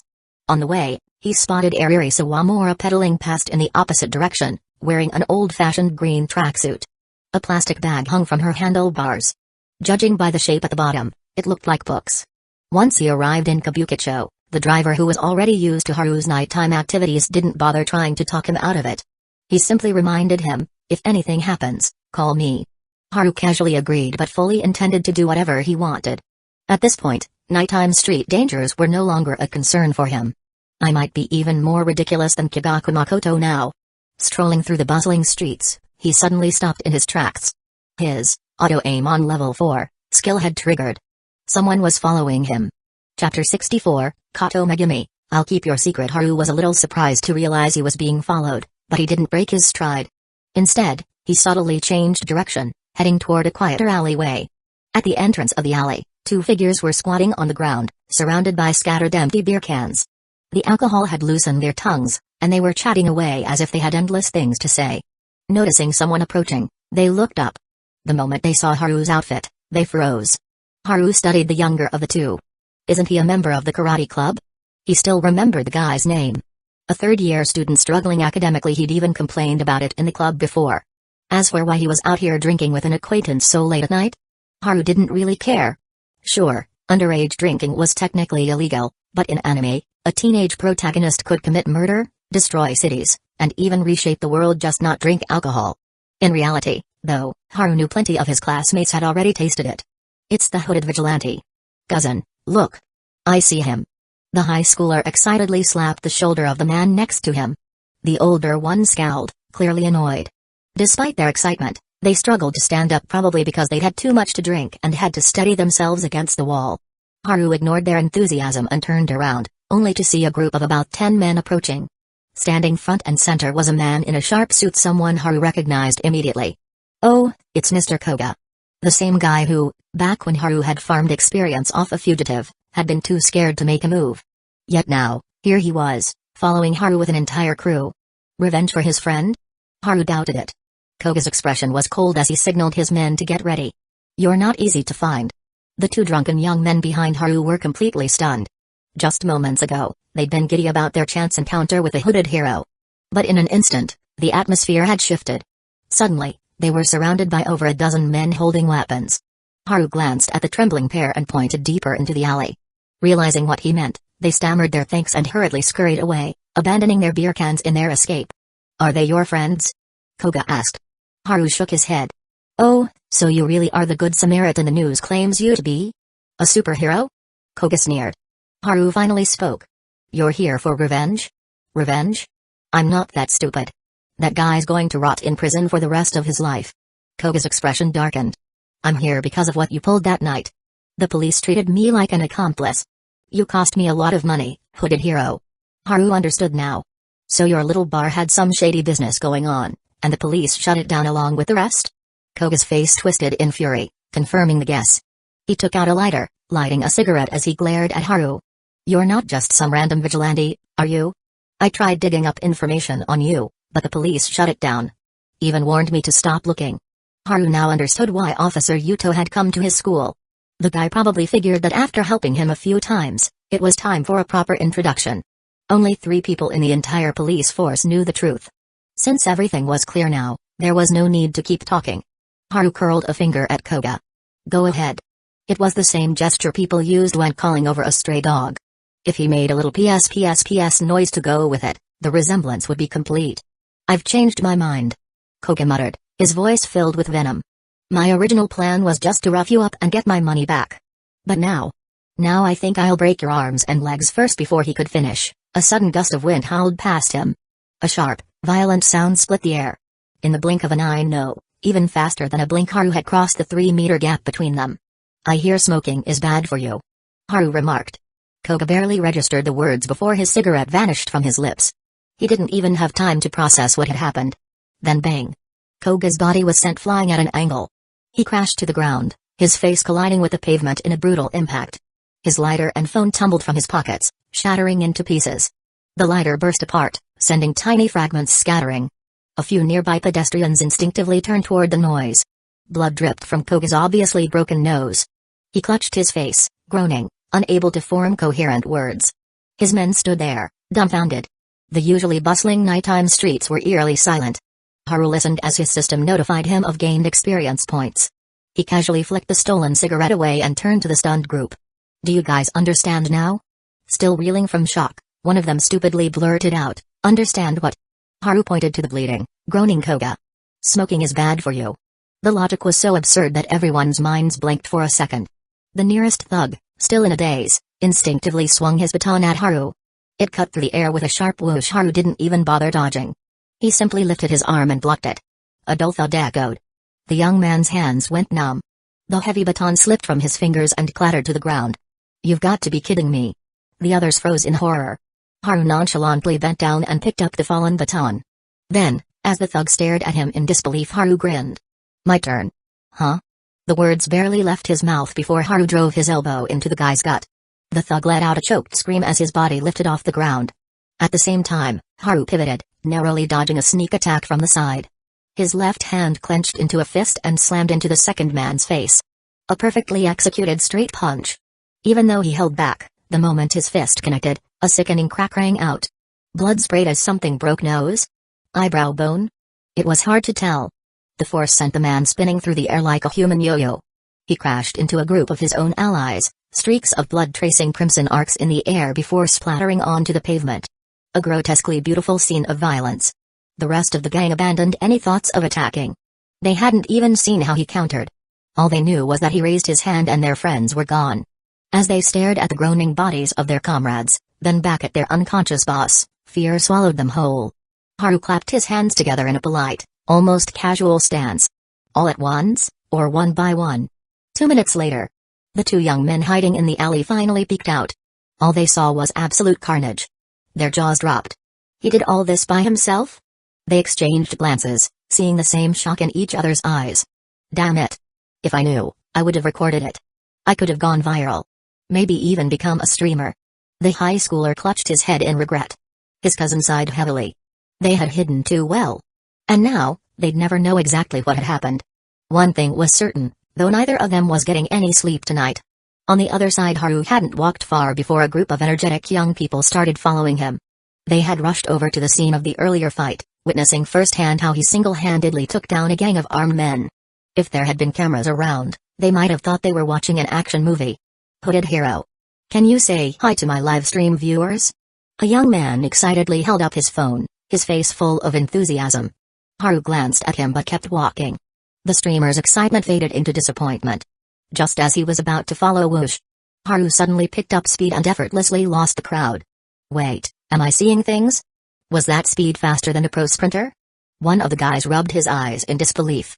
I told you guys before, Kamen Riders and Ultraman are real. You didn't believe me, but now you've seen a superhero with your own eyes. What do you have to say for yourselves now? Another clenched his fists, looking like he was ready to become a hero himself. What can I say? Muttered a foreigner in English, unable to keep up with the conversation in Japanese.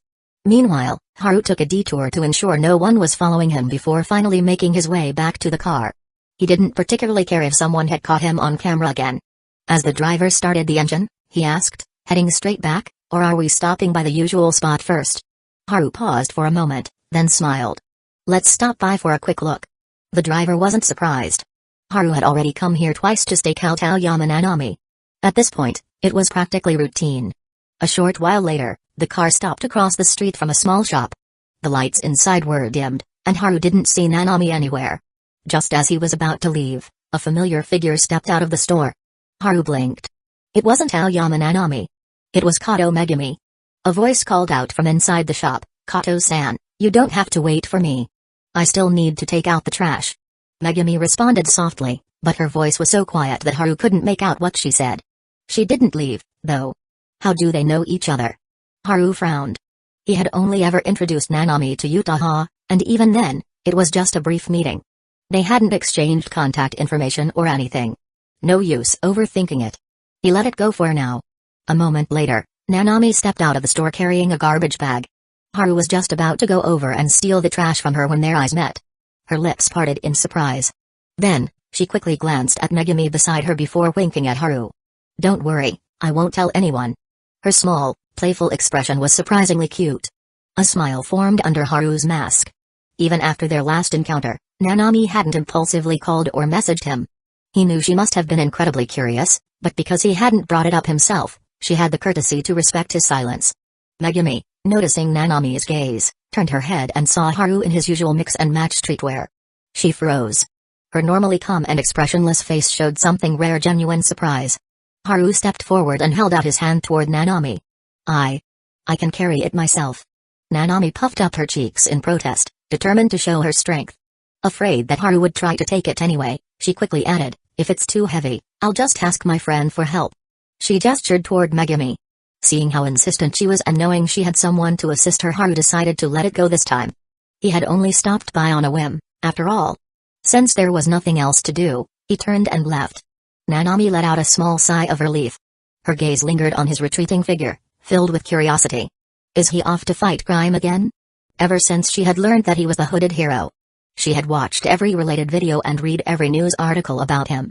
And after seeing everything, she felt nothing but admiration. A high school student by day. A silent protector by night. Just like in the movies. "Nanami, I should get going soon. Give me 2 trash bags." Megumi's voice suddenly pulled her back to reality. Nanami thought Megumi was in a hurry to head home, so she smiled and said, "It's really not that heavy. I can carry it myself, plus my coworkers are still inside." Megumi didn't insist. She simply bowed slightly and said, "Thanks for the milk tea today. You don't have to be so polite." Nanami watched Kato Megumi leave, her face full of warmth. She was grateful to Haru for introducing her to Yutaha. If not for him, she never would have met Kato Megumi, an easygoing and pleasant girl to be around. Although she now had Yutaha's contact information and occasionally chatted with her online, she found herself preferring Megumi's company. It was comfortable. Effortless. Something Yutaha had never quite given her. However, Nanami had no idea that Megumi didn't actually head straight home. Instead, she followed Haru to his car. Haru, about to get in, was surprised when the quiet girl suddenly spoke. "Amamiya-san." It wasn't a question. Just a simple greeting. Haru raised an eyebrow. "Did Aoyama tell you?" It was the only explanation he could think of. But Megumi countered with a question of her own. "So Nanami knows too?" Haru realized he had guessed wrong. He opened the car door. "Get in. I'll give you a ride." "Thanks." Megumi didn't refuse. Once they were seated in the back and the car began moving, Megumi's calm eyes revealed a flicker of curiosity. "So, the hooded hero everyone's talking about online is really you?" Haru removed his mask. "How did you figure it out?" Megumi's voice was light but steady. "When I first joined the photography club, both you and Yukinoshita told me that photography is about observing details, that camera work is like a special language." Haru listened patiently. Yukinoshita said that if you watch closely, you can recognize a person's habits through their expressions, movements, posture, even the way they walk. Wait. Haru's eyes narrowed. "Are you saying you've been watching how I walk?" Megumi nodded honestly. "Not just your walk. I've been closely studying both you and Yukinoshita. I've taken detailed notes." Haru was stunned. Then, he remembered something Megumi had once said, I find you and Yukinoshita fascinating. So. She wasn't just making conversation. She had truly meant it. Megumi picked up on his shift in mood. Does this bother you? If it does, I'll stop. Not really. It just feels weird. Haru chuckled. Even Yukino probably only understood his personality. She wouldn't go out of her way to analyze how he walked. Megumi tilted her head. Would Yukinoshita-san be mad? Haru shook his head. If anything, she'd admire how seriously you're improving your observational skills. Then he laughed. Of course, admiration aside, she'd probably also tell you to pick someone else to study. Megumi nodded thoughtfully. Being watched all the time must be uncomfortable. Haru still felt a bit odd about it, but now that he understood, it wasn't exactly a bad thing. Then, Megumi's gaze locked onto him. Her voice softened. Amamiya-san, do you dream of being a superhero? No. Haru already knew where this was going. But the internet thinks you are one. Even the police praise you for fighting crime. If I had to give a reason, I'd say it's just a hobby. But now people are saying this online, and even the police are praising you for always fighting criminals. If you have to find a reason, it's probably because of interest, right? A hero. As a hobby? Haru smirked. Oh? You know about Saitama? The boys in class talk about him sometimes. Their conversation carried on in a light-hearted tone. By the time they reached her stop, Megumi got out and gave Haru a slight tilt of her head. Her eyes glimmered with something playful, something distinctly youthful. Nanami's expression earlier, she wanted to keep your secret, didn't she? Haru was impressed. You even caught that? Megumi clasped her hands behind her back, the night breeze gently playing with her hair. You don't mind having one more person in on the secret, do you? That sounds a little ominous. The corners of Megumi's lips curled subtly. I'll keep your secret. Haru wasn't sure how to respond. This girl really knows how to get under my skin.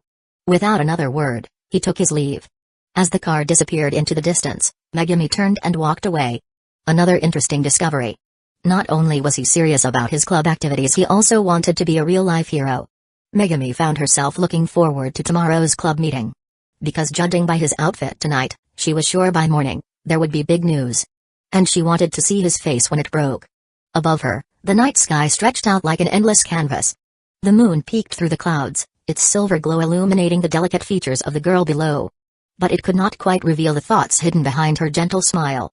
Chapter 65, Yukino. I have black stockings. When Amamiya Haru returned home to change, his phone rang. You free right now? I am. Could it be that you're inviting me on a long-awaited date tonight?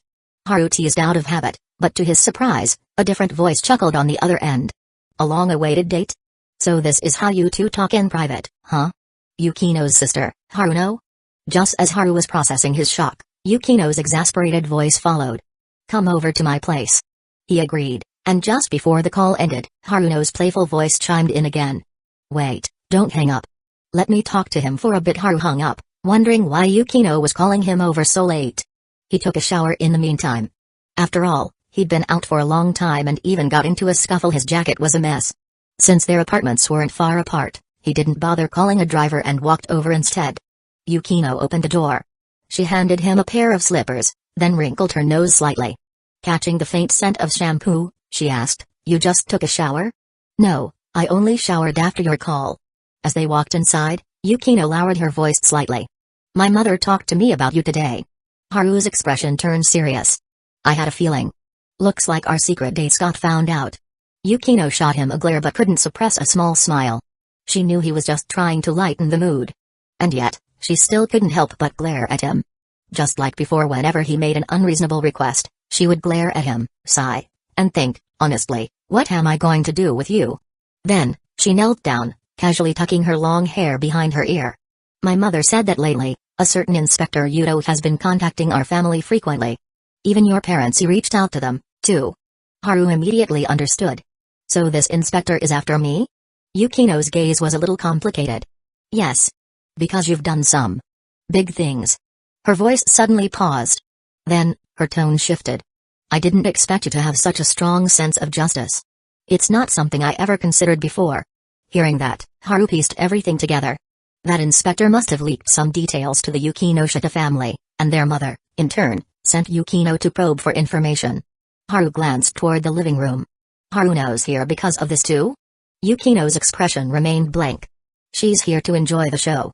If she's here to laugh at me, then why do you look so serious? Because I'm your girlfriend. She stated it calmly. Haru's spirits soared immediately. Alright, let's go deal with her together. You and me, side by side, no way we lose this fight. Yukino gave him an amused, skeptical look. Side by side? Ahem, husband and wife. Haru corrected himself. Yukino's cheeks flushed. She rolled her eyes at him but still took his hand and led him to the living room. A familiar figure was already lounging on the couch, waiting. Like Yukino, Haruno was dressed in full-length pajamas, her body completely covered except for the exposed skin around her slender neck. Yo, it's the hooded hero himself. Haruno smirked as she greeted him, then chuckled as if she couldn't contain her amusement. Haru and Yukino sat across from her. Haruno's teasing eyes gleamed with interest. Come on, tell me about your crime-fighting adventures. We've known each other since we were kids, and I never would have guessed you had a hero complex. Haruno, we agreed that I would be the one asking the questions. Yukino reminded her. Haruno nodded with an innocent smile. I know. But I'm curious too. I'll ask for you, and you can just sit back and listen. I refuse. Yukino shot her down mercilessly. Haruno immediately sensed something was off. She narrowed her eyes, scanning the two of them carefully until suddenly, she laughed. You too.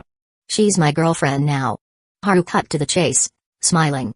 Yukino's face tinged red, but she sat beside him naturally. I knew it. Haruno wore an I saw this coming expression. She gave her sister a meaningful look. So, don't you think you owe me a thank you? She was referring to the little reminder she had given Yukino that day. Yukino, ever serious, nodded. Thank you. Haruno, caught off guard by her sister's straightforwardness, suddenly found it less amusing. Losing interest in that, she turned her attention back to Haru. So, tell me what made you decide to go out at night and fight crime? You think being bored with nothing to do counts as a reason? Haru quipped. What do you think? Both sisters were staring at him. Alright, I admit I'm guilty. I shouldn't have done this behind your back. Haru confessed to Yukino. Haruno, standing off to the side, fanned the flames with a smirk. And why am I not included in this confession? Could it be that you're planning to keep sneaking around fighting criminals? And if something goes wrong, you'll come to me for help covering it up? Haru countered, if I really asked you for help, would you agree? Of course. Not only would I keep your secret, but I'd also help clean up any trouble afterward. Her grin was dazzling. Haru didn't believe a single word.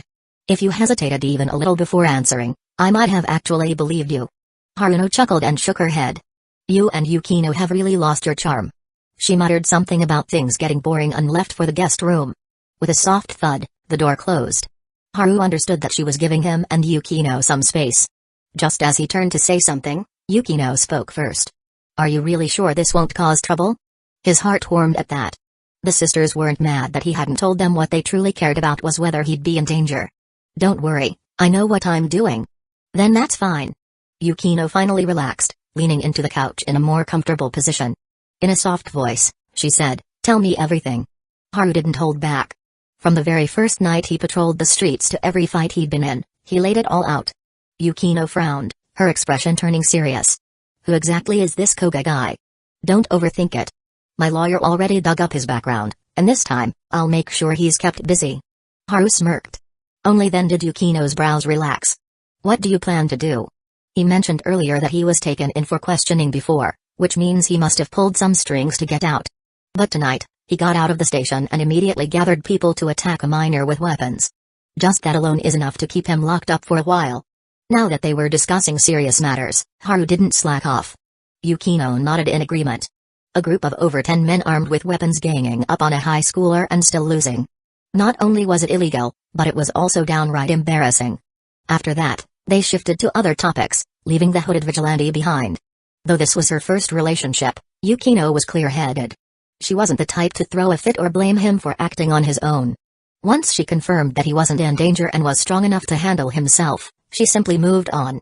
It wasn't until she happened to glance at her club's group chat, where you and the others were discussing the hooded vigilante, that she turned to her boyfriend. Was it because of those bullies from your childhood that you chose to fight criminals in secret? Haru was caught off guard. He hadn't expected her to jump to that conclusion. He shook his head. You're thinking too highly of me. Am I? Yukino smiled gently. Back then, he hadn't just dealt with the ones who bullied him. In their final year before graduation, he even helped other students who were being harassed, students he wasn't even close to. She remembered asking him once if he was scared when he fought. He simply replied, since I saw it happening, I figured I'd lend a hand. Yukino had never forgotten those words.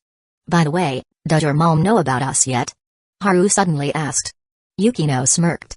Why? Do you want to show off? Show off? Why would I do that? Because such a cute girl is now yours. Fair point. I should definitely brag about it. After teasing each other for a while, Haru finally said seriously, I was thinking. We should find a time to gather both our parents and tell them during a family dinner. Yukino's cheeks flushed, a sweet warmth filling her heart. Okay. Right now, she was at her softest, most vulnerable moment. Haru saw the two and, with a shameless grin, asked in a low voice, how about I stay over tonight? Yukino's face turned even redder.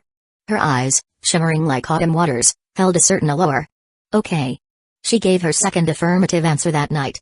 A while later, Yukino brought him a fresh towel and toothbrush. Haru went to wash up. Left alone, Yukino stepped out onto the balcony and called her mother. It's late. You must have something important to call me at this hour. Her mother said. Yes. Yukino took a deep breath, her gaze turning icy. She first explained the situation with Koga, then gritted her teeth and said, I'd like to ask you to dig up his dirt and hand it over to the police. What did he do to make you this angry? Haru almost got hurt. Gone was the gentle Yukino from just moments ago in the living room. Right now, there was only fury in her heart. Haru had made it sound lighthearted, but she didn't believe him.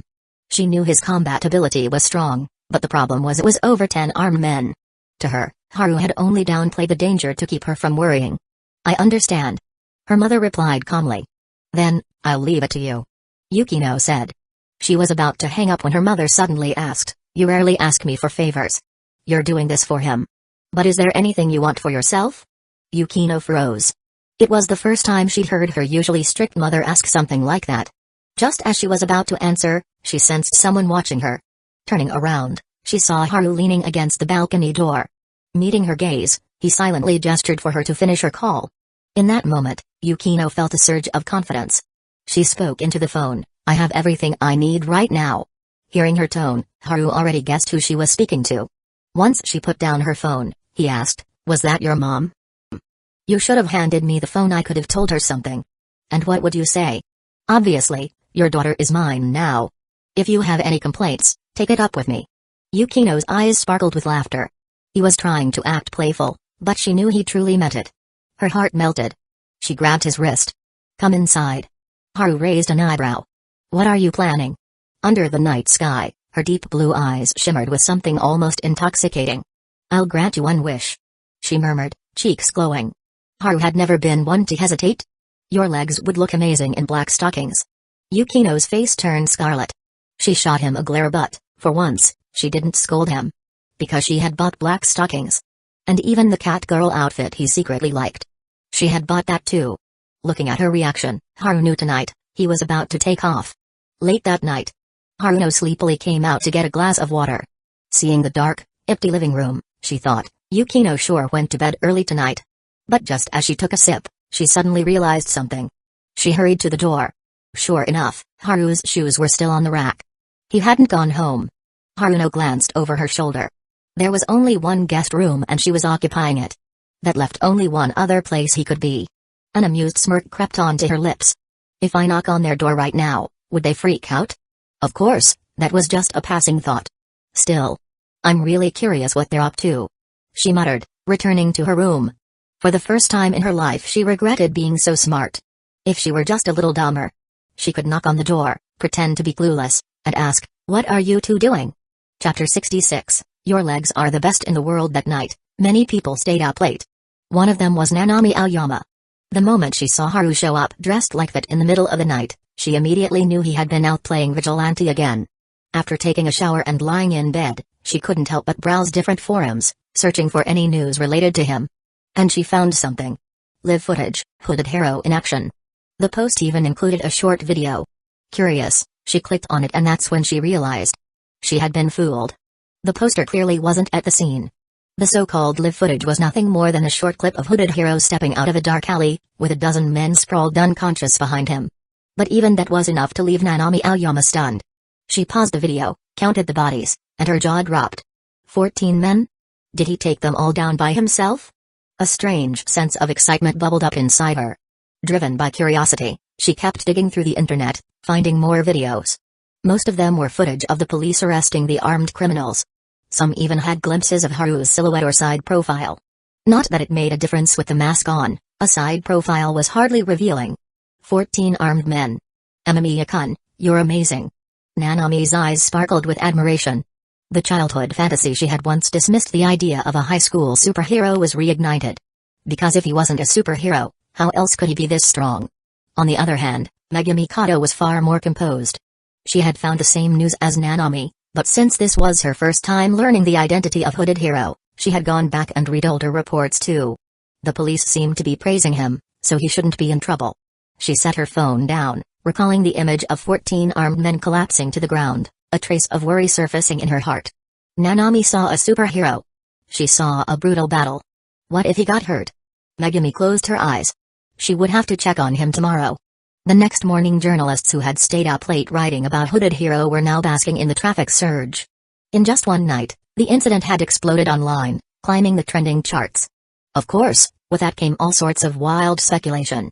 People claiming to be his uncle, insider sources from the police department, conspiracy theories that he was about to be severely punished.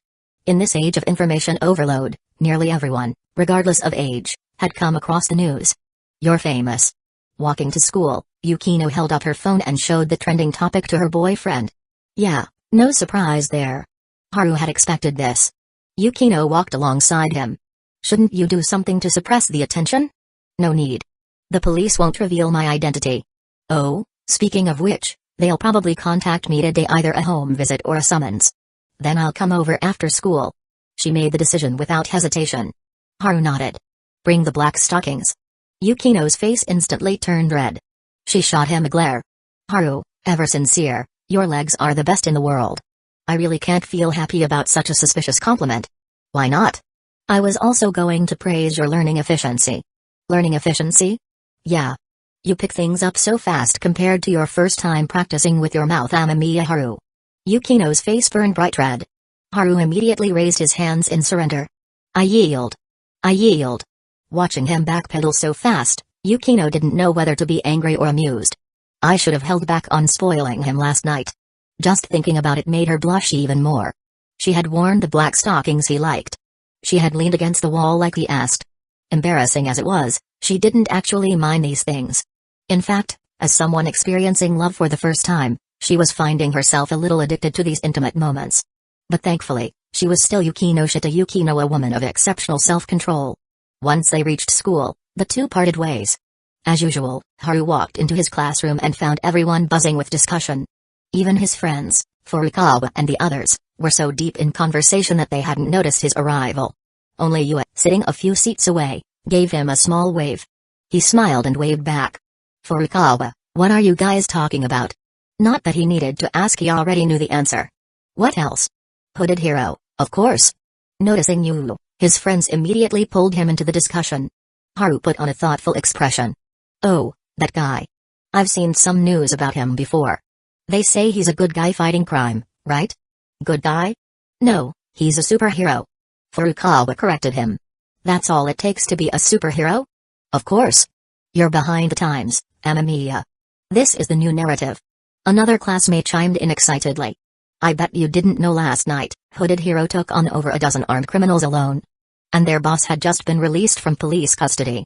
Looks like he's going right back in. Furukawa nodded eagerly.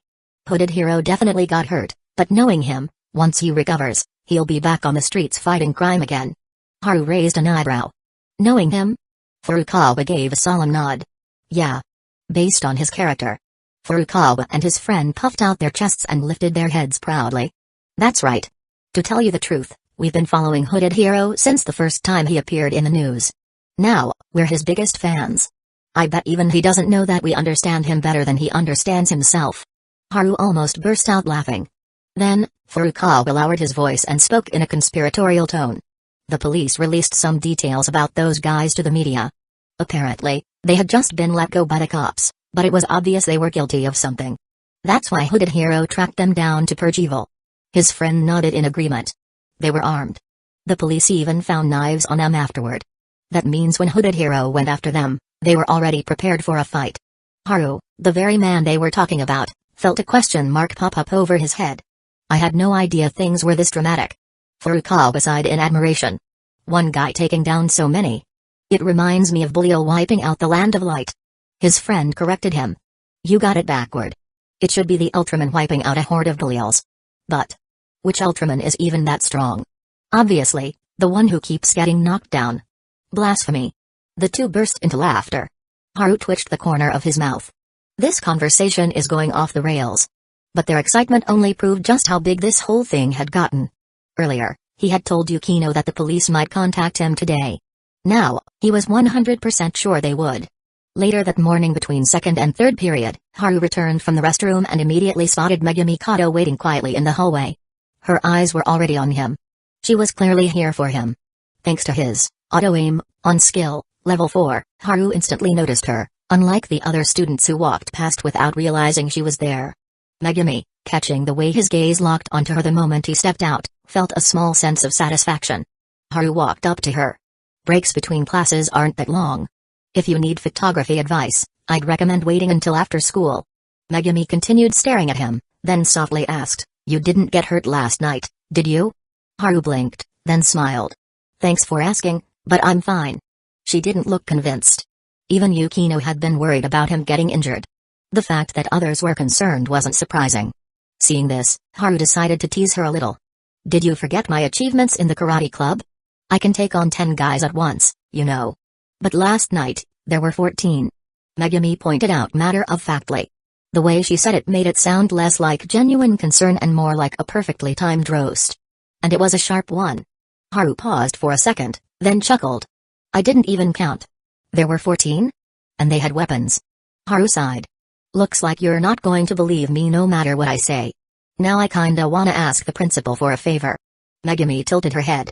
What kind of favor? A practice match. I'll fight 14 guys at once. Then you'll be reassured. He pretended to ponder for a moment before muttering, but would that make me seem too arrogant? Megumi's lips twitched with the faintest hint of a smile. Just a little. Alright, 13 then. Less arrogant that way. You're pretty confident. What kind of king would I be if I wasn't? Haru grinned, channeling his inner smug protagonist.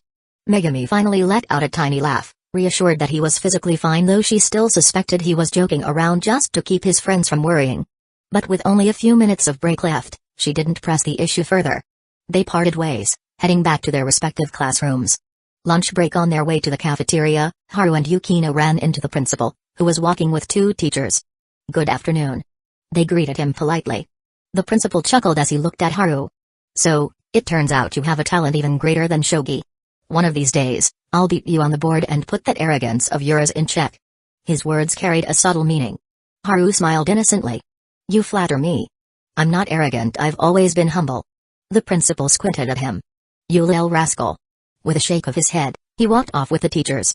Yukino watched him go, then murmured, it seems he's figured it out too. Haru recalled Officer Yudo and nodded. It's fine if he knows. Next time I play shogi with the principal, I'll beat him 10 times in a row. Yukino sighed, looking as if she couldn't handle him anymore. If you actually do that, he'll challenge you to shogi every single day. Let's see if you regret it then. Huh? How did you even come to that conclusion? The principal may seem easygoing, but from what I saw last time you played him, he has a ridiculously strong competitive streak. Just say he sucks but loves to play. I'm remembering that line. I surrender. I surrender. Meanwhile, on the principal's side, a teacher walking beside him asked, that student is Amamiya from the karate club, right? Yes. He is exceptional. Not just a little exceptionally exceptional. The principal emphasized. The 2 teachers exchanged glances, both surprised. Clearly, they hadn't expected the principal to value Amamiya Haru so highly. But the principal didn't explain. He only smiled and said, that boy has outstanding character. My granddaughter always talks about her favorite phrase at home. Oh, right. Ally of justice. I believe he shares that sentiment. One teacher blinked. Are you talking about Chayunabiu? The principal's gaze deepened. Chayunabiu, huh? Sometimes, that word doesn't just mean childishness or embarrassment. He had seen the news. And he had received inside information from Officer Yudo. The saying goes, a person who wields a deadly weapon is bound to develop a killer's heart. But that boy chose to be a hero instead. The principal had already made up his mind. A high schooler with no moral issues, yet powerful enough to fight crime. He would protect Amamiya Haru using every connection he had. Even if it meant going against the Metropolitan Police Department. After school, the photography club set out for the park with their equipment. Originally, Yukino had planned to cancel today's shoot because of the possibility that the police would contact Haru. But when Haru casually said, "If they're going to look for me, it'll be later," she immediately understood. The police wouldn't disrupt school hours over something like this. If they planned a house visit, it would definitely be after dinner. At the park, after checking the equipment, Haru pulled out a small bottle and held it up to Yukino. "Want me to spray it for you, or will you do it yourself?" Yukino eyed the white bottle in confusion. "What is this?" The nozzle suggested it was a spray-type container. 20% DEET, 80% medical alcohol. I looked up some info and mixed it myself. It rained earlier, and this park has a lot of trees. Mosquito prevention is a must. Haru shook the bottle. Yukino's gaze softened. Her boyfriend was thoughtful enough to handle even the little details. A warm smile bloomed on her face. "I'll do it myself." She sprayed the mist over her thigh-high stockings, the faint scent of alcohol mixed with something pleasant drifting through the air. Then, she glanced at the other girls and said, "They'll need it too." "Your call." Haru had expected that response. Yukino handed the bottle to Utaha. Utaha raised an eyebrow but listened as Yukino repeated Haru's explanation. "Thanks." Utaha smiled. For girls who cared about their looks, mosquitoes were the enemy. Better safe than sorry. After she used it, the bottle was passed around like a relay baton. Filming begins. Today's scene was an important turning point, the first conversation between the two female leads and the beginning of their unwavering bond. Yukino had planned the schedule well, prioritizing outdoor shoots first to avoid unnecessary travel later. "Kita-san, when senpai sits down, act a little hesitant. You've accepted your friend's soul exists, but because of guilt and regret, you can't open your heart just yet." Yukino was giving Utaha and Megumi their scene direction. Meanwhile, Haru stood to the side, blinking. "Wait, did my original script have this much depth?" Yukino confidently lifted her fair chin. "I added it on purpose. I wanted to portray their friendship more delicately." Utaha thought for a moment. "That makes sense. Delicate is a word most people associate with female relationships." Yukino looked over. Their gazes met. In that instant, the two girls silently acknowledged each other's insight. Haru scratched his head. He had déjà vu. This morning, Furukawa and his friend had been discussing his actions as if they understood him better than he did. Now, these two geniuses had taken over his script and were analyzing it better than he ever could. "I'm just a scriptwriting tool at this point. What the hell do I even know about storytelling?" Haru muttered to himself. Chapter 67, Kasumijoka is evolving. Yukino's filming was going smoothly. Utaha was able to keep up with her pace, and Kato Megumi maintained her usual honest and friendly demeanor. Everything was progressing in the right direction. "We should be able to finish all the outdoor scenes today in one go." During the break, Yukino wiped the sweat from her forehead with a handkerchief, a satisfied expression on her face. Utaha flipped through the script beside her. "I was thinking the same. The weather's getting hotter. The sooner we wrap up the outdoor scenes, the easier things will be later." Yukino nodded in agreement. "As expected, you've been thinking ahead. You did really well today. Have you been practicing at home?" "Yes, I occasionally rehearse in front of a mirror and have also been reading highly rated books on acting." Utaha replied. "Taking actual steps to improve yourself is always a good start." The school's top first-year student and top second-year student got along surprisingly well. As long as the topic didn't involve Haru, they could match each other's rhythm effortlessly, quickly understanding each other's thoughts. Both Yukino and Utaha were pleased with this dynamic. In a way, they both suffered from an aversion to dealing with people who just didn't get it. Especially when faced with classmates who couldn't grasp their point no matter how many times it was explained. Like Haru, who had just returned with drinks only to get sidetracked. Under the gaze of the two beautiful girls, Haru was engrossed in a conversation with Hashimoto and the others about Kamen Rider. The discussion grew more animated, to the point where he seemed to have completely forgotten about delivering the drinks.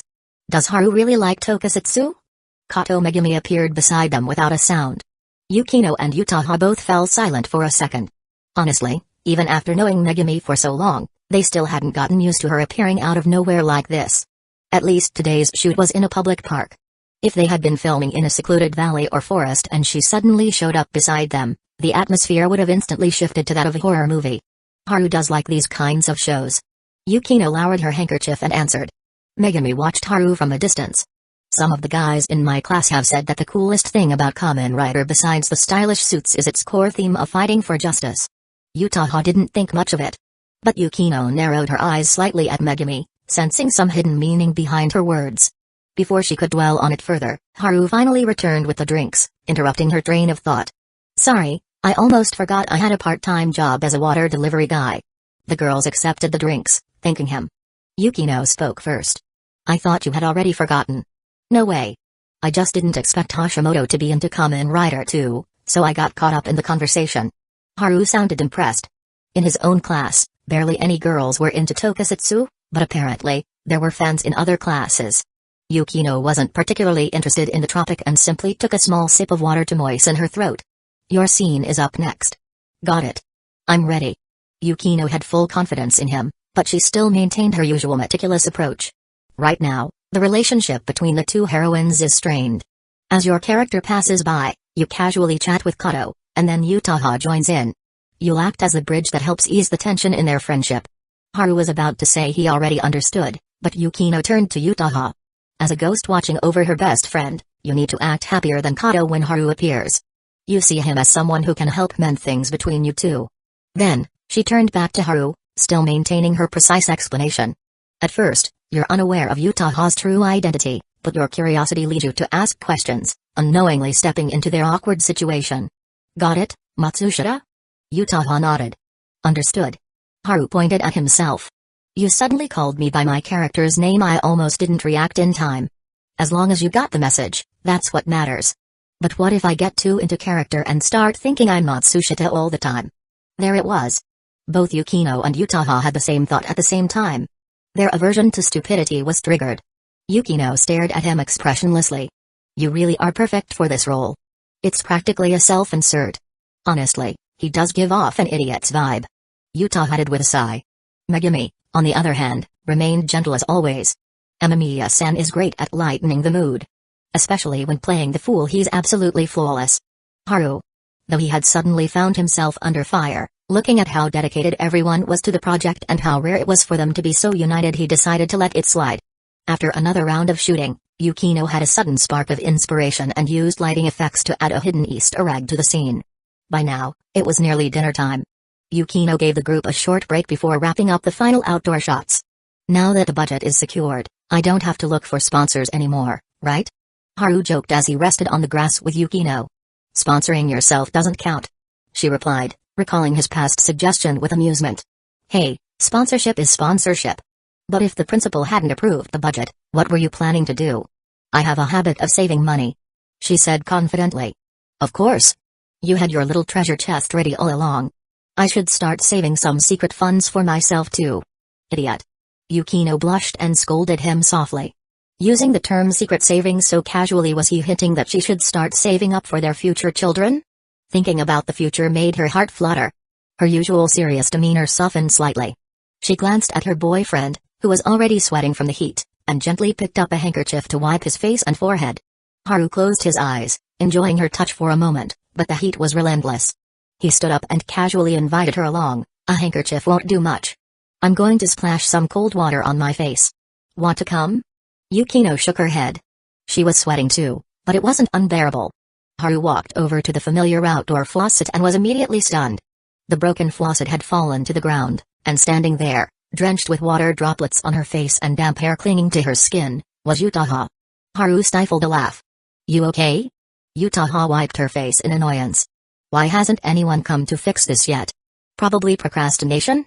Haru bent down, turned on another faucet, and let the cold water splash over his face. Instantly, he felt much better. You had that look on your face. Don't tell me you already knew this faucet was broken? She asked suspiciously. I had no idea. Haru put on an innocent expression. He couldn't admit it now. She already looked embarrassed enough. A delicate white hand suddenly appeared beside him, holding a tissue. Here, dry off. Thanks. Haru took the tissue and wiped his face. As he turned, he finally noticed Utaha's shirt was also wet. She already had an impressive figure, and with the summer heat making things even stickier, she had unbuttoned a few buttons. As she bent down to wash her hands, a glimpse of purple lace came into view. Haru immediately averted his gaze. The first glance was instinct. The second glance, however, would be a choice. Utaha, of course, noticed everything. She calmly finished washing her hands, buttoned her shirt, and flashed a casual smile. It's normal for teenage boys to have. certain thoughts. This was just an accident and a coincidence, so no need to feel awkward. Haru froze for a moment. Wow. She's evolved. The last time something like this happened during that rainy day she had been teasing and aggressive, but still maintained a careful balance. But this time was different. She was composed, natural, and even managed to ease the awkwardness effortlessly. She really seemed like a mature and friendly senpai. This has to be at least a major evolution. Haru thought to himself. As for the ultimate evolution, she probably needed a little more training. Are you staying here to rest? I'm heading back first. Yutaha said with a smile. Go ahead, I'm going to check out this faucet a bit more. Haru replied absent-mindedly. She paused for a second, as if she wanted to say something, then sighed. Do all guys have such weird attention spans? Without waiting for his response, she turned and left. The moment she turned away, the relaxed smile on her face disappeared, replaced by a quiet sigh. Just now was a perfect chance to be alone with him, a rare moment where she could indulge a little in her feelings. But unfortunately, she couldn't joke around with him like she used to. I should focus on becoming better first. Quickly regaining her composure, she reverted back to her usual confident self. Returning to the filming location, the first thing she saw was Yukino sitting on the grass. Their eyes met almost instantly. Yutaha spoke first. I'm ready to continue filming. Yukino's gaze lingered on her chest for a couple of seconds before nodding. We'll start once he gets back. Yukino made no effort to hide her observation, and Yutaha, of course, noticed. But she knew it wasn't because Yukino was envious of her figure. Most likely, she was just wondering why her shirt was wet. Yukino stood up and made the final preparations. Just then, Kato Megumi walked over. Looks like senpai fell for it. Yukino tilted her head slightly. Megumi adjusted the camera lens while explaining, one of the faucets here is broken. I almost got caught by it last time. Yukino nodded in understanding. With Haru back, they wrapped up the last scene smoothly. On the way home, Yukino spoke seriously. Senpai is getting better and better. Haru knew exactly what she meant and replied, you being so outstanding must have motivated her. Just me? Yukino gave him a sharp glance. Haru crossed his arms dramatically. If you want to compliment me, feel free to go all out. Yukino turned her head away immediately. No, it's just me. You're too dumb. You rejected me that fast? Ignoring his complaints, Yukino gazed into the distance. If she didn't have those kinds of feelings for him, we probably could have been friends. The thought crossed her mind but was quickly discarded. She knew very well why Yutaha was working so hard to improve. The more effort she put in, the more she wanted to change, the clearer it became that she hadn't given up. And she wouldn't give up. When it came to rivals in love, Yukino's stance had never changed. She had to be decisive. Later that evening, Yukino and Haru stopped by her house first. She grabbed stockings. Skin-colored, white, black, she had them all. Haru looked delighted. She rolled her eyes at him, her cheeks slightly flushed. Arriving at Haru's house, she changed into slippers and sighed. I'm starting to think I'm indulging you too much. Why do you say that? Haru played dumb. Yukino rested her chin on her hand, deep in thought. If this continues, you might start revealing some strange preferences. I'm not a pervert. But from my perspective, you're already heading down that path, Haru. What's wrong with me liking you in stockings? It'd only be weird if I wore them.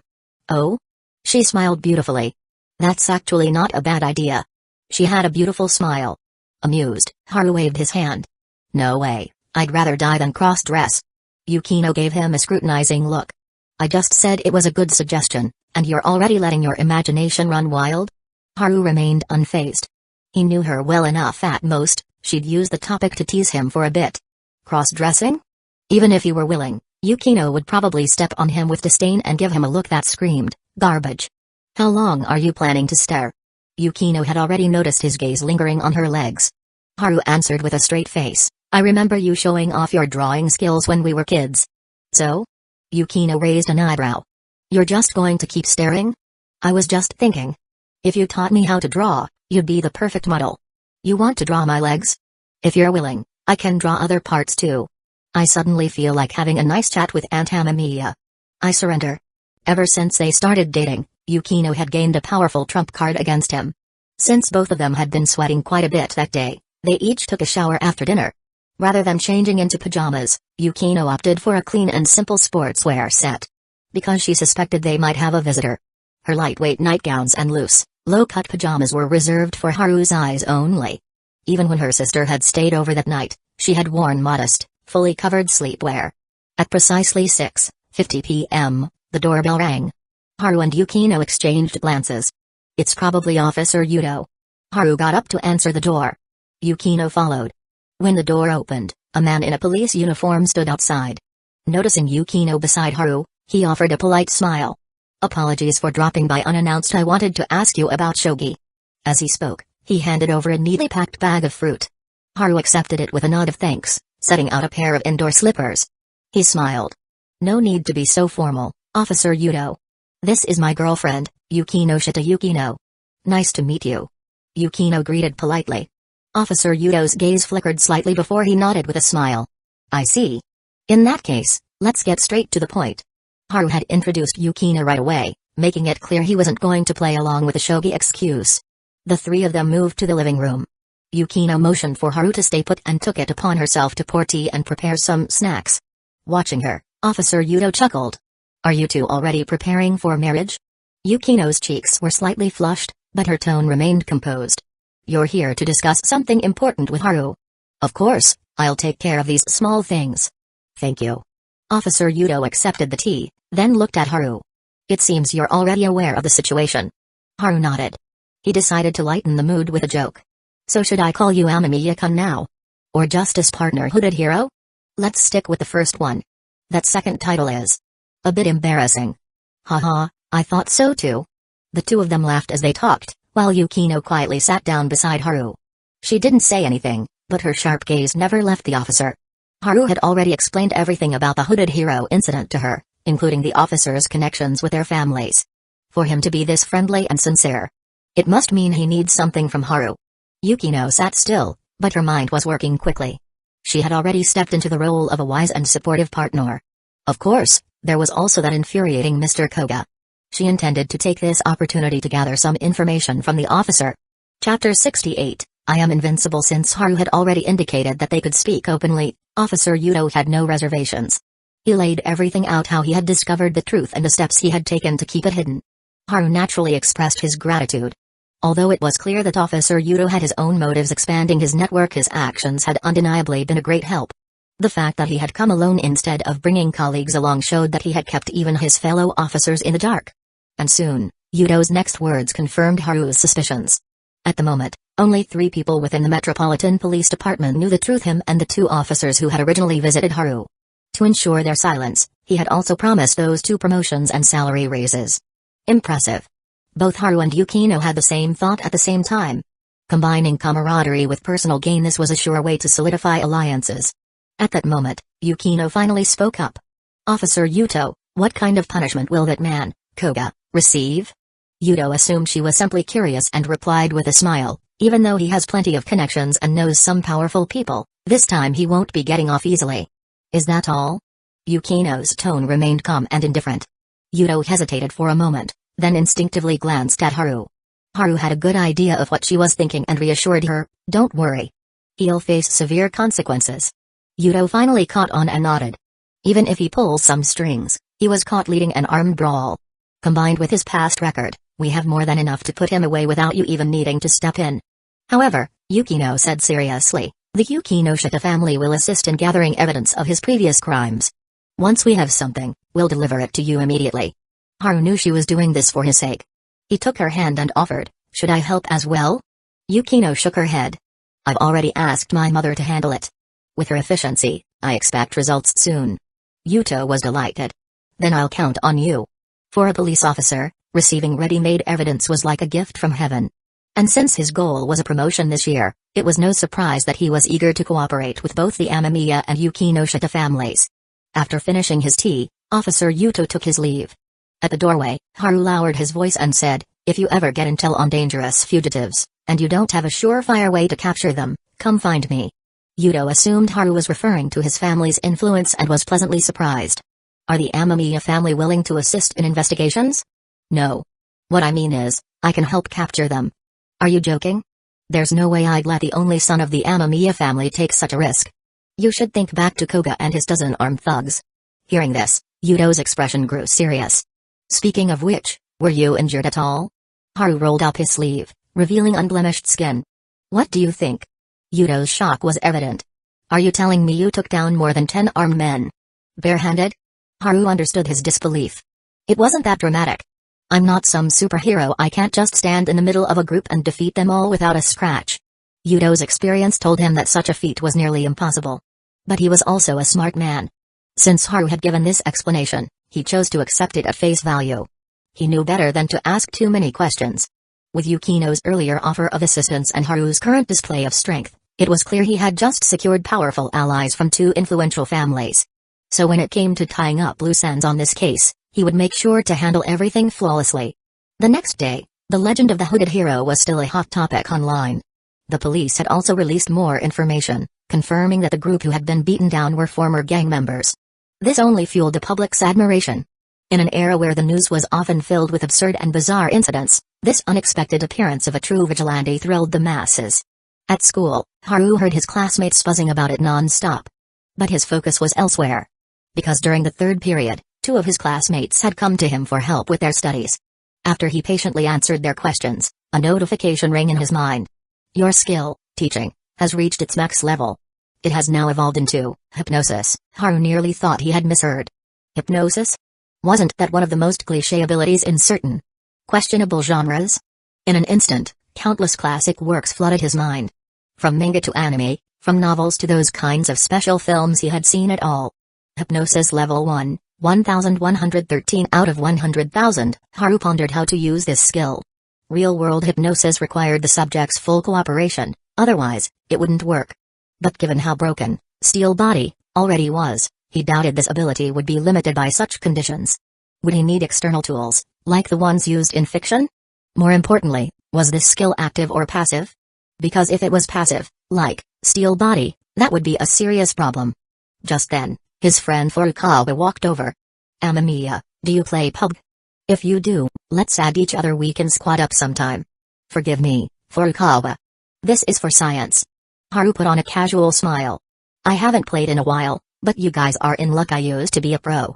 I once got 29 kills in a match and won without breaking a sweat. Furukawa and his friend laughed. Yeah, right. If you could do that, we'd buy you drinks for an entire semester. It didn't work. This time, Haru locked eyes with them, focused his mental energy, and said seriously, I wasn't lying. I pulled off 29 kills multiple times. I even got invited to join a pro team, but I turned them down to focus on my studies. To complete the act, he let out a regretful sigh. The moment he finished speaking, he noticed his friend's eyes froze for a brief second. But in less than a second, Furukawa's face lit up. You almost became a pro player? Why didn't you tell us earlier? His friend groaned. Damn, the gap between us is too unfair. We haven't even won a single match, and you were already pro-ready? Amamiya, you should have accepted. If you had, we could have gotten VIP seats at your tournaments. The two grabbed his arms, practically vibrating with excitement. Their commotion attracted attention, and soon, a group gathered around. When Furukawa excitedly repeated Haru's pro-gamer story, the other classmates burst into laughter. Come on, that's obviously a joke. Yeah. Last time he said he buried treasure under the karate club. I could say I'm a professional wrestling champion. Would you believe that too? No one took it seriously. But Furukawa and his friend kept insisting as if they had personally witnessed Haru's gaming career. Even adding fake details on their own. So that's how it works. Haru was thoroughly impressed by his new skill. With Steel Body and hypnosis combined, he seemed to be able to do whatever he wanted. Even though several hours had passed and at one point, he had left their sight for quite a while, the skill's effect was still lingering. So the skill only activates when I completely focus on lying, or, more accurately, when I genuinely want to convince someone of something. That realization pleased him. At the very least, this wasn't the passive skill. Satisfied, Haru finally told Furukawa and his friend that he had just been joking. The moment he did, they snapped out of it. Neither of them felt anything strange or out of place. Damn it. We actually believed you? We got excited for nothing so unfair. Exactly. I was already planning to drag you online tonight no matter what and have you carry us to victory. And now you're telling me it was all a joke? As Haru observed their reactions, he became even more impressed with his new skill. Even though they had no idea they'd been affected, he still made a special trip to the school store to buy them drinks and snacks as an apology gift. This, of course, left both of them bewildered. Okay, what's going on? Why are you suddenly being so nice to us? Because you lent me that game last time. Consider this my way of saying thanks. After figuring out the specifics of hypnosis, Haru decided to test another thing. That afternoon, he sought out some struggling classmates and voluntarily helped them with their studies. To his relief, as long as he wasn't actively focusing on lying or persuasion, he could still teach others normally without triggering the skill. So, on their way to the clubroom after school, Haru turned to Yukino with a mysterious expression and declared, "I'm invincible now, Yukino." She gave him a skeptical look. "Again?" "Yes. I'm invincible." Yukino sighed, raising a hand to her forehead, her expression cold and unimpressed like a tired kindergarten teacher dealing with an overly energetic child. "Alright, then. How about you use your invincible powers to call Auntie Amamiya and ask her to take you to the hospital for a brain scan?" Unfazed by her sarcasm, Haru lowered his voice. "I'm planning to visit the police station tonight." The mention of police station instantly wiped the teasing off Yukino's face. Her expression turned serious. "What are you planning to do?" Haru smiled. "I just hope that Mr. Koga might suddenly have a change of heart and decide to confess all his crimes." Yukino stared at him for a long moment before deadpanning, "Maybe I should take you to the hospital." "Don't worry about the future, I'll be right there with you." Chapter 69, Tanabata Festival Invitation. At 7 in the evening, Haru arrived at the police station alone. Yukino had initially planned to come with him, but midway through, a call from Haruno pulled her away. Since Haru had contacted them in advance, the officer assigned to meet him was Officer Yudo. As the two of them walked through the precinct, they inevitably attracted curious glances from the other officers. Outside the interrogation room, Officer Yudo asked considerately, "Do you need me to clear the surveillance room?" There were cameras inside, of course. He wasn't sure if Haru wanted to keep things off the record, but he felt it was better to ask up front. "No need." Haru replied with a smile. "I just want to have a little chat." "Well, without your mask, he won't recognize you." "I know." Seeing Haru's confidence, Officer Yudo didn't press further. Instead, he handed him a mask. "Even though this place is secure, and he's already in deep trouble, I'd still recommend wearing this." Once again, Haru was impressed by the officer's meticulous thoughtfulness. Slipping on the mask, he stepped into the room as the heavy door swung open. Inside, a familiar figure came into view. Compared to the fierce, arrogant man who had led an ambush that night, Koga now looked utterly miserable, deep, dark circles under his eyes, disheveled hair, an unshaven face. Clearly, the courteous police questioning had taken its toll. Dressed casually, Haru took a seat across from him. Koga scowled, his tone hostile. "Who the hell are you? A psychiatrist? Or is this some new tactic those bastards cooked up?" "No, I'm just here to talk," Haru replied, altering his voice slightly. He wasn't a professional voice actor, but after years in this world, surrounded by classmates who could effortlessly switch between different tones, he had picked up a trick or two. Of course, he drew the line at the kind of exaggerated, high-pitched anime boy voices that barely legal teenagers tended to force out. Since Koga had heard his real voice that night, Haru couldn't be sure whether he had committed it to memory. Better to avoid any unnecessary trouble. Koga snorted. "Ha. Those cops must be desperate if they sent a kid like you." He slammed his cuffed hands against the metal table with a loud thud, his gaze shifting toward the camera. "I've told you people 100 times already, aside from leading that little brawl, I had nothing to do with any of the other crimes. And I didn't even lay a hand on anyone that night. What the hell gives you the right to keep me locked up like this? You don't seem to be in the best mental state," Haru remarked, studying the man's unkempt appearance. He could guess what had happened. Officer Yudo must have intensified his methods behind the scenes. After all, Yukino had made her stance perfectly clear that day. If Yudo wanted to maintain friendly relations with the Yukinoshita family, he had to show his sincerity. Maybe he had even gone as far as blocking Koga's usual connections from pulling strings on his behalf. "No matter how much you yell, it won't change anything," Haru said lightly. "Why don't we have a conversation instead?" Koga eyed him coldly. "And why the hell should I talk to you? You won't even take off your mask." Haru met his gaze directly.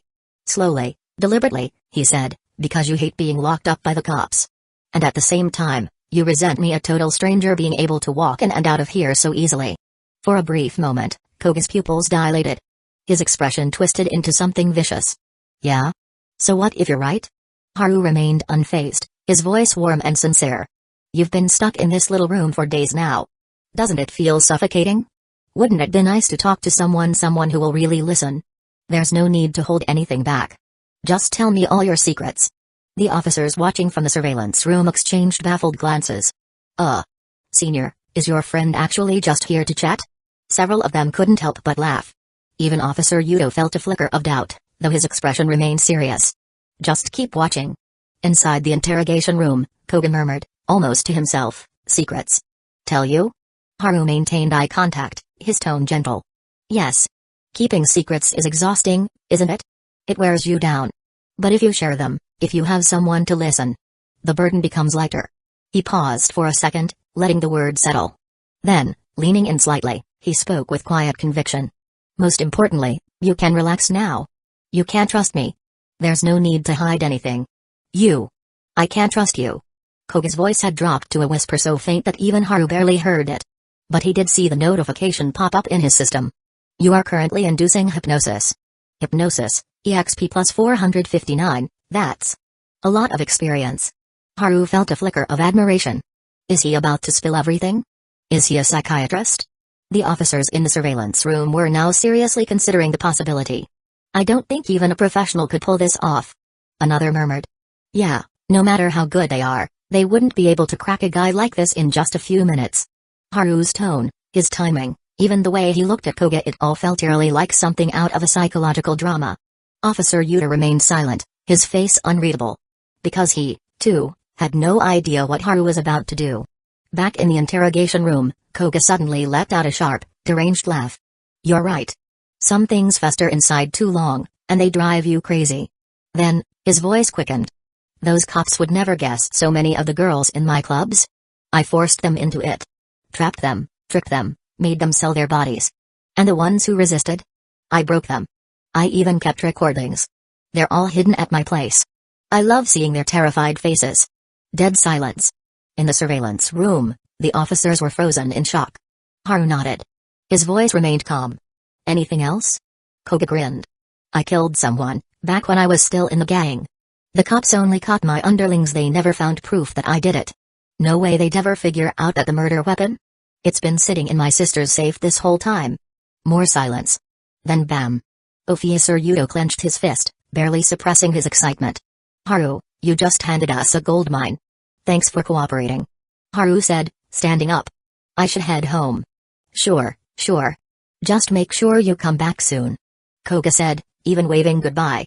I don't know why, but talking to you makes me feel at ease. Haru left the room to find a group of stunned police officers waiting for him. How the hell did you do that? Are all psychiatrists this powerful now? You're a goddamn superhero. Haru smiled politely, deflecting their questions. Once they rushed off to gather evidence, Officer Yuto turned to him, barely containing his enthusiasm. I don't know how you did it, but thank you. I was just chatting. Haru replied, waving a hand dismissively. Yuto blinked, then chuckled. Right. Just a chat. He understood the unspoken message. When the police made their official announcement, they'd make sure to keep Haru's involvement off the record. Just then, a young officer approached. Officer Yuto, Koga's lawyer is here again. Should we come up with another excuse to keep him out? No need. Let him see Koga. As the officer left, Officer Yuto turned to Haru with a smile. Want to stick around and watch? I love watching drama unfold. Haru accepted without hesitation. Under their watchful eyes, a sharply dressed lawyer stepped into the interrogation room. He flipped through the neatly arranged documents in his hands as he spoke. Koga-san, based on the information I've gathered, you'll likely be detained for a while due to the armed brawl incident. Then, in a reassuring tone, he added, but don't worry. The punishment for this kind of case isn't too severe, and enough, you don't need to say anything more. Still under the lingering effects of hypnosis, Koga waved his hand impatiently, cutting the lawyer off mid-sentence. The lawyer looked up, startled, only to see Koga smiling as he said, I've already confessed all my crimes to my new friend. I even told him where to find the evidence. I feel so much lighter now. The lawyer, what? Over the next few days, the police gradually released details about the hooded hero and his fight against crime. When the public learned that the man arrested was actually a murderer, the story went viral again. Soon, live streams across the internet were flooded with countless people cosplaying as the hooded hero. Some quick-thinking streamers even teamed up with friends to put on dramatic performances, reenacting the hooded hero's fight for justice. It was like watching a low-budget live-action Ultraman fight in a live stream. Today was the Tanabata Festiva. At lunchtime, Haru and Yukino sat together in the cafeteria as usual. Yukino still felt the lingering sense of regret for not being able to accompany him to the police station that night. Shortly after that night, the police publicly announced the full details of the case and declared it officially solved. She immediately guessed that Haru must have played a role in it. You're telling me that Koga confessed after just one conversation with you? That's right. Since when were you a master of persuasion? Actually, I've studied hypnosis. Oh really? I don't believe you. Yukino clearly took his words as a joke.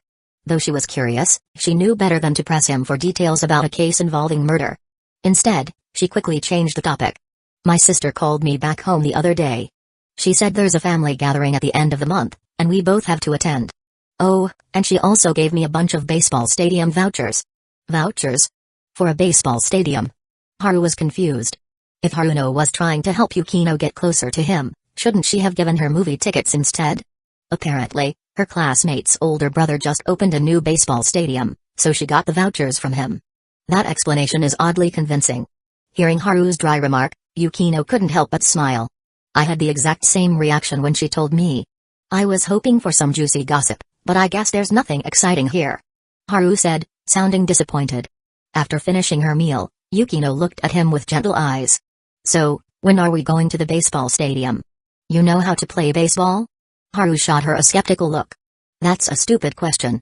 Hey, no need for personal attacks. Yukino ignored his complaints, flashing a proud smile at her boyfriend. First of all, baseball is the most popular sport here. Second, haven't you always said I'm a walking encyclopedia? She straightened her posture, puffing out her flat chest with unshakable confidence. I see. Still, a Tanabata festival date at a baseball stadium feels weird. No need to decide now. We have time. Fair point. Thanks to his training, Haru ate far more than Yukino. As he continued his meal, Yukino sat quietly beside him, watching. If not for the constant chatter of their classmates around them, she would have found the moment perfectly peaceful. Of course, on a day as significant as Tanabata, silence was impossible. Even students uninterested in romance were buzzing about the festival events in their favorite games. Others were busy making plans. Kumiko, do you have a date tonight? Sigh, I got rejected. What? Oh well, no worries.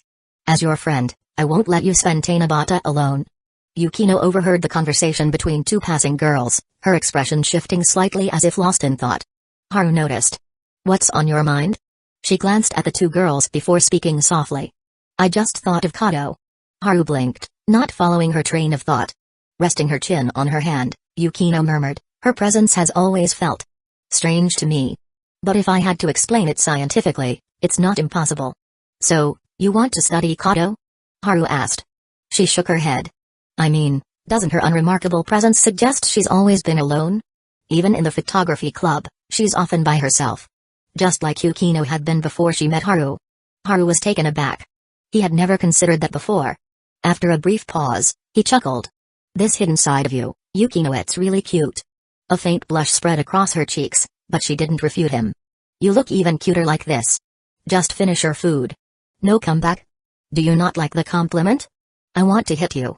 Now I understand. Samita. Are you showing off your terrible Korean to me? After school, Haru headed toward the karate club for sparring. Along the way, he ran into Yutaha. Her tall, curvaceous figure stood by the roadside, her gaze fixed in his direction, clearly waiting for someone. Haru recalled her confession that night, as well as the effort and changes she had made since then. He sighed inwardly but kept his tone light. Let me guess, you're waiting for me? At least you're self-aware about your narcissism. She replied with a small smile, playing along with his joke. So, what's up? My mother wants to invite you to dinner. She clasped her hands behind her back, her charming smile both elegant and playful. Haru immediately understood. Because of what happened that night? They still think they misunderstood you, so they feel guilty. And since I'm in the photography club, seeing me come home every day reminds them of the embarrassment of confronting you that night. Yutaha explained calmly, her tone measured. Haru wasn't particularly concerned. There's really no need for them to treat me to dinner. If they ever found out I was bluffing that night, we'd both be in trouble. So, he's rejecting me just in a roundabout way. Yutaha had already expected this response. Before she even conveyed her mother's invitation, she had anticipated his reaction. He was using the excuse of getting caught to turn her down. She chuckled softly. You can invite Yukino too. Haru froze, momentarily thinking he had misheard her. Yutaha gave him an odd look. If you're worried I'll tell Yukino about my confession and cause her misunderstand, then you can rest assured. Holding his surprised gaze, she said in a quiet voice, liking you is my own business. Haru fell silent, momentarily unsure how to respond. She turned away, glancing at the students' sneaking glances at them. Standing tall, her slender waist and long, shapely legs exuded confidence. "Amamiya-kun, I'm working hard too." Her voice was barely above a whisper. A weight settled on Haru's heart. Back when he first noticed her growing feelings for him, he had felt the weight of her emotions. And now, that feeling returned. Looking at the girl struggling to hide her nervousness, Haru exhaled. "I'll tell Yukino, but if she doesn't want to go, I'll stay with her." Yutaha nodded. "After all, today is Tanabata." Her voice grew quieter and quieter until it was barely audible. That evening, Haru sparred with his senior in karate club, releasing his pent-up emotions through combat. Without hesitation, Haru headed straight for the karate club. His presence, his actions, and the words he had once spoken had stirred something within her, pushing her toward change. Compared to the proud girl who once struggled to see reality clearly, she had come a long way. And perhaps because of that, a complicated feeling settled in Haru's heart. He needed a fight to clear his mind. "Did you take something today? You're way stronger than usual. For a second there, I thought I was fighting a damn Saiyan." Dressed in full protective gear, Senior Oyama was sent flying once again. Sitting up in a daze, he shot Haru a helpless glare. "My bad," Haru said, sincerely apologetic. No need to apologize. I just wasn't mentally prepared. Let's go again. But tone it down a little, alright? If you keep sending me flying with one punch, I'll lose all my dignity as a senior." "Got it. Though. How does it feel to fly?" "Huh? Actually. Kinda fun."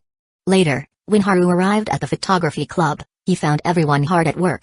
Grabbing some paper and a pen, he quickly scribbled down Yutaha's invitation and passed it to Yukino. She barely hesitated for a second before a proud, knowing smile curled on her lips.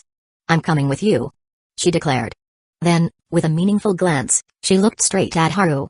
Chapter 70, Yukino thinks you're pitiful, you are training. Steel body, EXP plus 89, you are taking off. Jump, EXP plus 88. After returning home, Haru found himself with an hour to spare before dinner at the Kazumijouka household.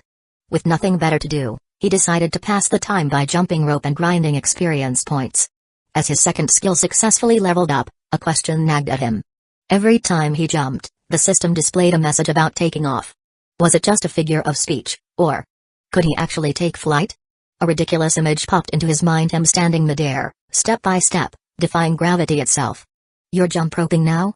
A puzzled voice came from the gym entrance. Haru turned to see Yukino standing there, her beautiful face framed with curiosity. "Switching things up now and then keeps training from getting monotonous," he replied, pausing his workout. Before she could respond, he threw out an invitation. "Wanna join me?" "Me?" Yukino blinked in surprise, clearly not expecting to be invited to train with him. But then, she remembered her own terrible stamina. No. Terrible wasn't the right word. At the very least, after years of Haru helping her, her physical endurance was much better than before. Yet every time she imagined herself as a gallant knight or him as a war general charging into battle, she would always fall behind far too quickly. The speed at which she was defeated was so embarrassingly fast that just thinking about it made her both frustrated and regretful. She shouldn't have such a fatal flaw. Most importantly, unless she was completely exhausted, her boyfriend wouldn't be satisfied. As Yukino's thoughts spiraled into a chaotic mess, Haru assumed she was hesitating, so he spoke up. "Worried that jumping rope isn't as effective as running?" "Actually, jump rope has a lot of benefits." Before he could finish, Yukino smoothly cut in. "Improves physical fitness, strengthens cardiovascular function, burns excess fat for body shaping. These are all benefits of jumping rope.